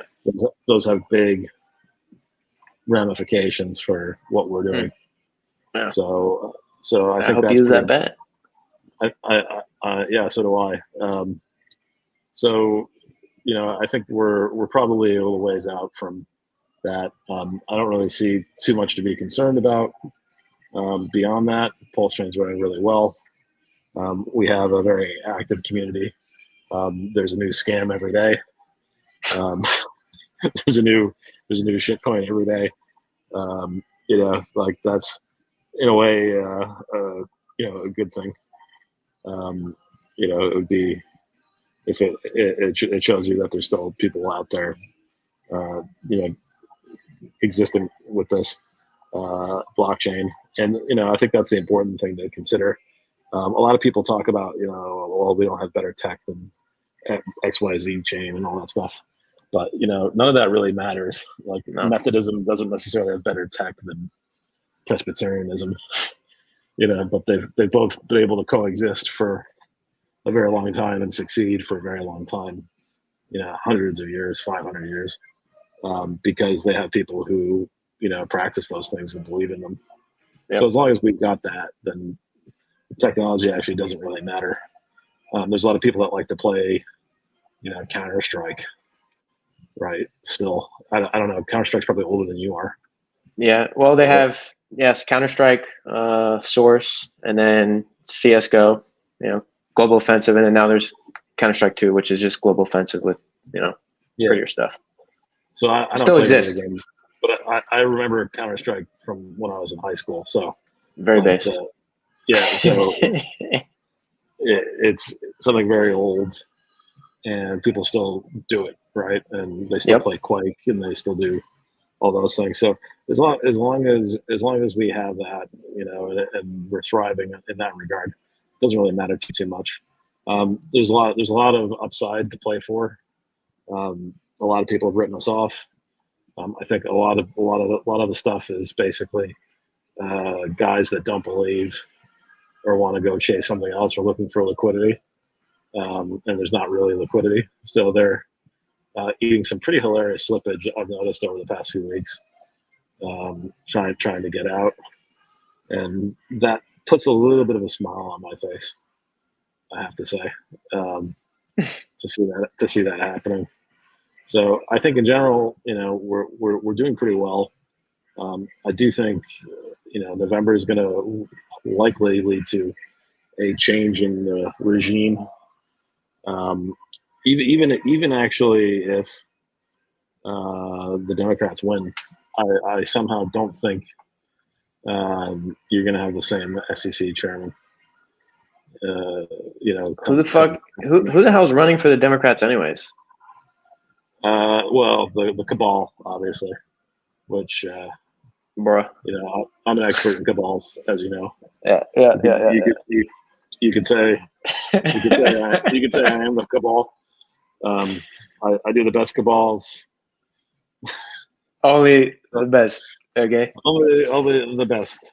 Only the best cabals. So Yes. yeah. So in any case, that's who's running it. So in general, I think that's sort of the thing that's most interesting to me.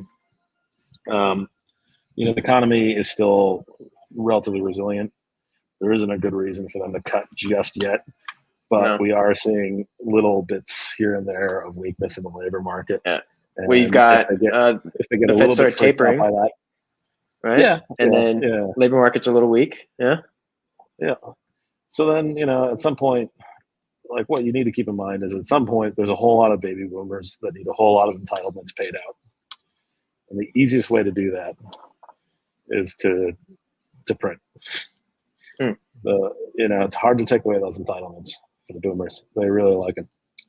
So yeah. What are you talking about? Social Security and Medicaid and stuff, or what? Yeah, all the Lyndon Johnson and FDR stuff. So that's what's I think ultimately gives me a reasonable comfort over the kind of medium and long term. That you're going to see Ethereum and Bitcoin and everything else probably trend up versus major currencies, and we're part of that same trade. We like to think we're special, but I wouldn't say we're entirely unique in this regard. No, I think you and I both agree that we're late bloomers in that sort of situation. Yeah. Well, I think like most Hexicans, we're in high school. Especially when it comes to reading at a high school level, they're late bloomers. Correct. I was actually a late bloomer in high school. It's pretty funny. So, Anyways. so that's kind of how I see it at the moment. I'm being patient. Roger that. Have you ever heard of the Great Migration book? Yeah, you were telling me about it. That's that like thing that's going on in the Middle East right now. No, it's actually going on in PulseChain right now. Don't you know? Oh, right. Yeah. No, but seriously, I think in times of, we've definitely seen Hex perform very well on PulseChain. I think that it'll continue to do well just because PulseX, and even Inc. are overvalued versus Hex. In terms of stagnation on the chain, I think Hex performs the best. We saw this in the first few months of PulseChain launch, where Hex did a 2x versus PulseChain as a gauge, and then it did a shitload of X's versus PulseX and Inc. In the first 6 months, right? And then we had a little bit of liquidity injection. 8 months in on PulseChain, right? Or maybe less, 7 months in, and then that started to reverse, where PulseChain started to recover, and PulseX, and also Inc. Because Inc. literally went to being worthless, and then doing very well But yeah, I think the liquidity farms on Inc are just a little high, right? Some might say unsustainable. And I think that, those are drying up. And I think the best place to find that real yield will always be, and once again, will be Hex, right? I did an example on, What do you mean by real yield? Okay, so let me rephrase that. Not real yield as in hard cash from, like other DeFi protocols. I'm talking about yield What is real yield? Well, real yield would be something like on Fame. Like we all know this, right? Which is, No. I mean, real. What does the word real mean in economics? I don't know what the word real means in economics, but real means if after inflation. Okay. Well, yeah. Then I'm not using the correct terminology, of course. Yeah. In any case. All right. So continuing in the hexagon speak. Okay. Yeah. So I think Hex will be the best place to find that yield, right? In terms of the farms on Inc, they're already starting to come down because the price of Inc is falling versus PulseChain versus Hex versus stable coins, right? Because that naturally happens when you have these high APYs because they're unsustainable, right? So the next best place to find that APY would be Hex, right? I did an example on another stream where I don't even think I was streaming. I was just an example of this one guy that had $5 million in LP, right? He sold Pulse at the top, okay? He didn't have any ink, okay? This was 2, maybe 3 months ago. He posted that 5 million in LP, so he sold half of his Pulse and for a bunch of different stables, USDC, USDT, and I think a little bit of ETH, right? He posted them in the pools. He started farming ink. He was able to extract $1.2 million in less than 2 months just by selling ink every day. He makes about $10,000 a day in ink rewards, right? Numbers like that are pretty unsustainable. Where you can find that better yield without the downward price action, I think is Hex, right? And the chart is showing that. If you look at Hex versus Pulse, Hex versus PulseX, and versus Ink, right? So that's kind of the notion of the Great Migration buck. It's not in the Middle East; it's happening on PulseChain right now. That's my my thesis. Right. Yeah. Okay. Yeah, I think that makes sense to me. Obviously, there's a liability from all the stakers in Hex, but price being pushed downwards sort of neutralizes that liability. And I think it also has the impact of causing people to stake longer because they're saying, okay, well, I'm going to wait. Yeah. Right. Which means that you can, in the short term, then have these sort of, big spikes where there's very little liquid supply. Whereas I would imagine there's guys with ink that, basically they can dump it every day. Well, what do they do? What are they doing with it? Well, that one particular example, he sells it for stables, and then for the past week, he's been selling it for Pulse. So, but what's their alternative? What's their alternative? Can they go, I don't know, stick it somewhere? No, you can stick it in an ink farm, but most guys don't do that. They usually just harvest it for stables and sell it for other stuff. So, yeah, well, I think we added ink to fiat the other day. So if you're right, then you can put your money where your mouth is, and you could go borrow ink and short it. That's true. Yeah, I might do that.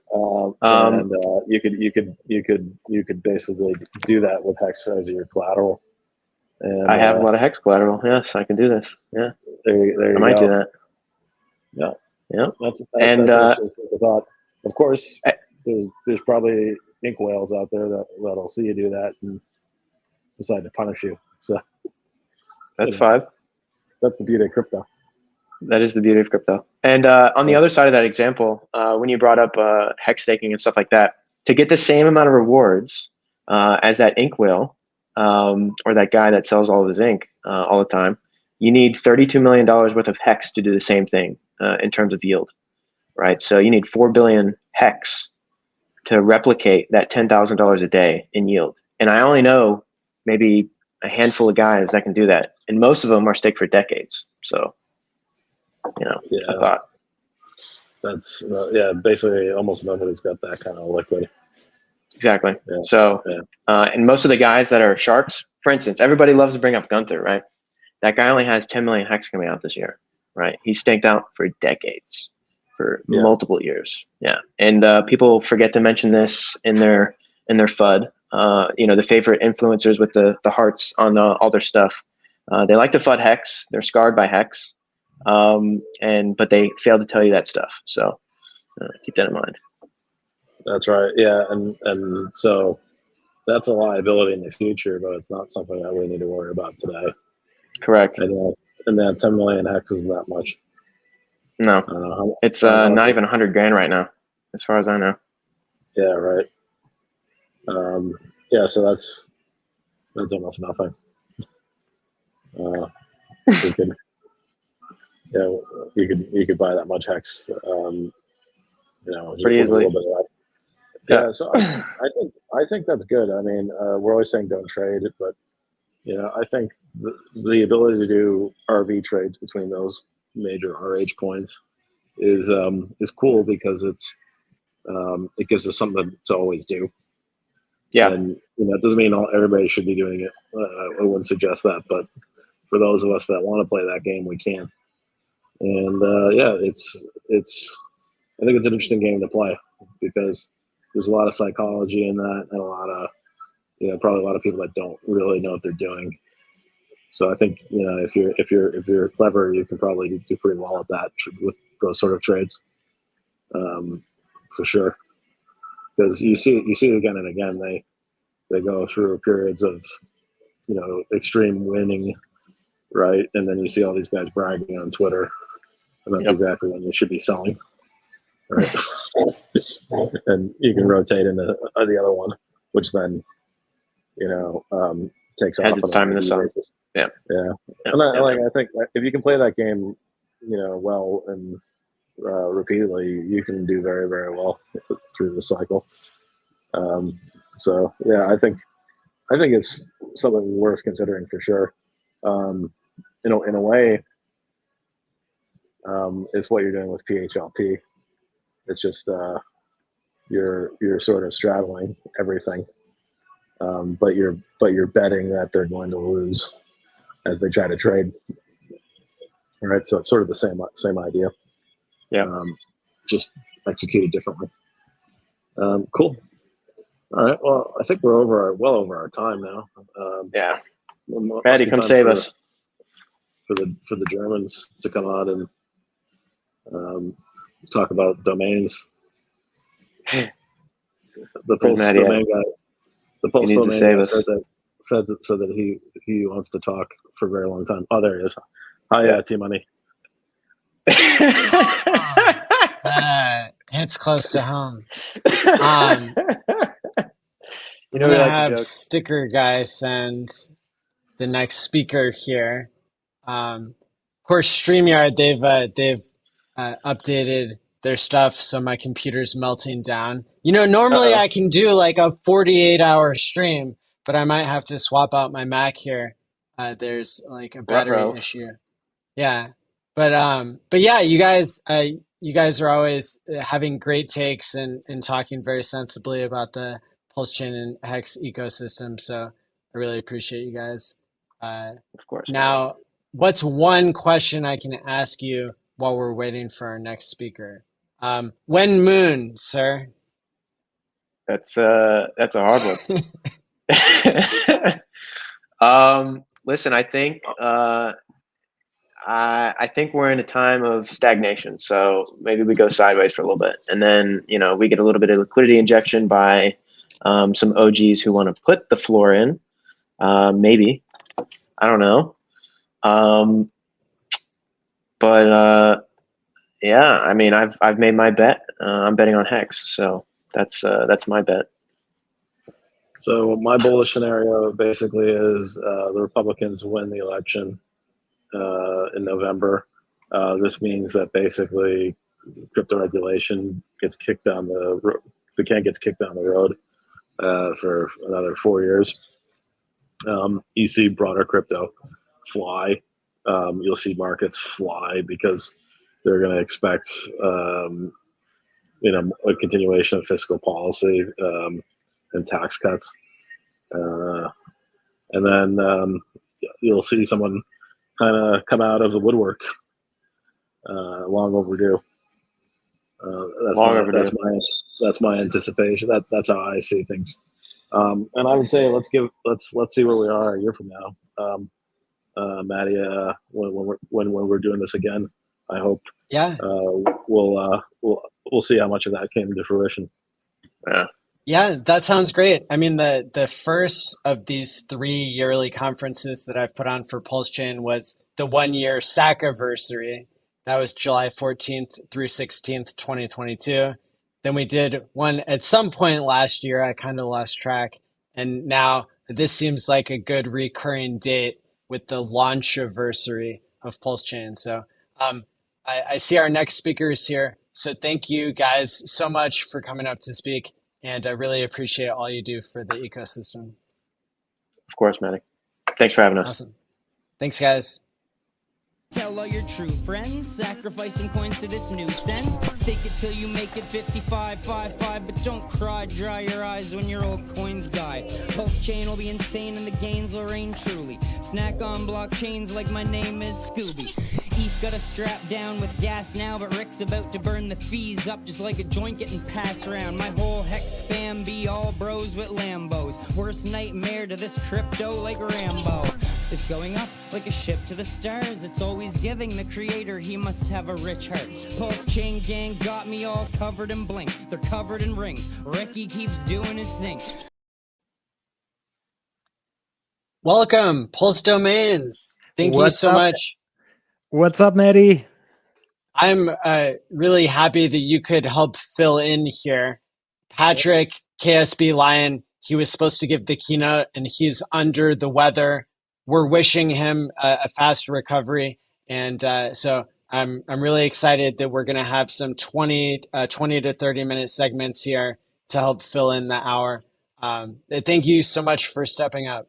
Anytime, and thank you so much for having me in this situation. And yeah, to Hexline, I hope he's feeling better. And I hope what I've prepared for you guys is a little bit interesting when it comes to PulseChain, just like overall be talking about the growth we've seen. And I hope I'll do the keynote a little bit of justice, a tiny bit. Awesome. Well, at the same time, it looks like my computer is responding differently to the upgrades in StreamYard, and the battery isn't liking things.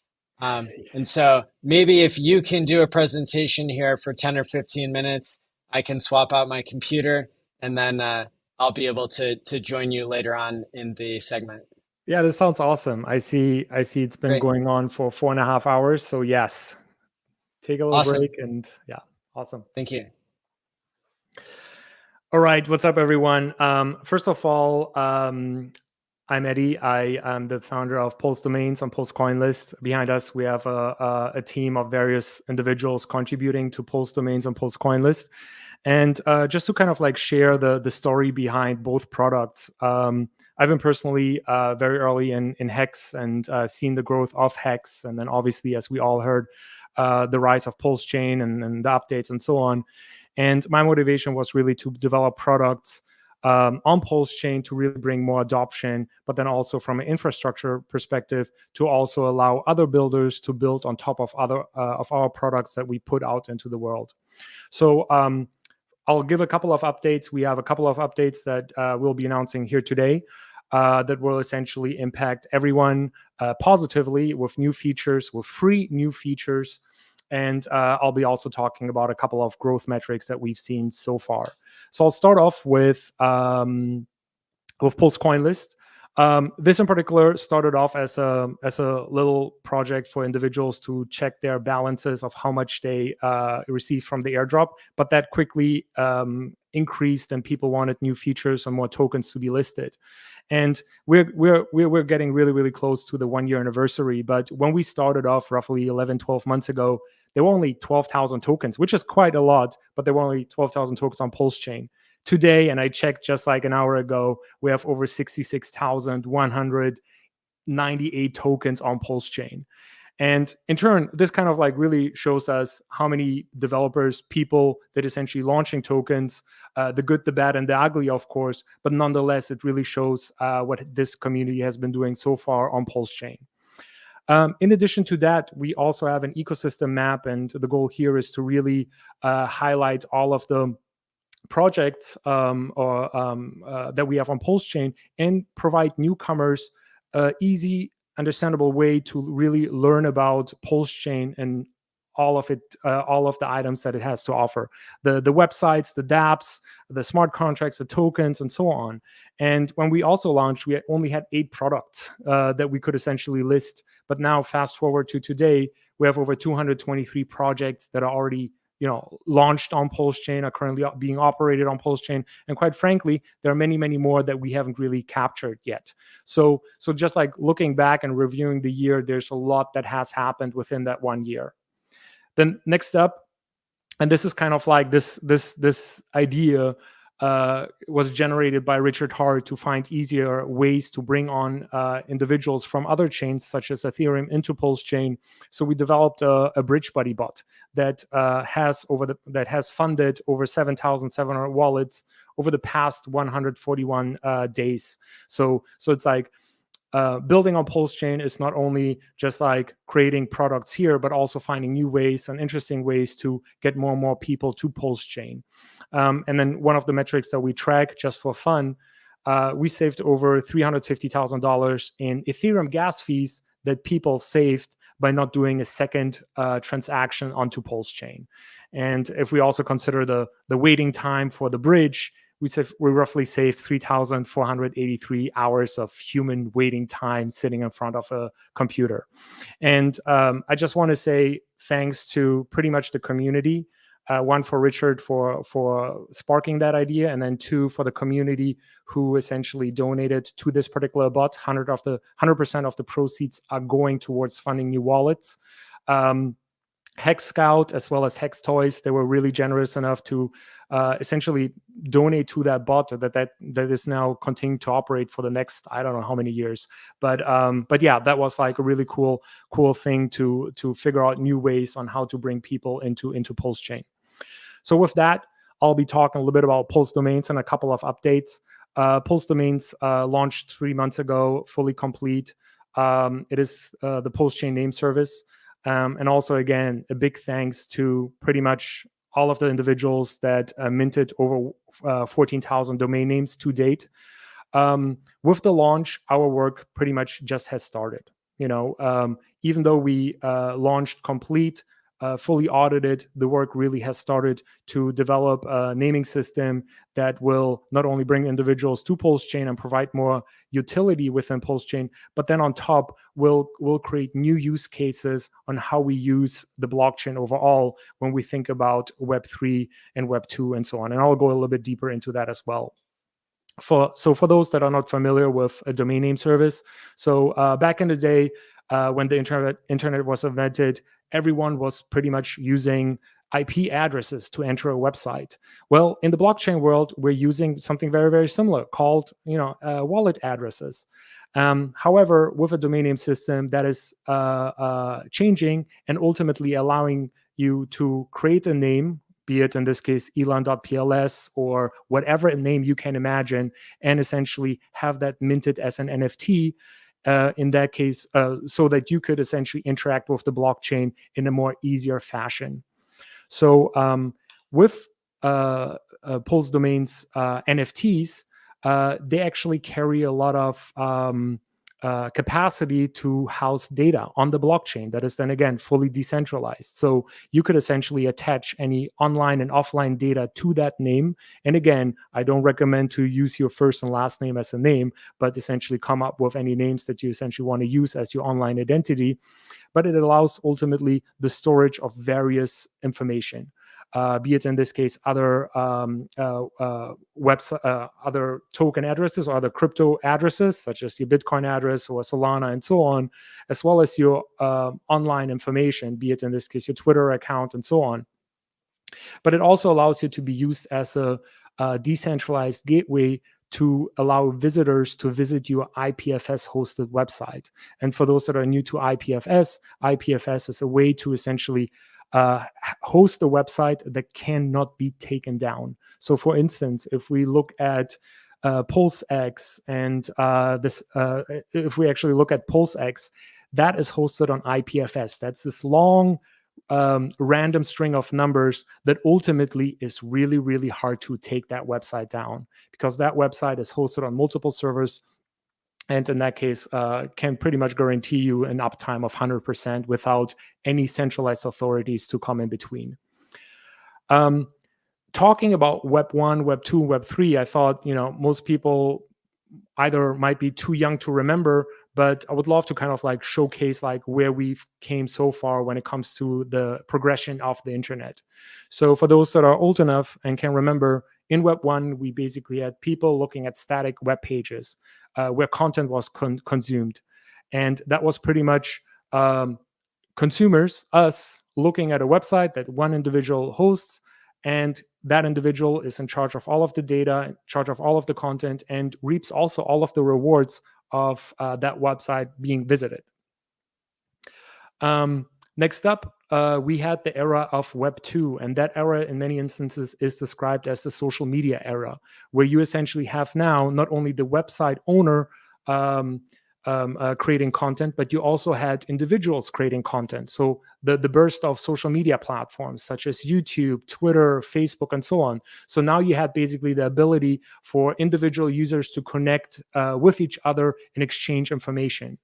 However, in this concept, in the era of Web 2, you still had that one big middleman in the middle reaping the rewards. For those of you who are familiar with Facebook, all of the shenanigans they have done over the past years when it comes to user data, when it comes to selling the user data, and as well as figuring out new ways on how to target, they reaped in most instances, or in all instances, all of the monetary rewards from its users. So fast forward to the Web3 era, and this was kind of like pretty much the birth of Ethereum that allowed us to run applications on a decentralized blockchain that really changed pretty much the game. So you have essentially people taking back control and ownership of their own data, their digital assets through decentralized technology such as blockchains, and then also being able to create a token economy on top of that really is able to incentivize users of using the product, and then also being in charge of their data that they want to share or not want to share. So one very, very, very, very small and simple example is something that we released when we launched was pls.fyi. So this website is a Web 2 front end. However, that Web 2 front end is tapping into the blockchain, into your NFT, into your name, and pulling in that information up to the front page. So this ultimately means it is a mix of Web 2 and Web 3, where we use the data that is on the blockchain to surface what's happening with a nice UI.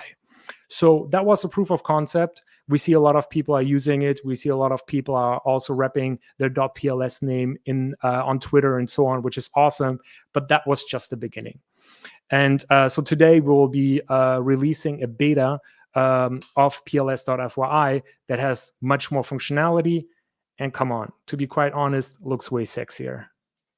So here we go. So that is the new pls.fyi page that allows you to show all of your information, but then also has a couple of features. And the features that we received from the community were twofold. One feature was talking about super chats, about people streaming on YouTube, and YouTube taking a 30 or 40% cut of that revenue. So basically YouTube being the middleman here. And then the other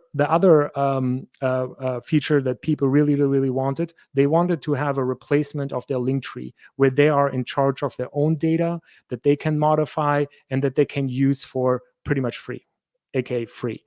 So for those So when it comes to YouTube comments and super chats and so on, even like in this stream, I see a lot of people that have contributed with $100 or even more, but know that 30 to 40% do not go to the creator. YouTube is banking that and taking that, right?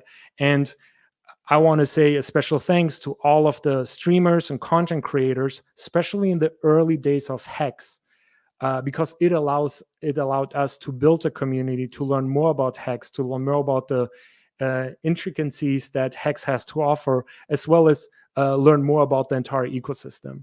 I mean, like, there's so many streamers, and as Maddie mentioned numerous times, PulseChain has, or Pulse Hex has the largest amount of content creators. Yet 30 to 40% goes directly to YouTube, right?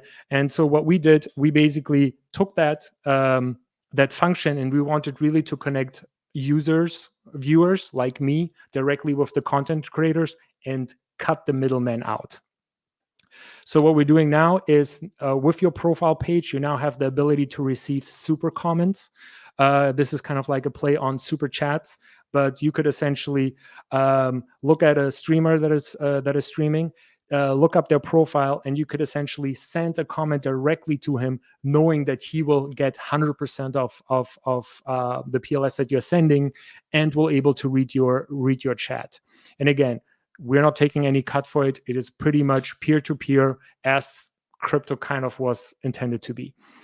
Next up, we also have, this is again a play on Linktree, to essentially the ability for you to update your profile and create also links, include links, be it in this case for different websites, or for your Telegram group, or for anything that you want, and ultimately allowing you and now offering you a solution to existing technology that you use on a daily basis. However, you're opting out from sucking middleman D, pretty much. So that's kind of like the update here. And as well, the ability to tip individuals. That's also something. So you could essentially go to a creator's page, and you could essentially send them PLS, or something that will also release in soon, send them, for instance, meme tokens such as Dick with Butts. You could essentially directly send them meme tokens or any other tokens that you like. So this is the page how it currently looks like, and on a desktop, not on a mobile phone. So where you have at the very left, you have pretty much the name, the address, the ability to create a super comment, but then also you see the past history of comments that have been submitted. If the individual that sent a super comment to the creator, your name will be also displayed there. So you could choose to be vocal and basically have your name seen, or you could just use a wallet that is totally anonymous to contribute to a creator.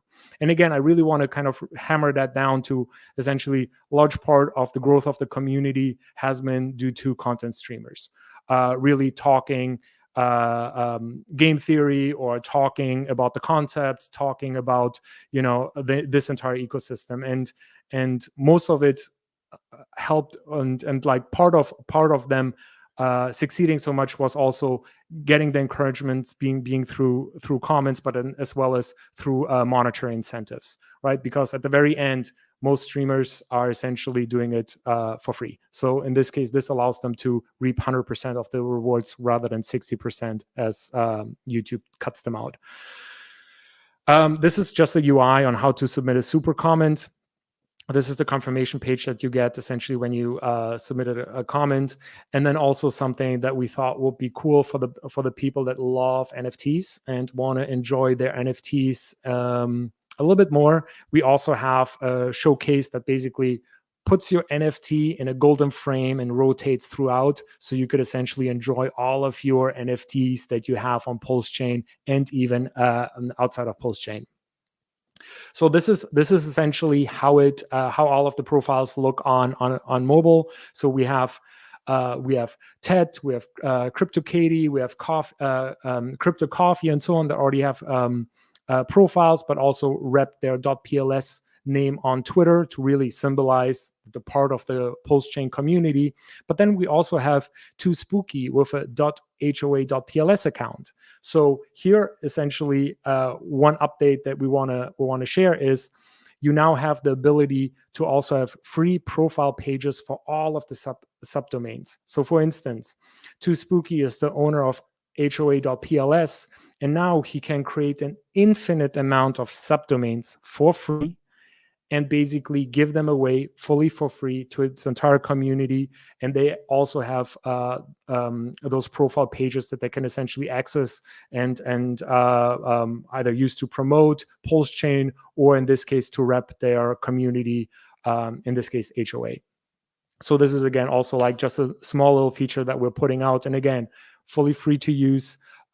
Anyone that currently has a .pls domain name or .pls.fy domain name, over the next couple of days, you will just see your page look a little bit more beautiful, and on top of that, with a little bit more functionalities. So with that, we are really bullish on building cool stuff on PulseChain, in particular when it comes to tying into Web 2 and Web 3. And we can't wait to share some larger updates that we have in the play right now. Just a little sneak peek. There's way more to come that we're really excited about, that we'll be releasing over the next couple of months for the entire community to use.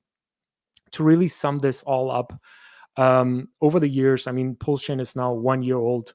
I'm impressed with the amount of projects that we have, and here I'm generally saying the good, the bad, and the ugly. Right. I think nonetheless it is a place for people to develop, to innovate, and also to speculate in this case. So with that, I'm really, really happy to be part of this community, and then also to continue to develop awesome things that the community needs. Right. Just to give you just to really close it off, Pulse coin list was fully developed, no sacrifice, none of that. It was really a pure labor of love for the community. Pulse domain is in the same manner. It was fully developed and audited, and launched as a fully as a full product, fully launched, fully done, and again, no sacrifice or anything. And I think we really, and I would love to see more and more projects to be built on PulseChain, on Pulse domains, or in any other shape and form.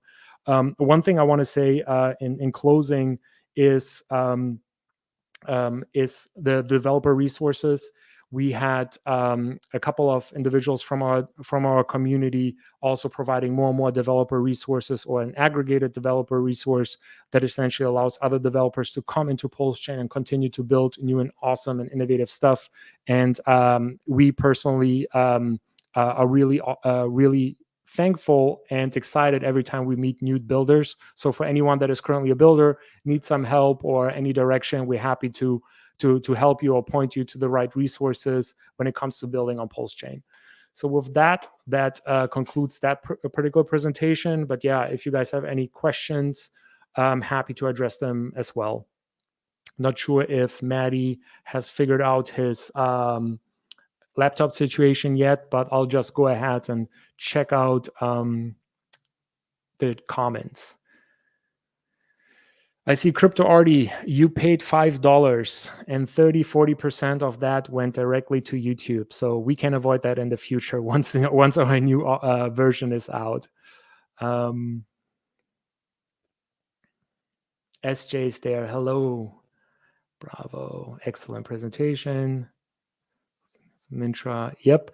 And also, we really, because we know there's individuals buying and selling Pulse domain names on secondary markets, and the market is basically being developed, or is developing as we build out more and more features. We, however, from a perspective of a founder, we really want to double down on bringing more utility and functionality to all of the domain names. What people do outside of once they minted it, it's fully for free for them to use.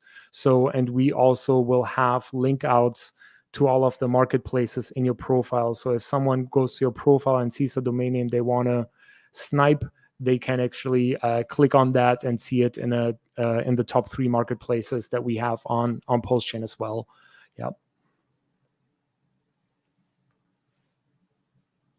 And then also, since we're still waiting for Maddie, we have a couple of things that we saw community members develop. And this is kind of like the nature of a domain name system, where you essentially have other builders and developers being able to use a domain name system to create new experiences. So we had Friend Tech which was very popular on Ethereum, that basically shows the name of individuals and allows you to essentially buy their token and so on. You essentially, this was only possible with a domain name system and was allowing another application to be born just because you had the fundamental infrastructure in place, right? And we love stuff like that. And so yeah. Hey, Maddie, what up? Hey, I got my my backup laptop working. Nice. It doesn't matter what the internet and StreamYard throw at me. Nothing's going to stop the PulseChain conference from succeeding. That's the right attitude. Yeah, I've really appreciated the innovation that you've shown. I think that what you've shown off tonight is going to be part of the surprise that gets unveiled for Time Pays Me in one of the speaking spots tomorrow. So I'm excited. Yeah. What you've built with Pulse domains is really cool. And especially with the subdomain part, I think I'm going to want to show that off in action coming up tomorrow. Yep. I'm excited to see it. And there might be even some additional surprises. Happy to chat. Cool. Well, thank you so much. I know we're going to have you back on tomorrow during the Aubrey de Grey section. Exactly. And there was some breaking news tonight that happened that we'll go into tomorrow on the stream. Can't wait to join that. And big support in that. Yep. Awesome. Well, for now, thank you so much for speaking, and we'll catch you tomorrow night. Thank you, Maddie. Thank you, guys. Awesome. Thanks. Great. Well, now to fill the rest of the hour here, we've got Crypto Crazy back as promised. Welcome. Hey, mate. I didn't realize that you had some issues, technical issues.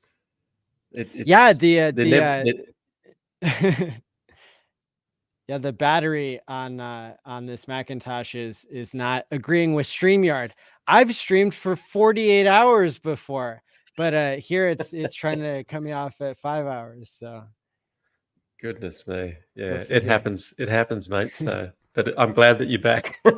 Yeah, back up and running. And so what other topic did you want to present tonight? Yeah, look, I just wanted to give people a little bit of more context around. People just assume that it's just liquid loans, and we've just copied Liquidity, and it was just a fork, and it's easy, and anyone can do it. And I can assure you, it's never easy. And some of the things that we've needed to build the additional infrastructure, I just wanted to talk a little bit about that, particularly around the Oracle. So I wanted to have a chat about that. I'm not sure how much people know, but we've actually built a lot of other infrastructure to run on PulseChain. And one of the things that we wanted to have on PulseChain, which again was just really problematic, was a version of Gnosis Safe, right? So we wanted Gnosis Safe running on PulseChain, but the way that Gnosis was designed, it's really clunky, as in it's clunky to get it to work on a new chain. And so we had to strip it back. It wasn't a case of just forking the code and hope that it was going to work. Given that people would end up using PulseChain Safe, for those that aren't familiar, but if you go to PulseChain Safe, it actually does have access for people to create their own safes. I can sort of demonstrate that quickly, but the fundamental issue for us was that when we brought it over, we were thinking, okay, well, there's going to be some multi-sigs that we're going to have as part of deployment. There's certain things that we needed to do for the team, and we thought, oh, what a better way to do this than using something like Gnosis Safe. But again, it was just getting it to work on PulseChain was really problematic, and we had a lot of things that we wanted to add, but we decided that, look, without going through the proper full QA and testing all of the features, we decided to strip it back completely. So it's very base bones multi-sig, but I think sometimes when you pair things back to the fundamental reasons for why they're there, it actually eliminates all the risk, or it not completely eliminates, but reduces the risk. So for people that aren't familiar with PulseChain Safe, it is a fork of Gnosis Safe. it's fantastic. Maddie, I don't know if you use multi-sigs at all, but I personally really like them. It's a nice, secure way of ensuring that wallets are protected, in addition to the people that are using other methods to protect their wallets. But I think multi-sigs can be quite helpful in that guise. So not sure if you've used Safe or are familiar with it. Look, Vitalik uses Gnosis Safe to secure his billions of dollars. I know that much. And for me, yeah, I've tried it out, and I have my own uses with Time Pays Me, but with Gnosis Safe, I mean, this is like the most popular thing on the market. And yeah, so the fact that you guys have forked the technology, it doesn't mean that people who had a Gnosis Safe necessarily that it's going to work for them on PulseChain, but it means that going forward, fresh Gnosis Safe wallets that are created, this is like a major technology again that you guys, I mean, like, how many major technologies are you guys going to bring to PulseChain? Yeah, well, look, the reality was that, I can remember saying to Dave, the co-founder, Scottish Dave, I said, mate, you do realize that we're going to have to build all these other elements in. And we just thought, look, Gnosis Safe was a no-brainer for us. But the challenge has always been, my goodness, how do we get this to work? Because it was not that straightforward. So I'll just quickly, for those that aren't familiar, I'll quickly share my screen if I can. Hopefully I've got the right screen. Here we go. Yeah, mind you, I've just connected a dummy wallet to this, but fundamentally it's no different to Gnosis Safe. There is the welcome screen. You can create a new safe or add an existing. Again, you can't bring in something from Ethereum and think it's going to work. It doesn't work it that way at all. And just creating a safe, it's, just basically naming the thing. So let's just say fetch, what have you. And it's a fairly straightforward exercise. So effectively then you add multiple owners. Now I won't go through the whole process, but fundamentally you add a number of owners, and then you can decide out of the owners that you've added, how many are required to actually sign a transaction. So for example, if you had 5 distinct wallets acting as owners, you would probably want to have at least 3 of those acting as signatories. So at any one time, you need 3 to be able to execute a transaction. And that provides a fair level of safety in terms of, okay, well, you know that for anything to exit the wallet, you do need to have a number of people to sign off.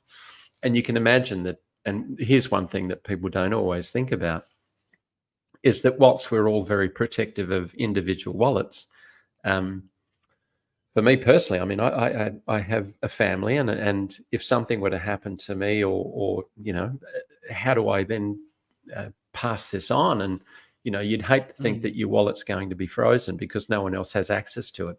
So you need to have some method of transferring assets to people, and if you create multi-sigs like this, it's actually not a bad way of at least ensuring that if something were untowards to happen, that people can still access in the information that's stored in the wallets. And so from that point of view, it just creates some longevity, and it protects your family members. So from my point of view, it was a bit of a no-brainer to do that. But we have used multi-sigs for deployment reasons. So when we deployed, we had to have multi-sigs. The team allocations, that's part of a multi-sig as well. So we were always going to use it for our intended purpose, which was for liquid loans initially. But we've also done the same with Fetch. So yes, absolutely, that was one of the pieces of infrastructure. The other important infrastructure that we've added is Fetch. Now, I think we've been relatively quiet on Fetch because it's still a work in progress. Again, whilst initially it was fairly easy to fork over,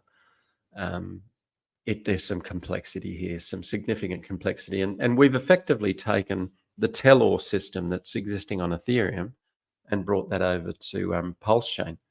The challenge that we have fundamentally, though, is what we have with Fetch, and I'll just go through the mechanics. Hopefully you can see the, actually, no, you can't because I need to share it. So let me stop sharing this one. And let me share the other screen. So hopefully you can see that. Yes. Yeah, cool. So fundamentally, what we have with Fetch, it's a mechanism to provide information to projects like Liquid Loans. There are other DeFi protocols that may want to obtain information. That information can come off-chain or on-chain. Now, the only way to get off-chain information is through the use of an oracle. And just broad principles around what the hell is an oracle. In the case of Fetch, it is a fork of Tellor, and the intended use here is that we have, and you can see from the visual, there's a whole bunch of reporters. Now, the reporters that are people that are running what we call reporters, it's a little bit like being a validator on the PulseChain network, where you can provide information for others to use. So as you can see here, the flow of information can be on-chain, but it can also be off-chain, right? So there's a whole bunch of information that come from off-chain that people can report.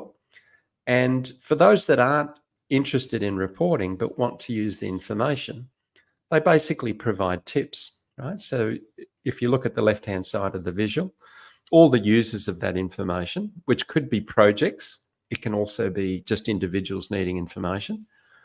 They're providing incentives to reporters to actually report. Now, you'd think, well, why wouldn't you just do this on chain? Well, if, for example, if you're wanting to get a price of Pulse on chain, you can certainly do that. You can go straight to PulseX and get the price, and you'll get a spot price straight away. But let's just say something happens, or there's some sort of manipulation of the price, or there's an issue with the DEX, or there's something breaks. Then you don't have a fallback position. So ultimately, what you're wanting to do is build some redundancy into the system so that there's a number of people that can provide that information. And the challenge that you then have with reporters that do provide information is, how do we keep them honest, right? So that, if somebody's submitting information that's not quite right, and, we've seen this sort of behavior in the past, you've got to be able to keep those people honest. And the way that works is that there's a mechanism called a dispute.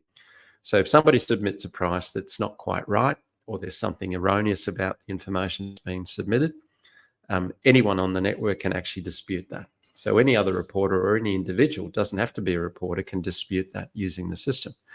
And then there's a dispute round process that goes through. But effectively, that piece of information is taken out of the system until that process is concluded. It just creates, it's a way of keeping the information coming through quite honest, and then people can ingest that. Now, why was this important for us? Well, with Liquid Loans, we needed to ingest a price, right? So we need to be able to ingest the price of PLS. And how do we do that if we're not going to go directly to a DEX, and if we want to have multiple DEXs providing information?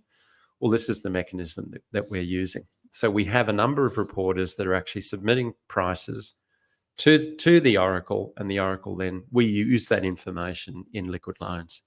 Now, to your point earlier, what other infrastructure? Well, this is definitely one of the key elements of Liquid Loans. We couldn't launch Liquid Loans unless we had the Oracle service running. So this was really important for us to include. The other thing to bear in mind here is it's not just price data, it can be for anything. And I think we also have other teams building casino-style projects, which, people will build what they build, but there is an opportunity to use what's called a random number generator. So the system does facilitate that. And so for people wanting to provide random numbers, the system will generate that, and that can be ingested by any other projects. So whilst we haven't said a hell of a lot about Fetch, there's a hell of a lot more coming. We've obviously had to focus all of our energy on Liquid Loans, but at the same time, we're working with other teams on how can they integrate Fetch. And I think what you'll hear a little bit more about this, but fundamentally we'll relaunch Fetch and link it through to Liquid Loans on the testnet environment so people can start playing around. And I think there's been a number of teams that have approached us directly to help them through that. And we'll go through that process with those teams. But this is crucial for anyone wanting to either provide information that's on chain or if it's off chain, to be able to bring that information into the ecosystem itself. So hopefully this visual gives you a bit of a sense of how it's designed. There's a lot more coming, but fundamentally this was an important piece of infrastructure. So Maddie, I know that this was never intended to be quite a fill-in, but it was just, and I appreciate that the schedule's changed a bit. But I did want to talk about Fetch because of the fact that we've been relatively quiet about the mechanism itself, and there will be more information coming. But for those that feel it was just liquid loans, there's a hell of a lot more, and we'll be building more as we go through. I think it's incumbent upon us to be, as a participant of the ecosystem, to keep building and keep adding value. And this is one way that, you know, we have a vested interest in making sure that this works exactly as it's designed. But there will be other teams that will benefit from this as well. That's awesome. Yeah, this is really important infrastructure. And as you said, it doesn't just benefit liquid loans, but it benefits the system. And yeah, that's really impressive. There is some other things that we're going to announce, Maddie. I think you've had a bit of an inkling as to what that's about. I won't divulge that just now, but I think there's some stuff coming that, yeah. I'm happy to cover it later in the conference because, Awesome. as you say, Awesome. I have an idea of what it is, and it sounds like a really major announcement. And so if you guys aren't quite ready to announce it tonight, we'll make sure to include it somewhere later on in the next 3 nights. Awesome. Thank you, Maddie. Thank you so much again. And thanks again for all the hard work. Really appreciate it. Thank you. Yeah, I really appreciate your sponsorship and support. And yeah, everything that Liquid Loans is doing for the ecosystem rocks. Thank you. Fantastic. Thank you. Thanks, Awesome. Maddie. See you, mate. Catch you later. All right. And next we have a social panel. We have 9 PulseChainers, Pulsicans. I'm not sure what BitBoy has decided to call people, but we have another group. They go by DeGen Round Table, and we're going to play like 30 seconds of music, and then they will all appear on screen here. So welcome to our next final panel for the night. Here we go. When I come through, better believe it's major. Slicing through the haters like I'm a lightsaber. Don't be confused, my people know I put in labor. Up and to the right, every candle I will savor. Y'all can censor me, I am the resistance. Put my talents to good use while being persistent. If only you saw my vision, you would be lifted. Many people will be saved, freedom is minted. Somebody check.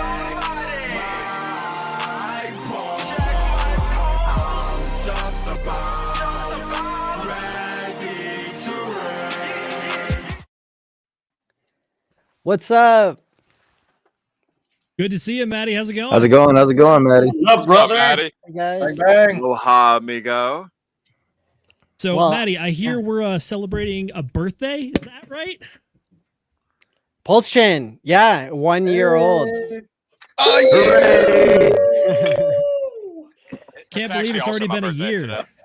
Right? Ah, Yeah. happy birthday to Apex. Well, No, I'm joking. I made that up. I think you guys, Kicked Rock, off the stream. you guys have formed your own sub community, and you've been interviewing lots of people and putting on great shows. The DeGen Round Table does a weekly financial book review. You guys have a book club built in, and so much more. I'm really excited that you guys are all here together for the conference for the last hour of tonight. So I'm going to let you guys take it away. And yeah, really appreciate you guys. Thanks, man. Thanks for the kind. Thanks very much, Maddie. Yeah. Thanks for the kind words. I'll kick us off, boys, and then we'll pass it around the table and then finish off with our superstar and good mentor of ours. So, hello, I'm Zenith. I go by Zenith DI on the Twitter and Instagrams. I am one of the jack of all trades, although honestly, that's all of us over at DeGen Round Table. I like to focus on macroeconomic stuff and government and legal analysis. That is what I do. Brendan, who are you? Well, you and I specialize in 2 of the same things or similar things.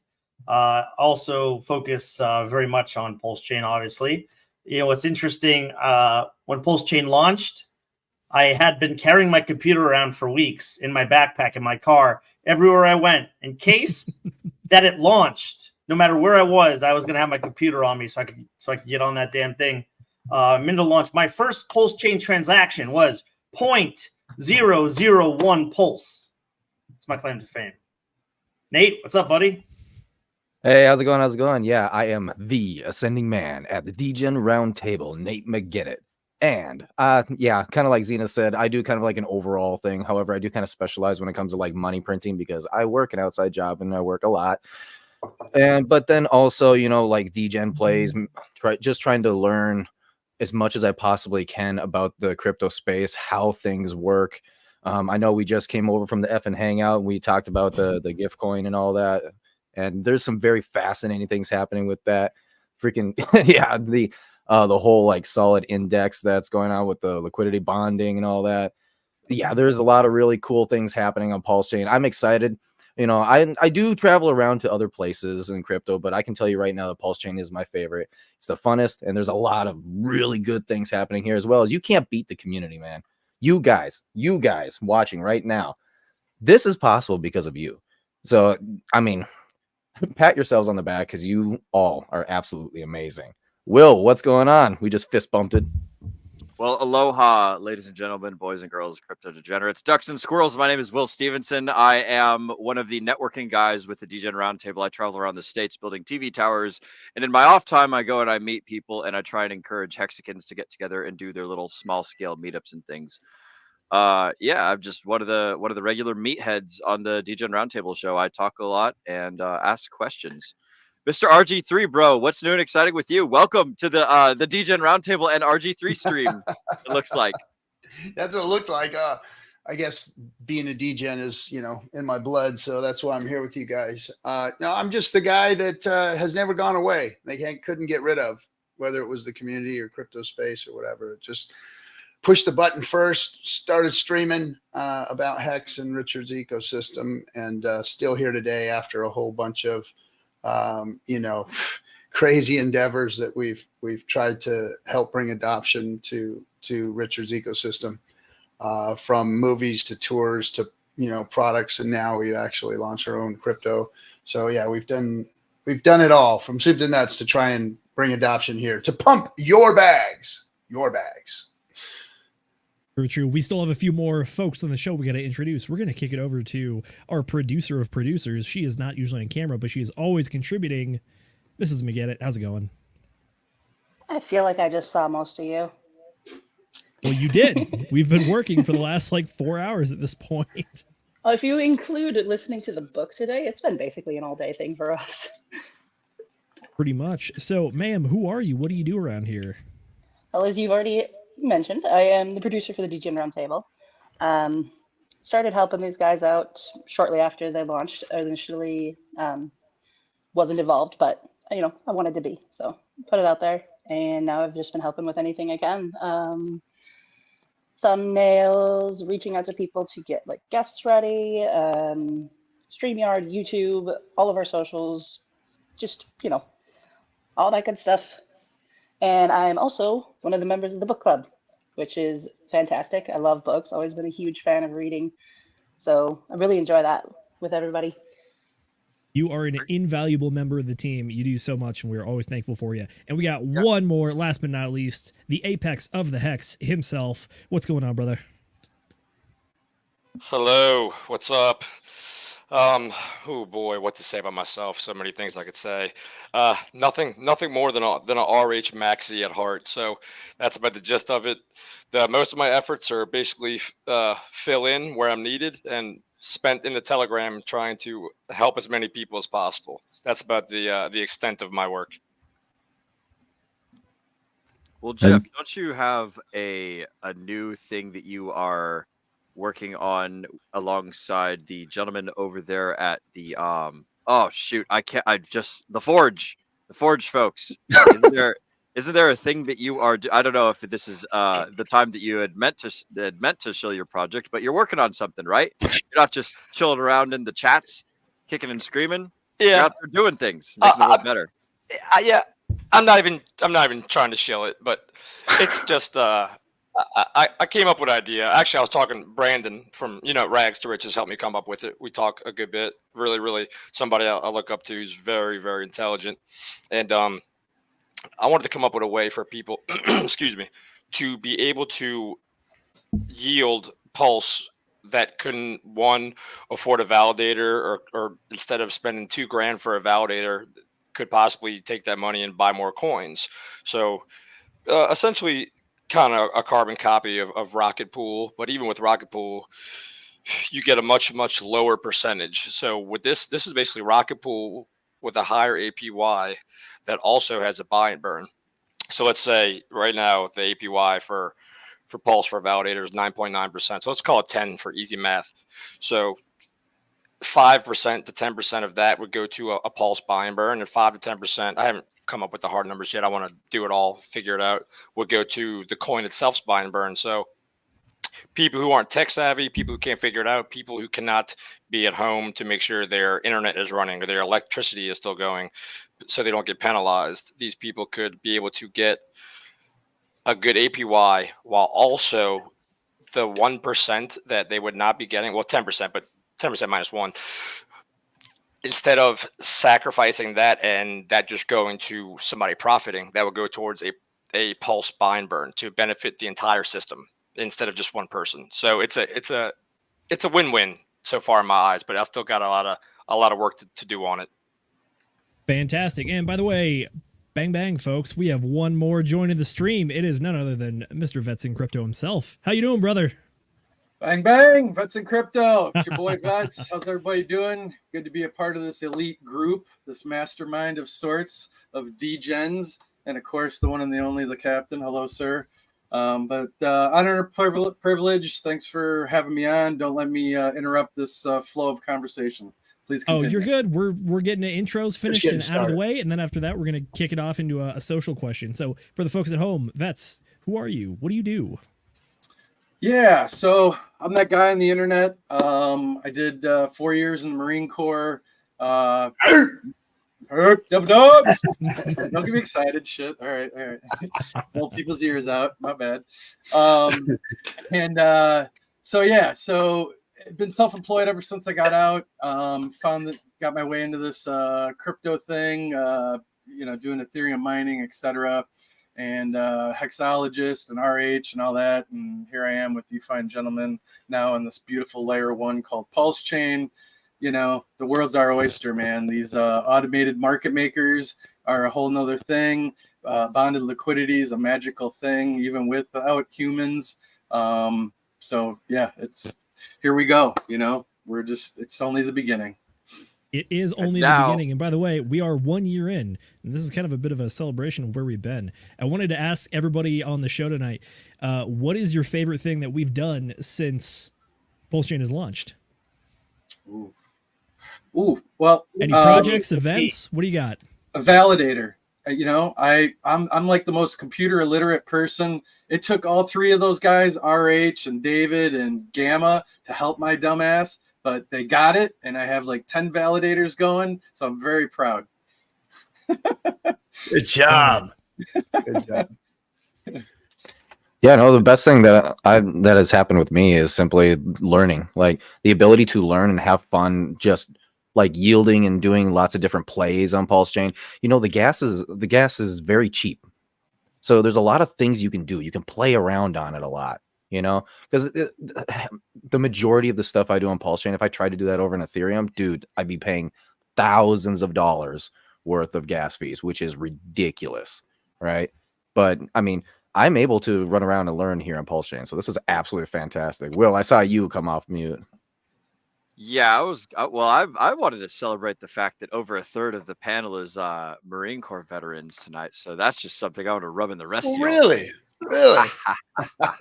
We appreciate all your services. We really do. Yes. Oh, well, I'm sure that we all had a blast picking up cigarette butts and sweeping floors and, hanging out, having a good time, drinking and scallywagging around. But I wanted to say that the thing I enjoyed a lot on the since PulseChain launch, kind of like what you were just talking about, Nate, is I used to be super duper deep in all of the HSI auctions and all of the icosahedron stuff that our good friend Alex, the the white whale, as he is colloquially known as, or Mr. Alex Gentlebeard, as Sami likes to say.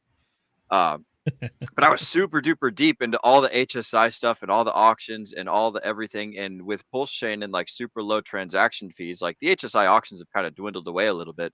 But once those start getting kicked back up into gear again, it's like I don't have to pay, like $4 to bid on an HSI anymore. I can pay like 5 cents and I can just bid on all the HSIs that I want and satisfy myself to my heart's content. So I'm super stoked about the low fees for everything. And then also just like all these cool ass projects that are launching, whether it's the DeGen protocol guys like building their goat validators or like doing their little lottery ticket systems, or it's like all the meme coins that are just launching all over the place, or like this cool stuff going on with Gift Tech and Pulsar. There are so many cool projects, or like the liquid loan stuff. Like I know crazy crypto or crypto crazy was just talking about all the stuff over on liquid loans. And then big shout out to the Earn protocol and the guys over there with Power City and all doing the same thing with their Flex and all that stuff. Like there's so much cool shit getting built, and it's like we've only just started. We're not even a year old yet, boys. So that's freaking kick ass. I'm ready to roll. Not even a year. Brendan, what you got? Man, it's the hard question because in a short time, in less than a year, there's been so many great projects built on this blockchain. And, being a fork of Ethereum, it allows us to kind of build a bit faster than other chains. You can copy any project over. You can continue to build at a much cheaper rate, cheaper gas fees, same code. So it allows for, scaling in a way that, most new L1s don't have the ability to do. So it's really hard to find one thing to choose. But I'll just say, this whole year has just been a great time. The community that's been built behind PulseChain, starting from the Hexicans, starting from the OGs. And now we have a bunch of new people kind of getting into this space. And everything from meme coins, like, the Pokemon-esque 404 Mon. You have like all of these, like the Tang Gang. You have all of these like communities within the community that are really fighting to build within the space and trying to bring new people in. I'm so thankful for all the people here, and I'm excited. People are like, well, what are your bags looking at a year after launch? Honestly, you'd be surprised how many people are up if you were buying early on, if you were buying in the depression, if you were buying when we were saying to buy, when candles are red. You'll be surprised how many people have actually already made money. Even though it might not look like it if you look from day to day, because there's a ton of ways to farm ink. By the way, farming ink is fantastic.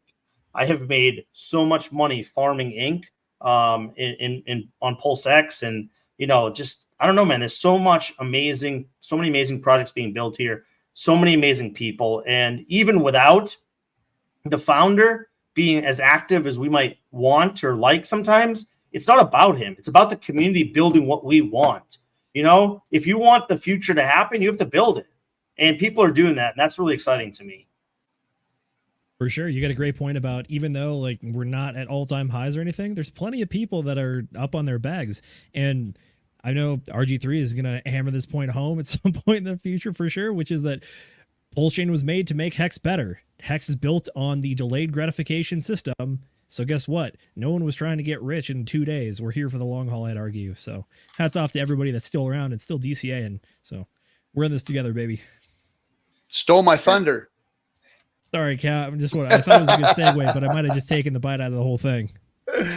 No, that was, the thing I'm most excited about is, what I really wanted to happen here versus, building another protocol or making the movie or any of the things that we've done, the projects that we've built.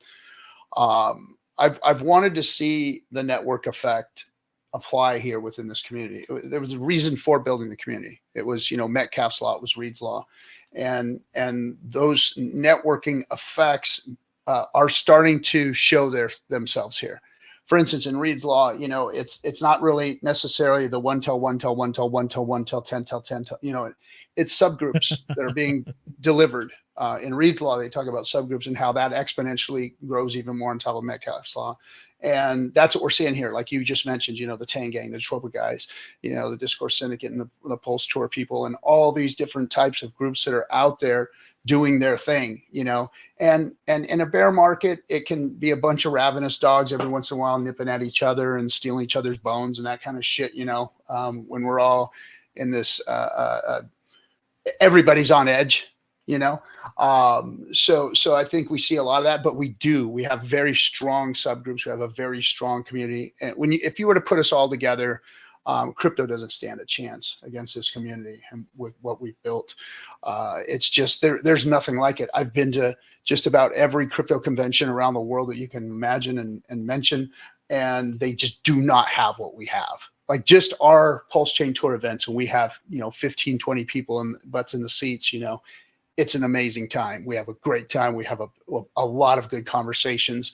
The speakers are just top notch. But when sometimes you go to some of these big productions, these Bitcoin conventions, they're just like, are you kidding me? Really? This is what they're putting on? This is the show they're putting on? So yeah, nobody holds a candle to what we're doing. And again, that if you guys read Reed's Law, you'll see that is organically what's happening here with this community. Subgroups are being built and those subgroups are growing. And it's very cool. I'm excited to see that. And that's why I've got my hands in all of them. I mean, I care, love, respect, and support all the communities out here and what they're doing. You know, and it's always buyer beware, everybody beware. I'm not supporting or endorsing any of the things that they're building, but I am saying that give everybody a chance, give everybody their space, and let everybody go prove themselves, but be careful what you do out there. For sure. RG3, You touched on go for it, Brennan. Sorry, Zenith. I was just gonna say, you know, we don't, as a DGen Round Table, we don't really make coins or do projects, but essentially we've also built sort of a sub community here that's brought a lot of people into the PulseChain community that have saved a lot of people from making mistakes that could have wrecked their bags.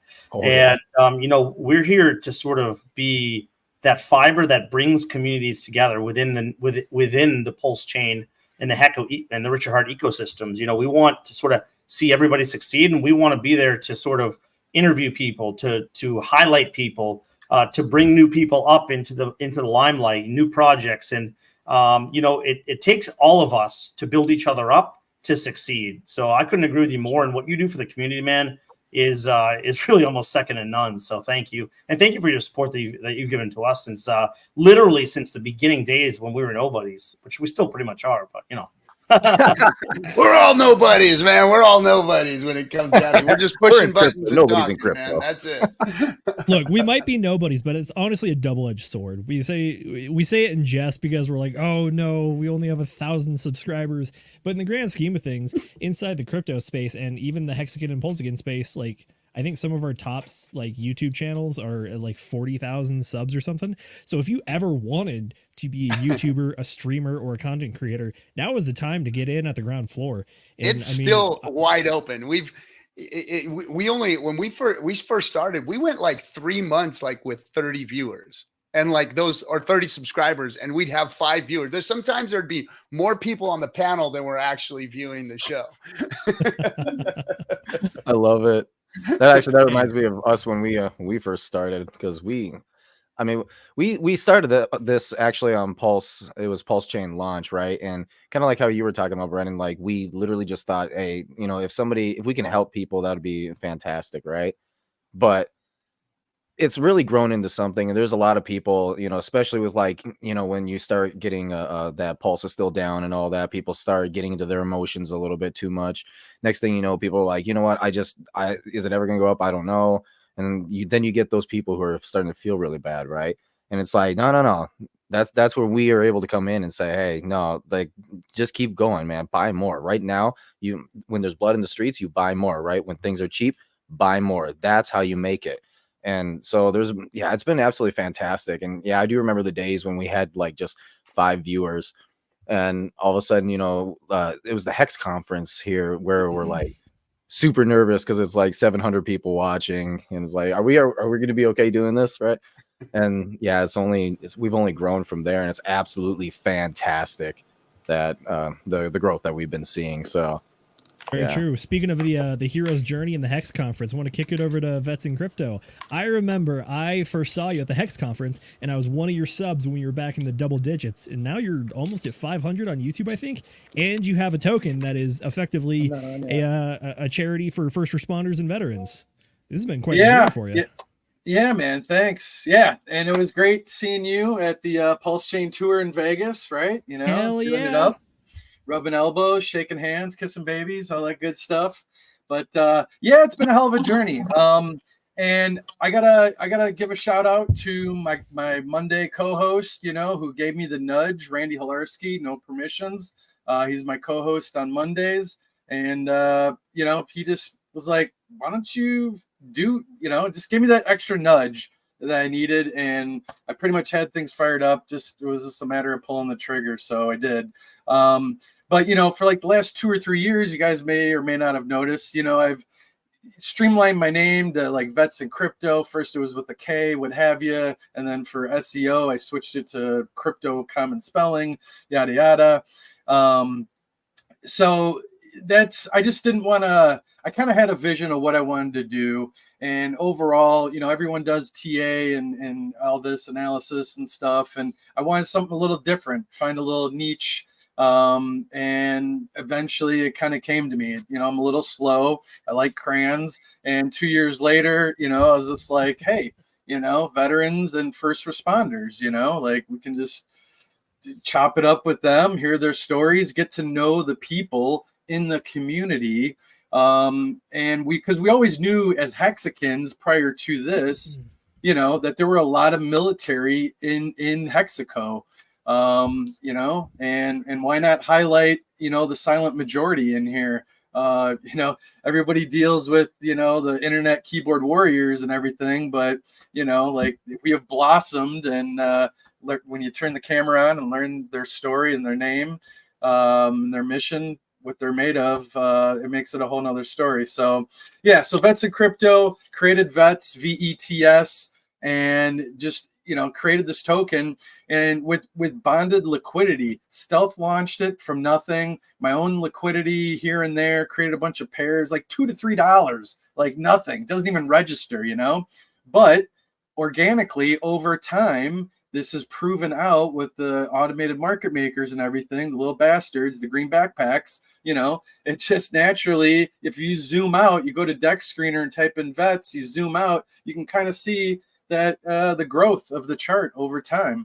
So that's been good. So the overall goal is to raise money in as much of a decentralized manner as possible for those different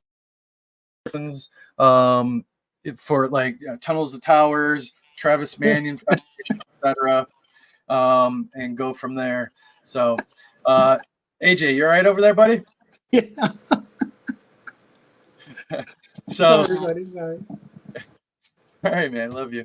And That's so interesting. the last idea, one idea besides creating like the pool party, which that really didn't jump or go anywhere, so to speak, but is, let's say if one was to donate a military-esque NFT art collection, and people donated and bought that art collection up, the proceeds of that would go to one of the before mentioned organizations. But on the back end, what I would like to happen is for vets to reward those addresses that make a donation or buy that NFT. They get sent a vets token portion, a ratio into their wallet. So that's the overall goal. It may not be worth nothing now, but you know, over time that can change. Asking for help if you want to help create LPs, boost that up. I've had a lot of help from Sunny D, Access, you know, all those different guys creating LP pairs and helping that. So you can see the chart and the organic growth of that as well. But it's been a cool journey, and I appreciate and thank the DeGen Round Table, RG, for the support. Everybody came on early supporting, and thank you, and God bless. And then there's good old AJ Rip City, you know. So hey, how you doing, man? Dramatic entrance. Sorry. Hey, I got kicked off early, and I was like, hey, who cares? I got to tell RG I love him. Well, you are live in front of everybody, so yeah, good deal. Good deal. So why don't you introduce yourself? Who are you? What are you doing? Hey, you guys, I'm Rip City. Honored to be on your panel. Sorry about all the technical difficulties. What is it about me, and why do I think I belong here? I honestly, it's just an honor for me to be here. Let's see. I got into Hex early, late November 2020. Like I saw I was like following, I don't know, 10 different furus is what we call them. And I found Richard Hart. Thank God for my buddy Scotty, who turned me on to RH and about Hex. I dove deep into RH for, I don't know, about 3 or 4 days, and I was all in. That guy was incredible for me, an amazing teacher. He spent countless hours with all of us. And I don't know, whoever's doubting RH in our community, you don't know Richard Hart. I mean, he is in it for the glory, and you don't get glory from the shadows. And there is going to come a day where he is going to come back, and he is going to be everything that he ever, I mean, he's done everything and told us everything that is happening right now. And if you just go back, if you're new here and you don't know who Richard Hart is and what he's all about and what he's created with PulseChain, this revolution of blockchain, I think it's, I mean, if you're new, you should do a deep dive. And honestly, I had a bunch of stuff to say, but I can't remember any of it. This is my first time on stream. Obviously, I haven't been like, thank you. I didn't come here to get, you know, famous in any way, but I am a Hexican. I am a Pulsican.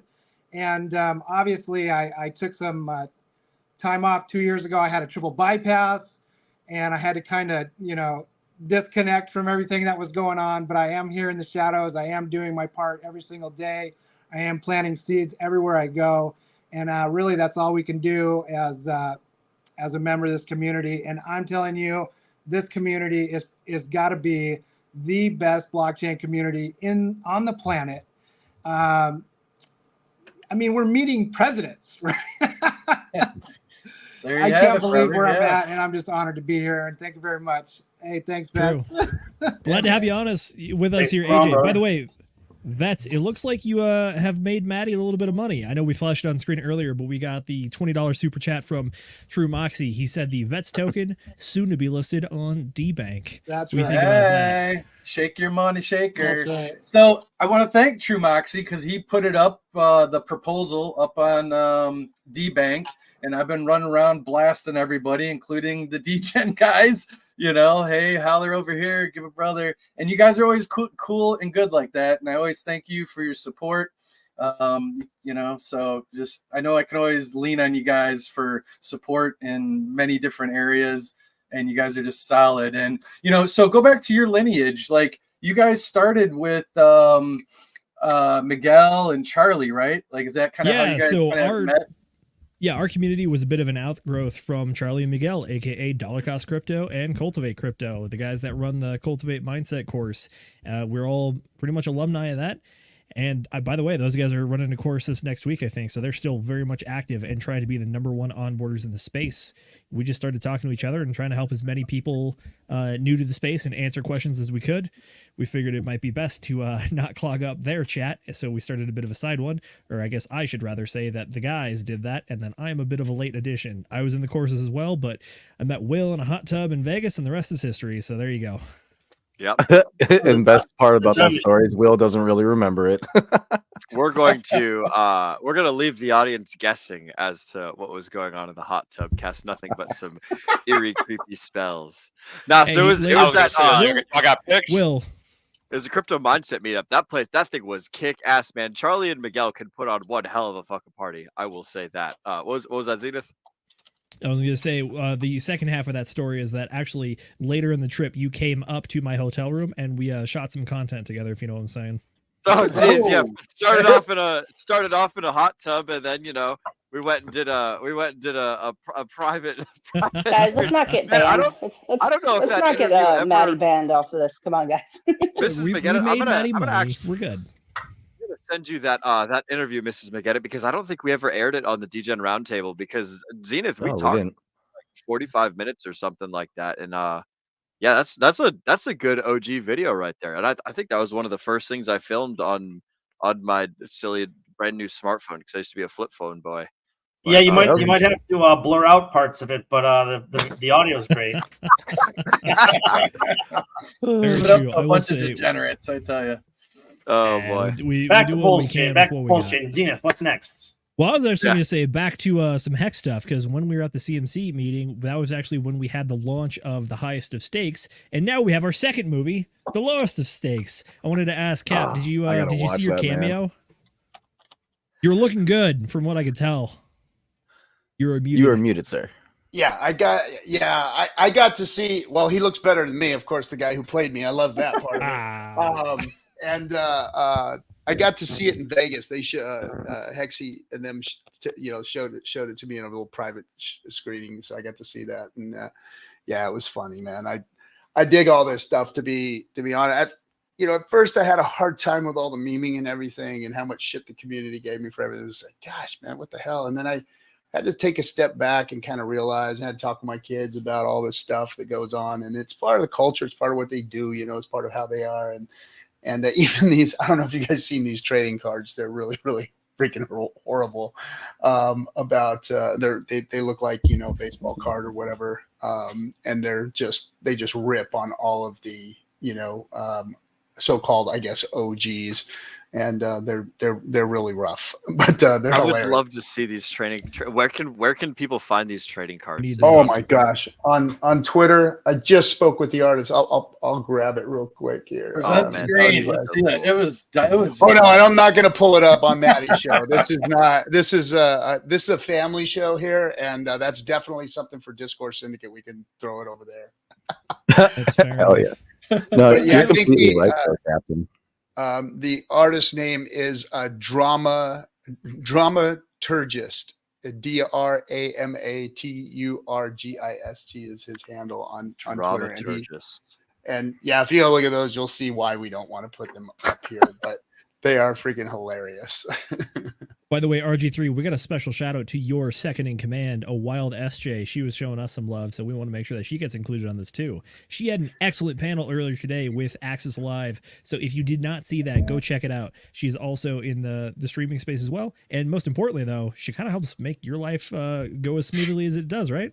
You don't even know. You guys don't even know. She produces the show. She handles all the business on the road, and between her and KC, Black Hexagon, most of you guys know her as, they make the PulseChain tour happen. I just show up like Hannibal Lecter. They roll me out on stage and just kind of dump me up and let me talk, and that's about it. But they make the whole thing happen. They're planning Europe right now. We're going to be over touring in Europe, and yeah, man, it's going to be a blast.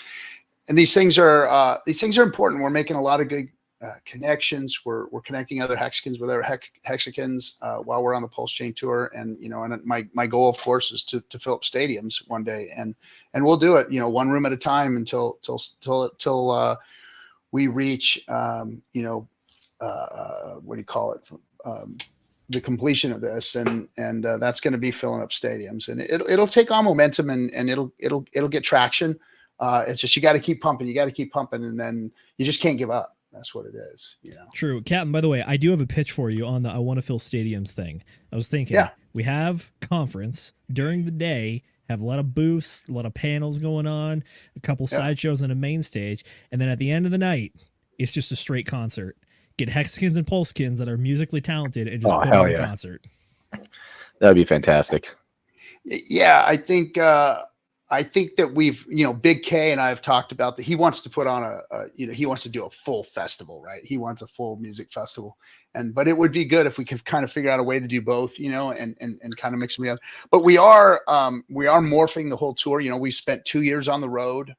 This is the global tour. Last year was the national tour, and KC has been on it for 3 years. This is her third season doing this out on the road, out there pitching Hex, PulseChain. I mean, she doesn't get enough credit for that.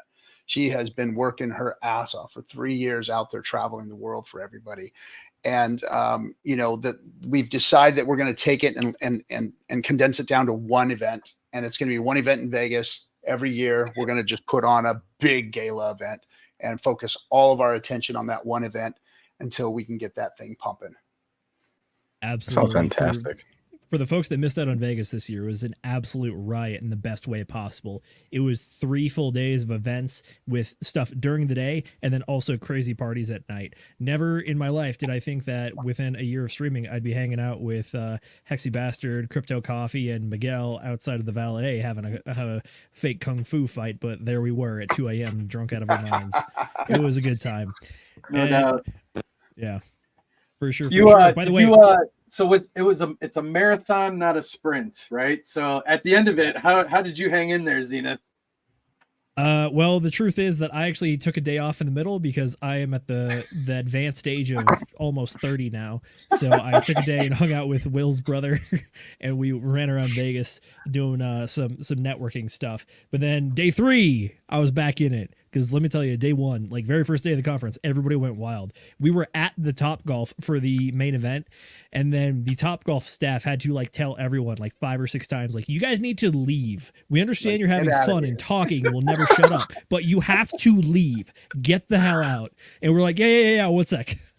Yeah, it was taking forever to roll us out of there, but it was a good event. And Casey, she puts together a good event. It's always fun, if you come to one of these events, it's not just sitting in these boring breakout rooms and conferences and some guy doing its TED talk or whatever. It's like we make sure that we have a cool, fun event that day. Then we'll go in and do something a little bit later, and then we'll get into the event and do the pitch fest, or we're going to have a hackathon, I think, next year, and all kinds of cool stuff. So yeah, it's always exciting, always having a good time. And then the after parties, right? Those are the best. Absolutely. See, when By you're the way, talking, when go you're for it. talking about these sort of things, these are the types of things that I like to hear, right? Because it doesn't matter, where you're putting your money, but when you put your money into something, or sorry, in the crypto space, right? But when you're putting your money into something, you want to make sure that there's a strong community there, right? And like I said at the very beginning here, that right there, those stories, that is a very healthy sign of a very energetic community. And these are the types of people who are going to be around basically forever, right? And I find it interesting that people will continue to sit here and say, oh yeah, but just because you got a strong community and all this activity and everything, PulseChain is still down and all that, right? It's like, maybe think about it this way. There's a lot of activity going on around the outside of PulseChain, right? So all that economic energy is not going into a single coin that is shooting up like it was with Hex, right? So here's the thing that, it's kind of like GIF Axis, shout out to those guys and all them. They're doing like a liquidity bonding web where they're also playing around with buy and burns, which, long story short, is basically, a tide makes all boats rise, okay, because of liquidity bonding. But then on top of it, you also have the buy and burns, which are going to be just bots, right, that are forever buyers. They are forever buyers, okay? That means that there is no choice but for everything to go up, right? And people are like really worried about their bags right now. However, with all this building going on, with everybody being so excited about all the building going on PulseChain, right? The city called PulseChain, these things are going to end up happening. And if you stick longer term with PulseChain here, you're going to start seeing your bags really rising pretty rapidly, and it's going to be a really big deal. But we need to get to that point first. We're in the building stage right now, and so it's just a little shout out for anybody who's holding in long and strong. For sure. By the way, guys, if you don't mind, I'm going to do a nice hard transition with my streamer skills to take care of some streamer stuff before we kick it over to Mrs. Producer. We have some super chats. We got Brown310, aka Farmer J, a friend of ours. He says, DeGen Round Table, never heard of her. But thank you, good sir. Always a pleasure to see you. Next up, we got Niles Jenkins with a $5 super chat. He says, I'm clipping the hotel bit and Nate's pegging statement. I'm curious to see what that looks like on replay without the context, but okay. I love it. Thanks a lot, Niles. I love you too. Yeah. By the way, Cap, in relation to our friends across the pond making the video that was, quote, taking the piss, we have a $10 super chat from a good friend of all of ours, Hex Monkey. He says, they wouldn't meme you if they didn't love you. Well, yeah. But Monkey, that's my buddy right there. They don't make a better hexagon than that guy right there. He's very true, very true. He's just trying to make me feel good. Amen. Love that monkey. Mrs. Producer, I believe you had a topic you wanted to introduce for the gang here. Something about the community being uplifting. I hear that's what the Hexagons do.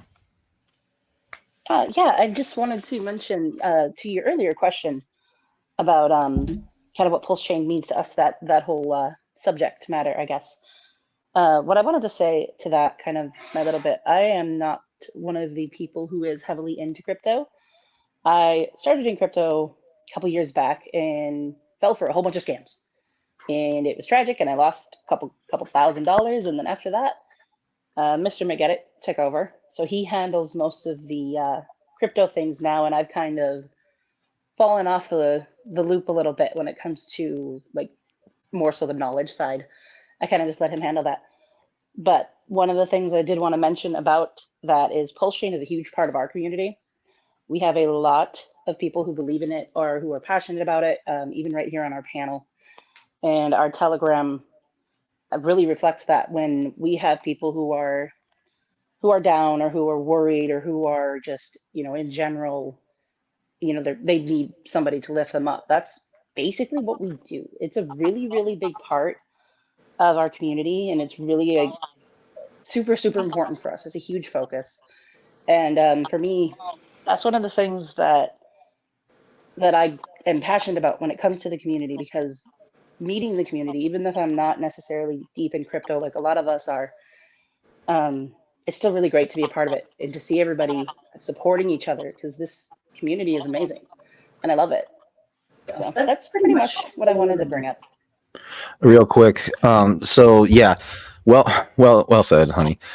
Yeah, we're out here trying to help out as many people as possible, and like our community now not only is doing crypto and finances, but then we also have like the book club that's for like mindsets and stuff like that as well, right? You can't just get rich and then all your problems are fixed, right? It starts up here. It's out here. We also have a fitness thing now, the DeGen Ripped table, right? Oh, and that yeah, it's all about trying to get our bodies right and our health right as well, right?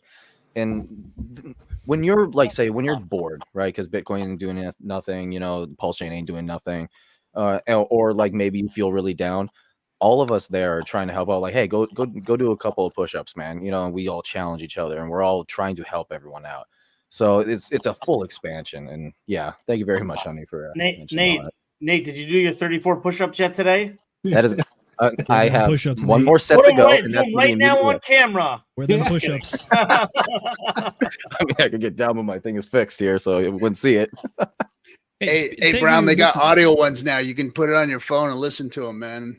Turn me into That a is reader. the only kind of book we do, Cat. We try to do the direct to ear hole injection thing. But I could cheat a book in like 3 days now. Brown doesn't have electricity in his tent, so he can't do the audio books. That's right. No outlets under that 405 overpass, Brown. So before we stray too far, I do want to say that Mrs. McGettit has an excellent point here, which is that a lot of the crypto community, especially in the Hexagon and PulseChain community, is very uplifting. And I did want to do a little bit of that myself. And Cap, I'm pretty sure he's a friend of all of ours, but I wanted to give a special shout out to Nuclear Herbs on Twitter. He's the leading and first and foremost legal analysis for everything PulseChain and Richard Hart going on.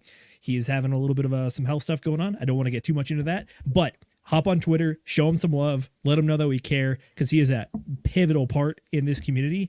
And if you've ever wanted a lawyer to pretty much explain things to you like you're a 5-year-old for free without a retainer, he's your man. He's fantastic. I love him and his wife, and they are also big supporters of the PulseChain tour, so you can probably catch him out there if you're lucky. Nice. Yeah, thoughts and prayers for sure. Just if you follow him on Twitter, he gives so much incredible feedback. Just the Richard Hart case, just as obviously one that's in all of our hearts, one that we're all focused on. The knowledge that he brings as an attorney and a lawyer in these types of cases for 20 plus years is invaluable and just on another level that you don't get in these types of communities. Just another reason why the PulseChain community, sets itself apart from the rest. We have people that are doing everything in every walks of life. Businessmen, people that are in acting, people that are in law, people that are doctors, people that are not giving financial advice, all these types of things. But honestly, it builds a great community. And without each and one of these people, we wouldn't be who we are. And nuclear arbs is honestly one of the quintessential parts of our community when it comes to law. And right now, that's a big part of who we are because we're all following. And I don't know, maybe October, maybe we'll all see each other in New York. We'll see. By the way, Kat, we talked about filling stadiums earlier. Do you think October is too quick of a timeline for you to fill up Madison Square Garden? It's getting, we already got like over 200 people that have signed up to go out there and support, the PulseChain Tour event that we're going to put on there. So we're going to be doing the whole PulseChain Tour event deal there, also showing up at the courthouse and supporting Richard and whatnot, and doing it the right way, of course. But yeah, we're gonna be there in support, and 200 people already, man. So I think it's gonna get a lot bigger before that. We might have 500 people there. That would be fantastic. By the way, for everybody that wants to go, unfortunately, this is an official SEC hearing, so the attire is probably somewhere along suit and tie, and it's a very respectful decorum. And you got to RSVP beforehand so that we can let them know how many people are coming, and they will move us to a bigger venue, I hear, allegedly, if we need. So get as many people out there. Or they'll have some pour-over rooms. Yeah. True, exactly. But at the same time, play the part during the day for the hearing, but I guarantee you, probably the day before and probably up to 2 days afterwards, the Hexkins and Poleskins will be partying and up to some good old fun. So don't worry. Hey, so what are the odds of it possibly getting rescheduled or postponed? Is this a hard date on this one? You have a good point there, which is that with, any government or legal proceeding, it is possible for things to get postponed or delayed. However, at this point, this has been on the schedule, and there's a lot of other dates that go on with the actual announcement from the SEC, Richard Hart's legal team giving their response to it. Now the SEC has a formal window to respond to that, and then I believe that Richard Hart's team is even going to have a formal window to respond to the response. So, are there a lot of moving parts to this? Yes. Is it possible to get delayed? Yes. Should you book your tickets right now? Probably not. So, play it by ear for now. Don't listen to him. Book them now. Do it. Don't be scared. I'll be this there. This is also not financial advice. We'll get a credit. It'll be fine. Usually, the best time to get good ticket sales anyway on a plane is about 3 months. You want to get about 3 months in advance. So right around there, we might be a little closer to understanding that will for sure be the date. So yeah. Look, it's nothing's guaranteed, but with a high-profile case, as the judge and the court starts to hear that a lot of people want to come see the case, and it's garnering a lot of interest, dates tend to stick a bit more than if it's a smaller case, less interest, and that kind of stuff. So the date can always move, of course, but honestly, I feel like it's a pretty hard date, and both parts, the SEC and Richard Hart's team, have agreed to the sort of this timetable of responses leading up to the in-person hearing, the in-person. Look, October, man, bro. It's May. We got a few months. Pack your bags because you don't want to miss this. You're not going to want to miss what's going to happen in October. October surprise. October surprise. And Falk, someone just left a message. Said, how do we get on the list? You can go to pulsechaintour.com and see the list there. You can get Miss Wild SJ, if you don't mind, if you could drop the link in the chat, that would be fantastic. That is the website for the PulseChain Tour. Right now, I believe it's just an RSVP. It's just a sign up. There's no ticket purchasing or anything. Yeah, nothing yet. So. We're just getting a number so we can get the numbers so that we can get those to the courts and everything and let them know what the interest is that we got. I got Shoot, Mr. Will Stevenson. Man, Links guy over here. Jesus. Links in the West, baby. Sniping. Hey, sniping. By the way, if anybody can very quickly Google what the currency UYU is, we're going to need a translation. I believe this is a $5 super chat from our good friend Fast Abdul. He says, in October... Uruguay. He's always sending me cool stuff from Uruguay. I don't know that for sure, but it looks like That's true. That's true. He says, in October, I found out if I am buying Madagascar, the island, or the movie. Yeah. So I guess that's a good way of putting it. Hey, Cap, you're gonna buy the island, call it Mexico. If the kids at home wanted to learn a little bit more about this new iBurn thing, where would you point them to? So that's going to be right now. We only have a Telegram chat room. That's the Gifford Ware Telegram chat, where we're talking about the GIF and PGIF protocol that was launched and is out there working and functioning. The iBurn protocol and the website and everything isn't going to go live until it's ready. But we do have PermaGIF, which is permagif.win. You can go there and see the PermaGIF contract and all that. But that's the tokens we launched. Don't buy it. Don't go playing with it. Just watch it and see what it does, guys. Yeah, and if you want to learn about it too, we literally just got off the effing hangout where we had an absolutely fantastic talk about it. Really kind of dove into it. Went complicated, and then I tried to simplify it as much as possible for people. Thank you. It's the things we need to understand about what's going on here with PulseChain is that a lot of tools just became available to a lot of brilliant minds with great ideas, and they're trying to make all of these things happen. I mean, remember, guys, we can now program everything that happened in the financial world that was a good externality to investments, money, value, you name it. Everything out there that is good, that makes money do good things, that makes money more valuable, that makes the number go up and to the right, we now have available to us in coding that we can play with over here on the blockchain, which has never before been available because Ethereum was broken. We couldn't experiment with these things. We couldn't put up something like PGIF and GIF like we did, here on PulseChain. So now we have the ability to go play with these things, make them happen. For those of you who don't understand DeFi yet, you need to start slow and start learning what this is all about, because this is the next iteration of crypto is DeFi and what Richard Hart has given to all of us with PulseChain. And these protocols are just starting. They're just, if you're in this early, if you're an early adopter, either sit back and go away and just deal with it and look at your bags, or go in and start slowly learning and understanding what's happening here with these liquidity pools and these bondings and all these buy and burns and all the things that are going on here, because it is going to be the next big move in crypto, and you don't want to miss it.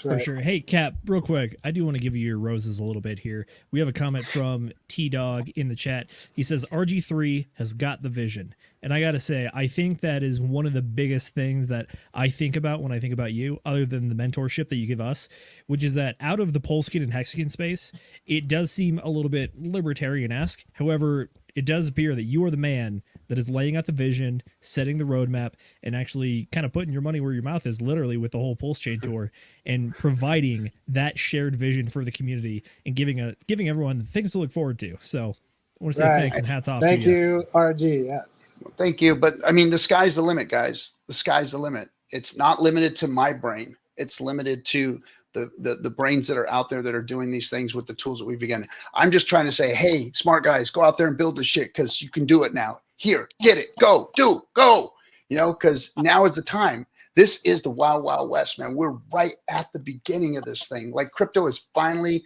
like, okay, now I can take a breath, because for the last 13 years, it's been a shit show. And we all know that, and now we're finally able to stretch our legs and get out and start running, and wait till this thing catches its stride, guys. Wait until people think that Hex is dead and Pulse is dead. You guys don't even know or have a clue of what you're even talking about. These are the best protocols that we have ever seen in crypto. I've been around since 2014 watching all this garbage.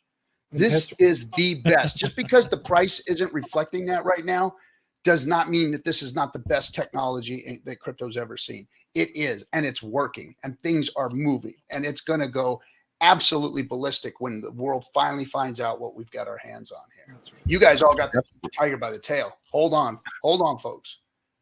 True. Yeah, hey, absolutely, Captain. Yeah, no. See, you need to listen to RG, because you guys are so early right now, holding on to your pulse bags and everything, because there is so much building going on. And I already alluded to this, earlier, but like, there are things that you can do that the GIF PGIF guys are just experimenting with right now. This is nothing more than an experiment, but it's the experiment of having bots buying the coin straight up to the moon.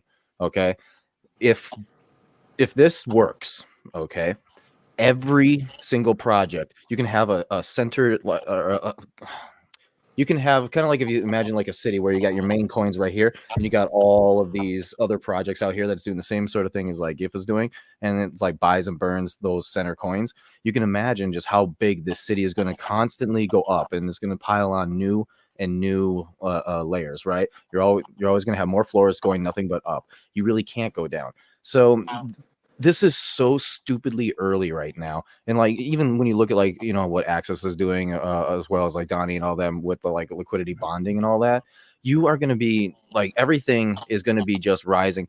Even in a here's the big one, okay? Even in a bear market, you guys remember the bear market, right? That was pretty rough.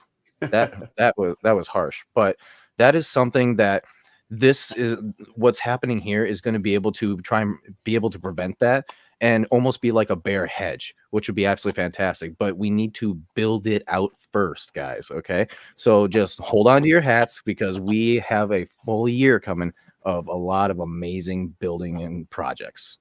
Nice. Maddie, my man, before you cut us off, we do have one more point from our producer of producers, Mrs. McGinnis. What do you got? One more point? You mean 1 more hour, right? We have another hour to go? Look, Let's hear it. I'll petition this to the courts real quick. Maddie, we are the last people on the schedule. So what if we just kept going? All night long. We've done a 48-hour live stream before last year, and this year is not that. But I appreciate the enthusiasm. The enthusiasm is perfect. Fair enough. Fair enough. Let's toss it over to Mrs. McGinnis herself. What do you got for us? Well, what I wanted to say was actually kind of a wrap up. Anyways, first I wanted to say massive shout out to RG3, Maddie, and our wonderful donor for this PulseChain conference, Walrus. All of you have been on with us at one point or other, and you too, vets, and we appreciate all of you guys so much. This community would not be what it is without you guys and without people like you.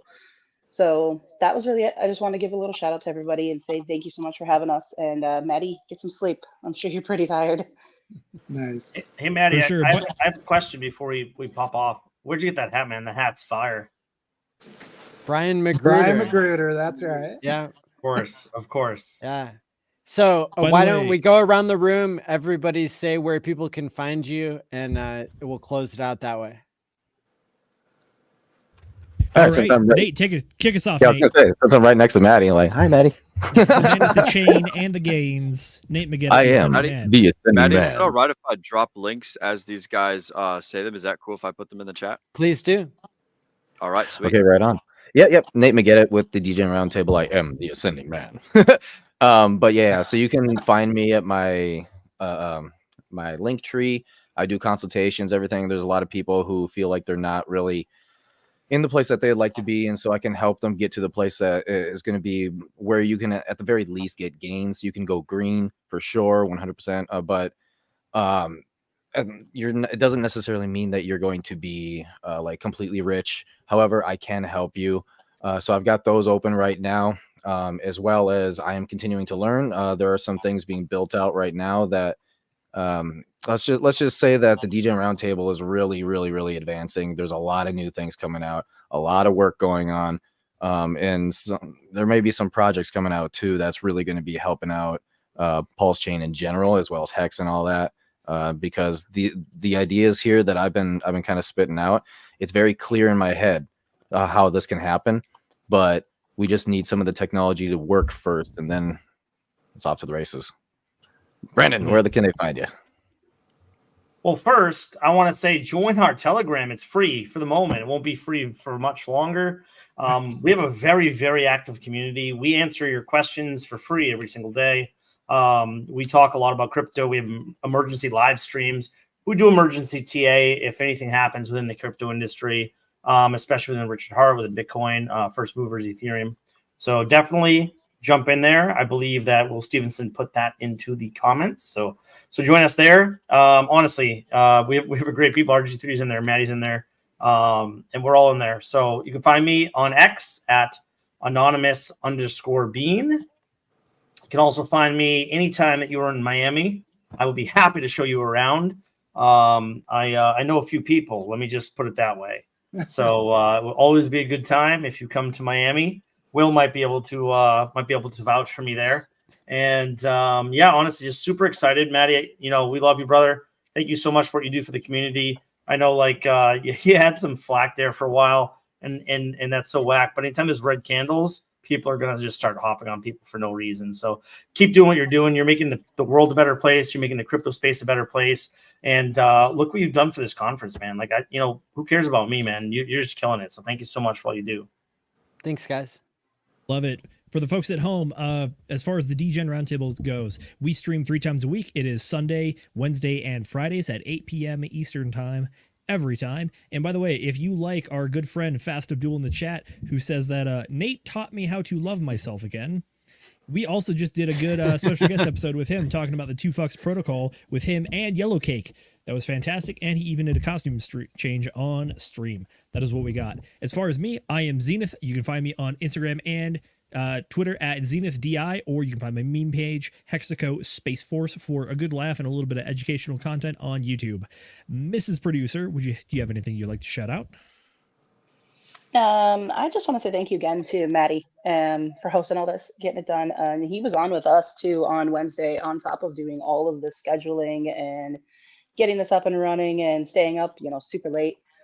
So, you know, huge shout out to him.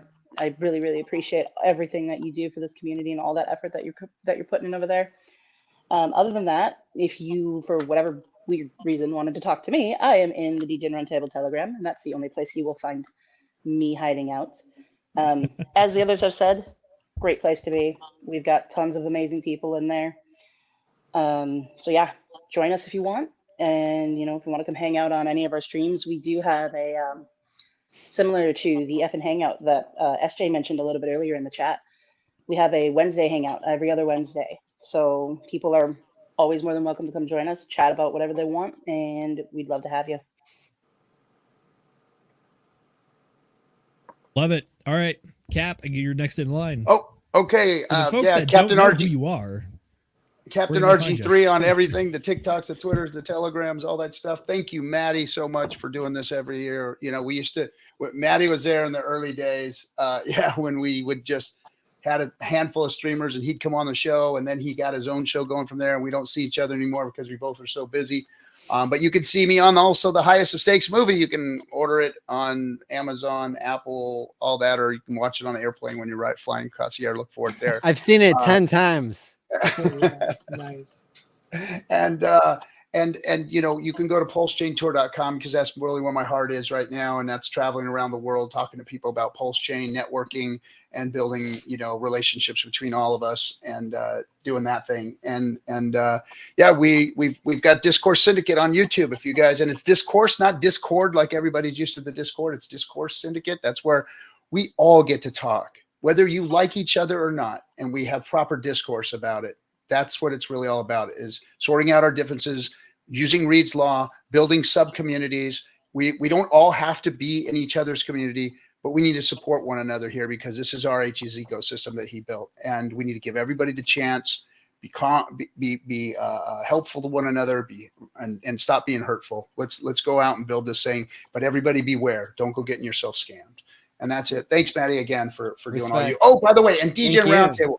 Thank you guys for supporting me and showing up on Effin when I'm traveling and stuff. I appreciate you guys doing that. I wouldn't want to have anybody else there than you guys. And you guys do a great job. Thanks. Much appreciated, Captain. The way that I see it, it's kind of like the scene in Ferris Bueller's Day Off where they drop the Ferrari off at the parking garage. It's like, don't worry.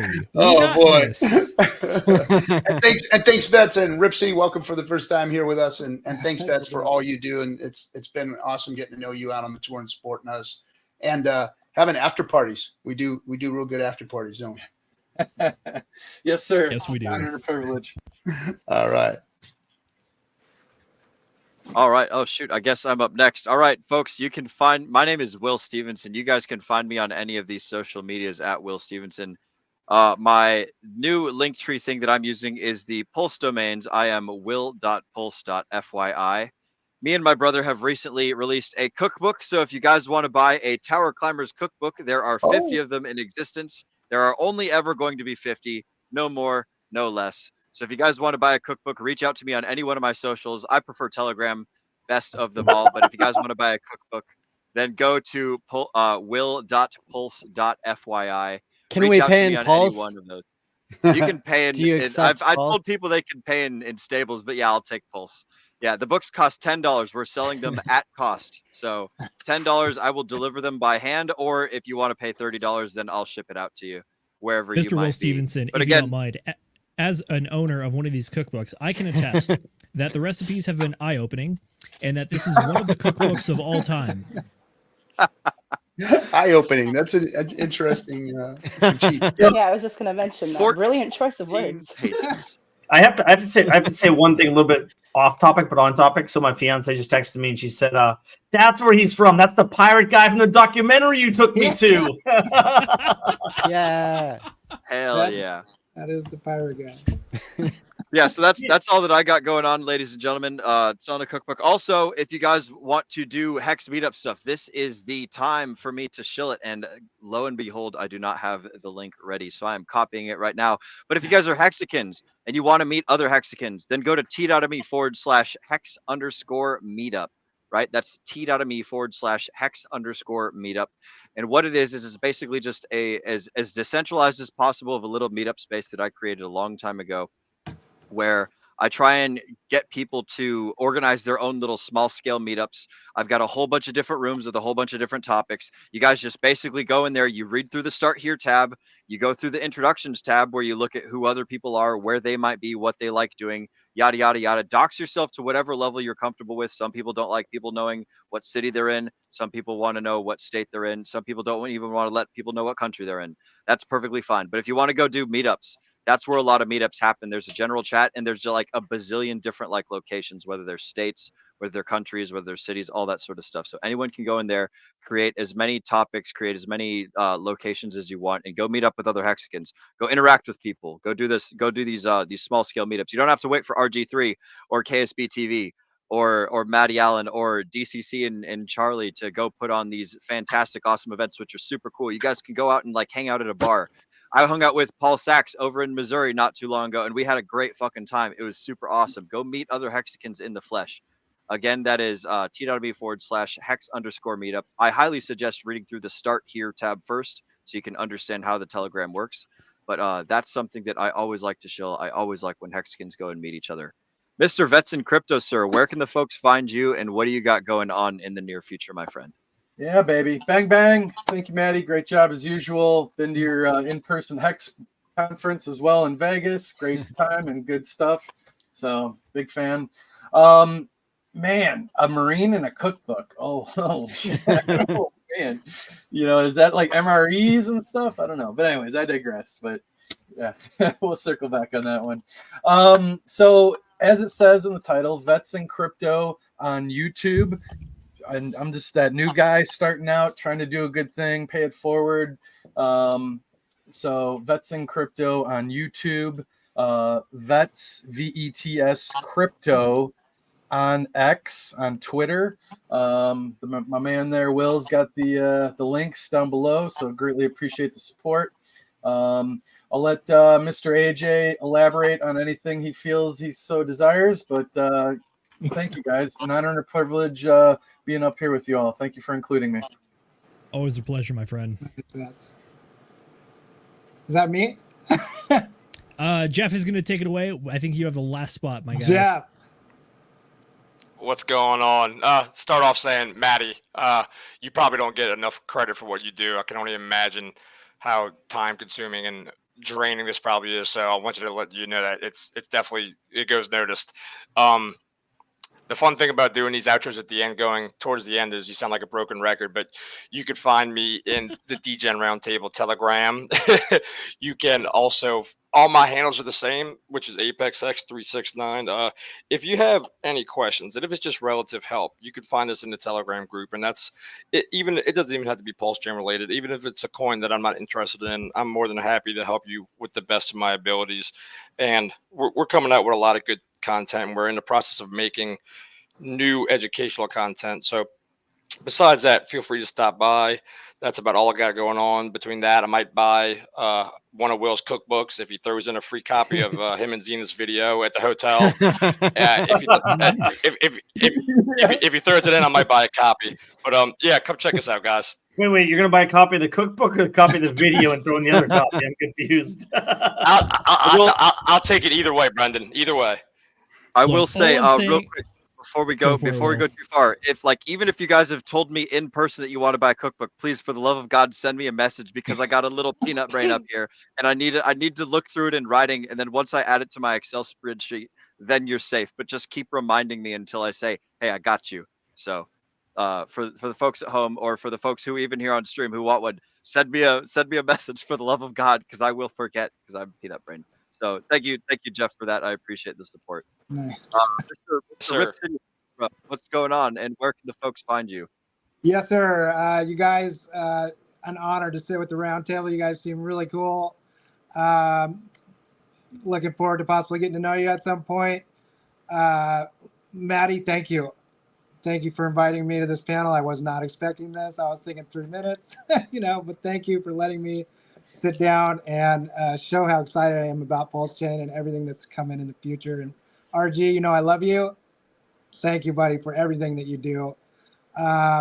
Hey, I was going to say something about, being in the barest of bears, and how do we stay positive through all of this, through all the downs, through all the toxicity. You get around people who think like you and who love you.